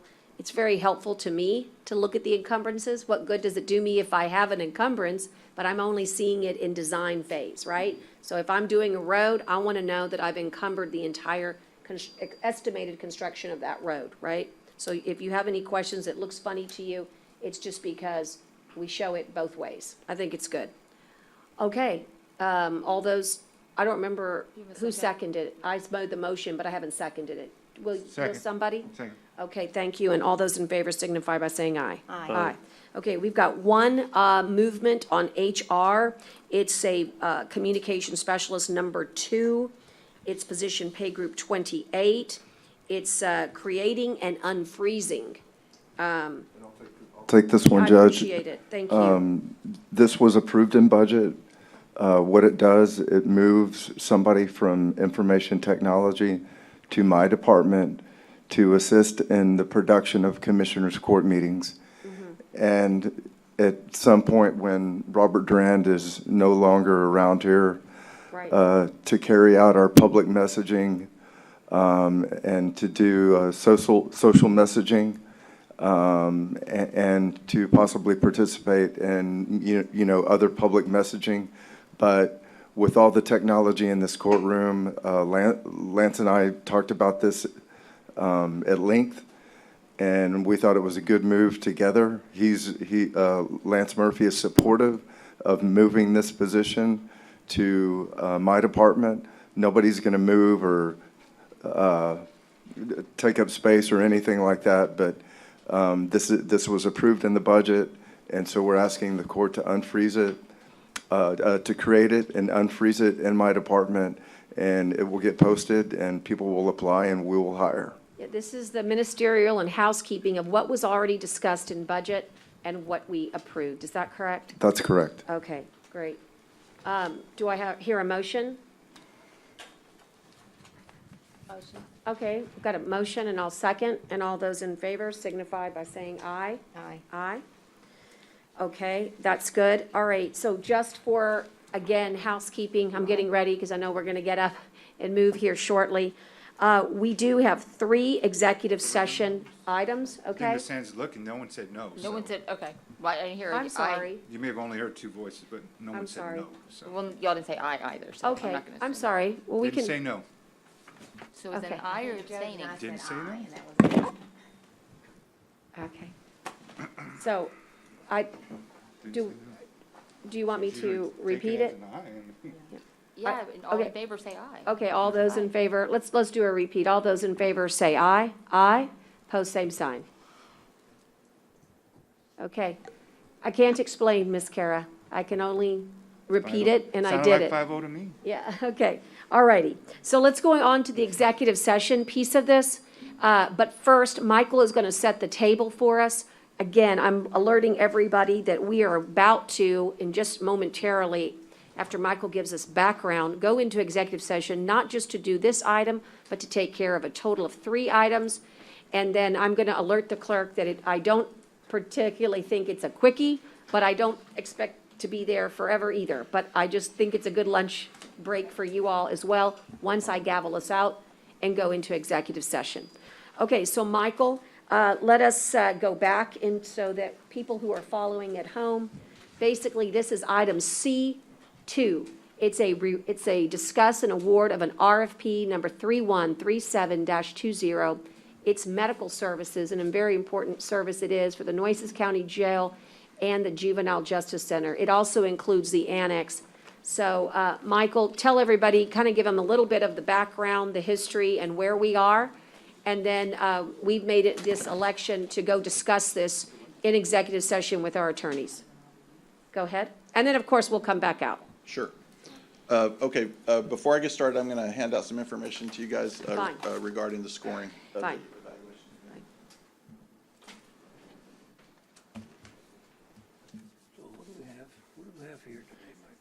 For the commissioners, I do have lunch prepared in executive session. So if you're getting hungry, It's okay if I pass out, Judge. no, it's there, it's ready. I'm teasing. I'll remind the court that the figures that you see in the handout I'm giving you are still confidential until we do execute a contract. Let me repeat this. This is why we'll go into executive session. We're reminding the court and commissioners that all figures are confidential until a contract is awarded. Please refrain from referring to that here in open session.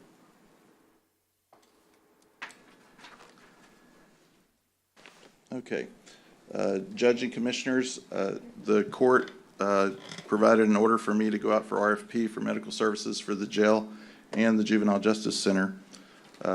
We did so. We published an RFP.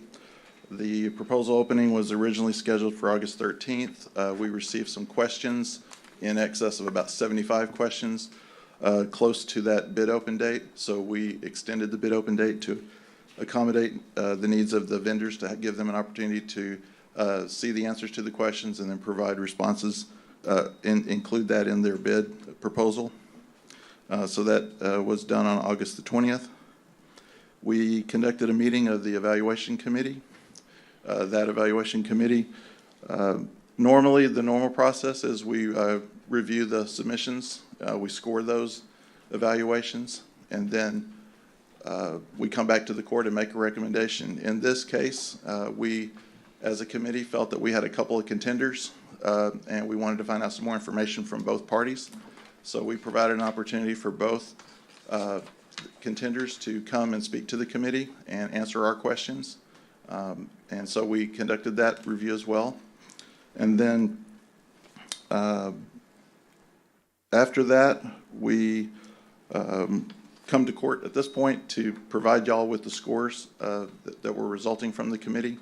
I also want to inform the court that we have representatives here from both NAFCARE and Armor Correctional that are available if y'all have any questions when we get to the award portion. According to the scoring, we reviewed their initial plan implementation, their staffing plans, their qualifications and references, and we also reviewed price. And so if you'll turn to page 2 in the handout, you'll see how the scores turned out. But we're not discussing this yet until we go to executive, is that what you said, Judge? That's correct. Right? Is that what you said? According to our standard rules, the committee is going to make a recommendation to the court, and then y'all Right. can take the next actions. So I have to give y'all the No, no, I'm recommendation just first. Making sure I'm not supposed to ask questions right now. That's all I was trying to get to. Yeah, don't talk about Okay. price and questions and things like that. Yeah, okay. And, yeah. Okay. So the committee, like I said, reviewed on all of these categories. The voting members of the committee were the county judge, Sheriff Hooper, and myself. And we recommend award to NAFCare Incorporated. And so with that, what I want to say, Commissioners, is if you would just, I'm not quite done. oh, I'm sorry. If you'll bear with me. Sure. So in your slides on the following page, you'll see the price breakdown. And so we're not going to talk about price in particular, but you can see there who the low offer came from and what the differences are between the offers that came in. And because there were some issues with regards to some of the main criteria, it was my suggestion to bring it to executive session, and council agreed. And so I would caution everybody that the recommendation is subject to the information that we had at the time. And so this gives me an opportunity to make certain that we get the questions answered that were brought up subsequently to us. And again, it bears noting that it's important to get those answers answered correctly, because it could definitely impact the outcome, and particularly the scoring. So Judge, is Michael going to be back in the back since he's? he can be a Yeah, resource. I wouldn't mind. On that one, I'd like him to be I back. mean, as long as county attorney blesses it, the question is, could Michael be a resource? Certainly as a fact person. As a fact person, right. And then when we discuss, he'll move. Yeah, but it's just to be sure we're clear, the reason we're going into executive is because there's legal questions, not to discuss the award. No, right. I get that. I just want to make sure, because he's got some perspective on the legal part of this too, I would think, since he's the purchasing agent. So that, yeah, I don't want to discuss the proposal. Right. Yeah, I got it. Okay, and so, let me do the housekeeping that's so important, and that is that we are electing to go into commissioners. Commissioners are, my goodness, Barb. Commissioners Court is electing to go into executive session to discuss a matter listed on the agenda. It's authorized by the Open Meetings Act, Chapter 551 of the Texas Government Code, and all of these are in accordance with the authority of Governor's Government Code, Vernon Sections 551, 071, 072, 073, 074, 075, 76, 86, and 87. We're going to deliberate with our attorney and consult with her, including matters related to litigation, real property, prospective gifts, personnel matters, including county advisory bodies, security devices, economic development. All of these are permissive, along with negotiations and any other matter that may be discussed in executive session. Upon completion of the executive session, the Commissioners Court may, in open session, take such action as appropriate on items discussed in executive session, and we will come back on the record. I am gaveling us out at 1:16 p.m. And, Lorenzo? All right, so we're going to come back on the record at 2:47 p.m. and announce that we are out of executive session. We had 3 items to discuss in executive session, and I'll take them in order. Item number A, in the cause number 220CV-00191, Elizondo, and lawful heirs of the estate of Ronald Elizondo Jr. Versus Ronald Henna, DPS, City of Corpus Christi, Nueces County, et al. Do I have a motion on ratifying the hiring of outside counsel to represent Nueces County, the district attorney, as named defendant and related matters? So moved. And just for the record, that's Keith Szyskowski with Branscombe. Keith for Szyskowski with, Nueces County, and Myra Morris and Brian Miller with Royston Razor for the DA's office. so to repeat for the clerk, that's Myra Morris and Brian Miller from Royston Razor. And what is the name of the law firm for Mr. Szyskowski? Branscombe. Oh, the Branscombe Law Firm. Sorry, I missed that. And so do I hear a motion? So moved. And thank you. And a second? Second. And all those in favor signify by saying aye. Aye. Aye. Aye. Aye. Opposed, same sign? Okay. And then for item number B, consult with the county attorney. The item had to do with cause number 2020 CCV 61304-3. And that is Moses Estrada, Maureen Mayfield, Becky Moeller, Susan Reeves, Charles Siders, and Linda White versus Kara Sands in her official capacity as Nueces County Clerk and Nueces County. And once again, we are ratifying the hiring of an outside counsel, Mr. Michael Terry with Heartline Barger LLP, to represent the county at this time. Is there a motion for that ratification of hiring outside counsel? So moved. All right, I'll take the motion and the second, and all those in favor signify by saying aye. Aye. Pose same sign. Aye. Okay, thank you. Okay, the last one is consult with county attorney on legal matters relating to RFP number 3137-20. It's the medical services for the Nueces County Jail and Juvenile Center. And ladies and gentlemen, this one is, first let me ask for a motion. You're going back to the purchasing agenda item. Okay, so we won't be taking the action to table here? Not on the executive. Go back to the purchasing. All right, I need to get a list of what number that was. That was, D2? C2. Okay, calling up item C2. We did have the opportunity to visit with our counsel. We did have a number of legal questions. They all related to the actual RFP contracts that each company submitted. And we were not able to reconcile at this time, but we have a very good solution, we believe. And that is that we would like to have Ernest Garza, an outside auditor who helps the county on all kinds of auditing opportunities, work with Michael Robinson and the county attorney's office to help, in a way, sit with each of the finalists and go over the proposals that you put forth, because each of them have differences. I wish it was so easy that it was apples to apples, but it really just isn't. And so the opportunity arises for us to do this and gives us confidence that we're making the best decision in the interest of the county. I do not believe this process will take long. It's going to be suggested by myself that our next court date is October the 3rd. 7th. October the 7th, and that we feel confident that this contract that's in place today does not expire till November 30th, and we believe we have sufficient time. I also believe by taking the committee, except for Michael, out of the process, we won't be reevaluating the same things we did before. I think it will bring a new set of eyes. And the idea is that with that information, the committee would be advised, Michael, as to if any changes occurred. And if that had any effect at all on the recommendation, then you could amend or not, or confirm the recommendation. Either way, ladies and gentlemen, the recommendation is a recommendation. It's still the ability of the court to make the final decision.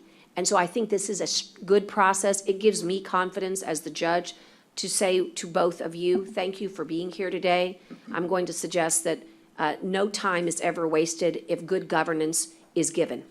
And so I know it's been a long day for you and the result was not given, but I do believe this will get us the confidence that we give. We've also advised the sheriff that we are doing this, and so he was not a part of the decision-making as the policymaker, but at least a part of the process. I've also asked if he wishes to attend, Michael, completely. There's not a problem at all. So with that, we have a motion, I believe, at this time.